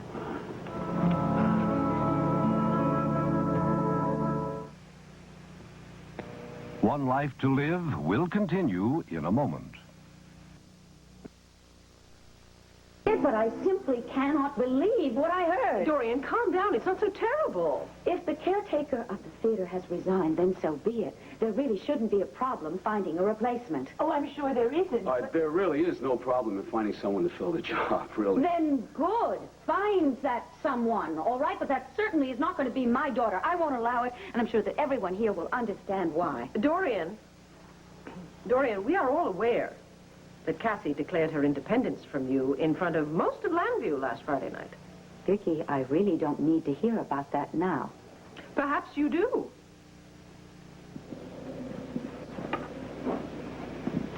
Dorian, in my opinion, Cassie had very good reason for doing what she did. Vicky, how can you of all people say that? Surely you know that a young girl's place is at home. A young woman should be able to shape her own life. And Cassie, in my opinion, is certainly old enough and intelligent enough to make her own decisions.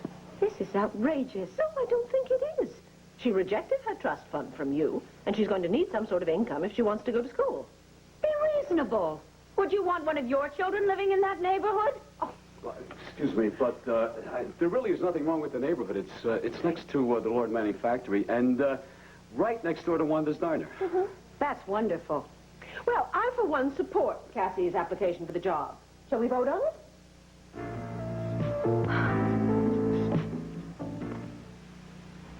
Arthritis pain. Your patient, doctor. He's the one with the black eye and the rather hangdog look. Ah, Vicky. What? Hi, Larry. Hello, Bo. Let me Larry. take a look at you. I'm okay. Yeah, I'll be the judge of that. Oh, he's fine. He's just fine. A little slow with his left, but he's fine. Let's see. Come here. I've been putting this on cold compress. All right, that's... All right, close your right eye. Okay, look at the light. Follow it around. That's right. You see all right? Yeah, seems to be all right. Okay. Took quite a shot there, didn't you? Anyone I know? Larry, you don't want to know this man. He's got an ugly disposition. What happened? You hit your head on going down? No, I didn't go. No, I didn't. I fell back into some folks, all right? And then I shook it off, and I was going to go back after him, and they jumped in the middle and everything. Dee Dee and I. left. Bo, you don't have to explain. We understand. Of course we do. He creamed you. You never laid a hand on us. Sweetheart, leave him alone. Leave him alone. I think it'll be all right. Your eye will be discolored for a little while, though. Well, after you have checked him out, you may check me out. You? What's wrong with you, Vic? Aha! I just went several rounds with Dorian. Oh, is she out and about? Out and about. Not only that, but determined as ever to absolutely run Cassie's life, even if she has to do it from a distance. Yeah, and this is the big showdown, from what I hear. You ever get the idea that Dorian has a learning disability? She doesn't learn, and she never forgets. Bad combination. Bad combination. Well, so you and Dorian tied it on. Who won? What a silly question, Doctor. Buchanan's always win. Say, Bo? Is it settled then? Do I get the job? Oh, your mother fought it all the way. I guess it'd be too much to hope that she wouldn't, right? But she didn't win. Not this time. Vicky. Oh, Bo, sweetheart, thank you so much for the beautiful flowers. That's okay. It's just a little advance thank you for having Harry and Dee Dee over tonight. Come on, that hardly qualifies as a special favor. This is a special night to me because this evening is not going to end until both those people learn how to relax around us. Oh, I see. Does that mean I should plan for a midnight snack? Oh, How's your eye? it still glows in the dark. It's a little tender, that's all. Did you run into that fellow, what's his name, Brian Beckett, today? No, I didn't. As a matter of fact, I didn't even go by Lord Manning today. I just took care of some other businesses. Uh-huh. So, is there anything I can do around here? No, sorry, not a thing. I guess I just stand around and be nervous, huh? Oh, Bo. I think it's not just Dee Dee and Harry who are going to have to learn to relax tonight. Yeah. Come on, sweetheart, we're going to have a wonderful time. Yeah. By the time they leave here tonight, they're going to realize that not all the Buchanans are descended from a pack of outlaws.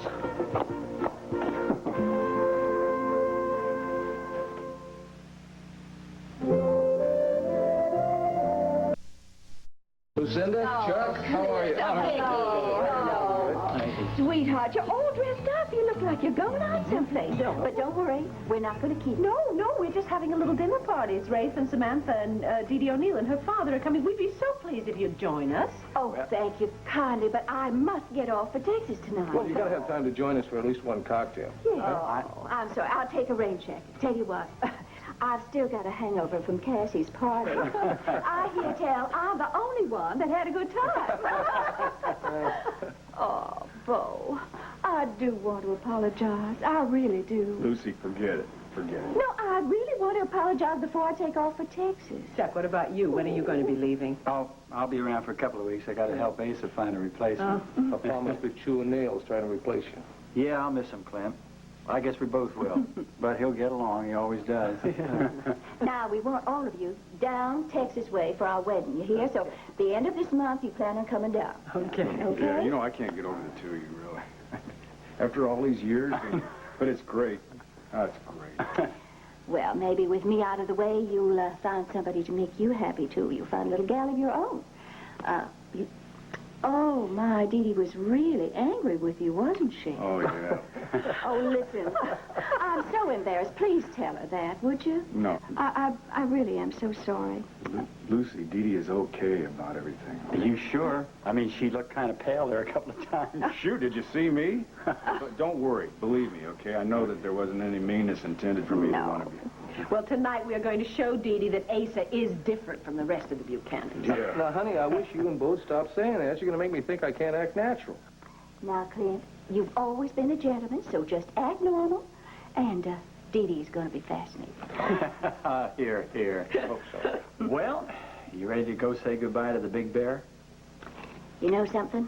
For the first time in my life, I am, and without regret. Vicky, Lucinda.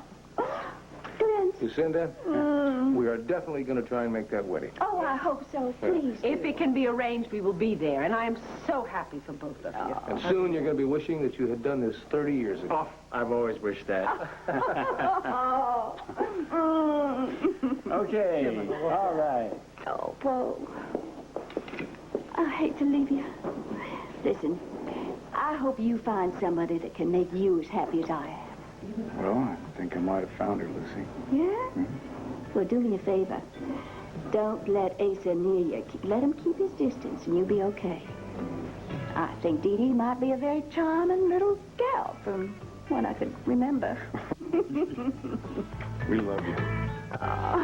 Brenda. Yes, I'm coming. Have a safe trip and a good trip. Thank you, dear. We look forward to seeing you, okay? Be sure and come down to Texas. We'll see you a We'll lot wait for you. before you leave, all right? A lot. Bye. That's what I told you. All right, Thank see you, you night. soon. Good night, Chuck.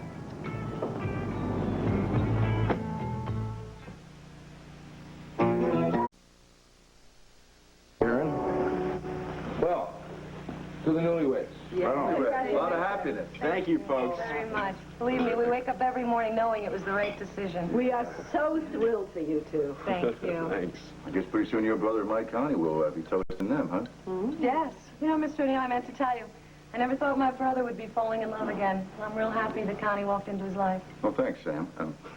I think she's kind of special. Yeah, she's working out terrific as my job assistant. I'm glad she walked into my life as well. Yeah, you know, there's just something about those O'Neill gals. They're all Oh, wait a minute. Maybe their father had something to do with that. You suppose? Well, the first two are stepping up into something in the world that I couldn't afford to give them. Now, just a minute, Harry. I have known you a long time, and I know how rich your family has always been in the important aspects of life. In love and loyalty and support. They're here. You're laying it on a little thick, aren't you? Oh, I'm He's getting embarrassed. I think we should change the subject. Why don't we sit down? Sit down, please. Sweetheart. Well, wait a minute. Harry, let's get back to this moving up in the world. You know, when Lord Manning becomes a corporation and you're in full production, I think you're going to find that there's some more cash floating around. Hell, you know how much cash is going to be floating around when Brad starts supporting Connie?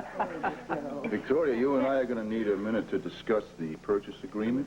Okay, why don't we step into the study? All right, no sense boring the newlyweds. Well, let me freshen your drink. No, I might say something nonsensical, and then Victoria would talk me out of a few concessions. Fat chance. Come on. We'll be right back. Excuse us. Bye. Bye. Hey, I think your dad is a great guy.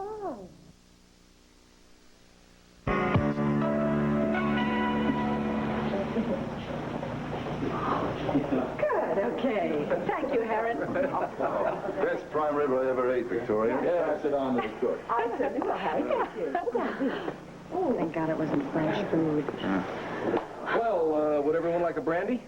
Lovely. Harry, yeah, sure. And how about an explanation from your brother about that eye? Yeah. Hey, Bo, it's no fair sitting across the dinner table the whole night and I didn't get the whole story about that. I just lost my moves. Come on, fess up. What happened? I'm especially interested in disorderly conduct. Bo was defending the Buchanan name, weren't you? Actually, what happened was this fellow that worked for Pa down at his plant in Tucson got some hard feelings and kind of took it out on Bo when Pa closed the plant, right? Harry, who is that fellow anyway? Bo said that everyone seemed to know him. Oh, Brian Beckett's got a real short fuse, but he's very smart and a real go-getter. He worked at the plant about 10 years ago. He did?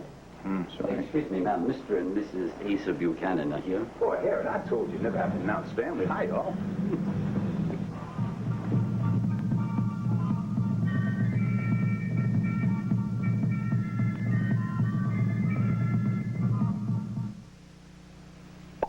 Good color. Full bouquet. Weekdays.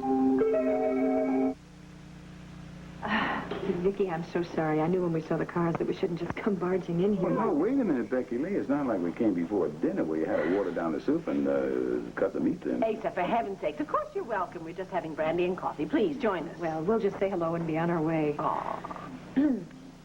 Oh, Sam, Ray, I tell you, it's real nice to see you still got that honeymoon glow. Pa, would you like brandy or sour mash? Oh, I have a sour mash, Clint. Oh, Harry O'Neill. I tell you, real good to see you again. Mr. Buchanan, the plant is still not for sale. I'm sorry you didn't bring Drew. Actually, I took the liberty of taking him upstairs to Kim. Oh, I would love to see him if that's all right. Oh, I'll tell you, Bo, he looks real cute tonight. Yeah, I'll tell you, but he's kind of tired and a little bit cranky. So. Well, why don't we both go and Yeah, see if he's all right? Excuse us. I'm sorry, some other time.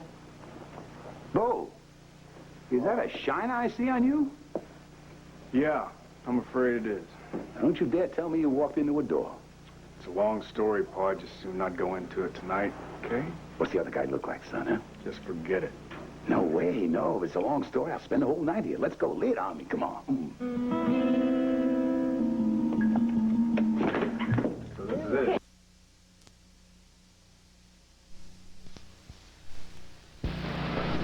What did you say the name of that guy was? Beckett. Right here. Brian Beckett. Oh, sure. I remember that dude. He was a foreman at the plant. Hey, so you actually remember some of the names of the people that work for you out there? What the hell kind of a crack is that, Rafe? I guess he got himself noticed, huh? Oh, he sure did. Agitating fella. Did you ever sit down and try to talk to him? Talk to him? You don't talk to people like that. I mean, haven't you learned that much about management yet? I learned enough to keep Lord Manning open. That plant of yours in Tucson is a parking lot now. Oh, and Nathan knows a lot about parking lots, don't you, honey? Oh, Lordy, Becky Lee. You're never going to let me forget that theater fiasco, are you? Well, Asa, now, as far as I'm concerned, you've made amends most handsomely by donating the theater and the property to the Philharmonic. We're going to renovate it and use it as our home-based concert hall. Oh, fantastic. That's great. That's going to help revive that whole area down there. Lord Manning has already started.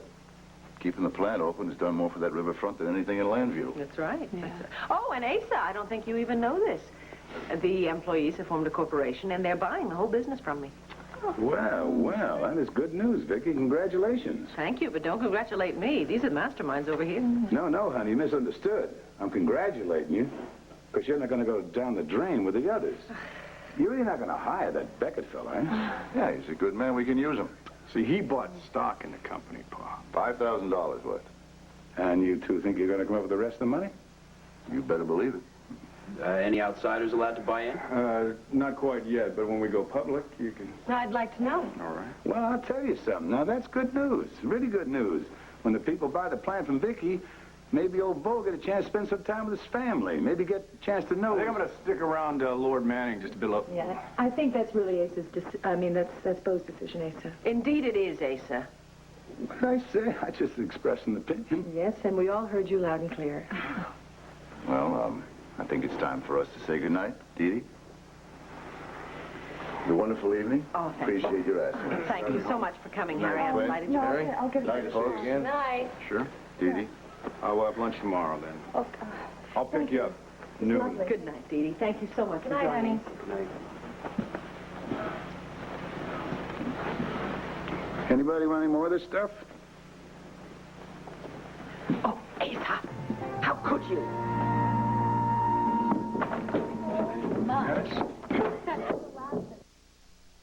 Why's everybody all over me? You mean you really don't know? I'm just telling Bo about the guy that slugged him, how ornery he was when he worked for me. And this O'Neill jumps on my back. If you hadn't jumped in when you Asa, did... you were looking for a fight. I know all the honey, time. wait a minute. He was. Him. I knew that we shouldn't come barging in here without an invitation. Oh. I'm terribly sorry. Becky, please, that's ridiculous. We were delighted to have you, and it's perfectly all right. Thank you. I think it's time that we got going. I'm going to go upstairs and get Drew. Okay.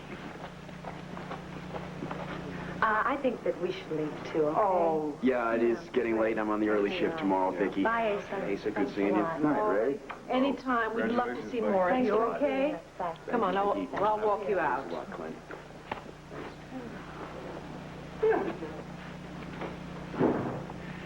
You were going to tell her, weren't you? Tell who what? You know damn well what. Did you forget our conversation? We agreed I would tell Dee Dee about Drew in my own time. You ashamed of your baby? Don't start that. You hear? Clint, wait, stay out of this. If Dee Dee O'Neill's offended by you having a son, I'm going to tell you something, boy. That damn well forget the whole thing. I'll adopt him. Becky Lee and I will raise him, and you stay damn clear of that boy. No. Asa, this isn't the time to be talking about this. Well, just tell me the time. Just tell me where or when. I'm not saying I don't agree with you. We talked about this. Bo, it might be better for Drew in the long run if we had just one father. Yeah, one that stays at home and is there when he really needs him. Not one that goes gallivanting with strangers. I'm going to tell you something, Bo. Right now, you are going to have to make a choice. And the choice is going to be him or them. Look, Pop, I'm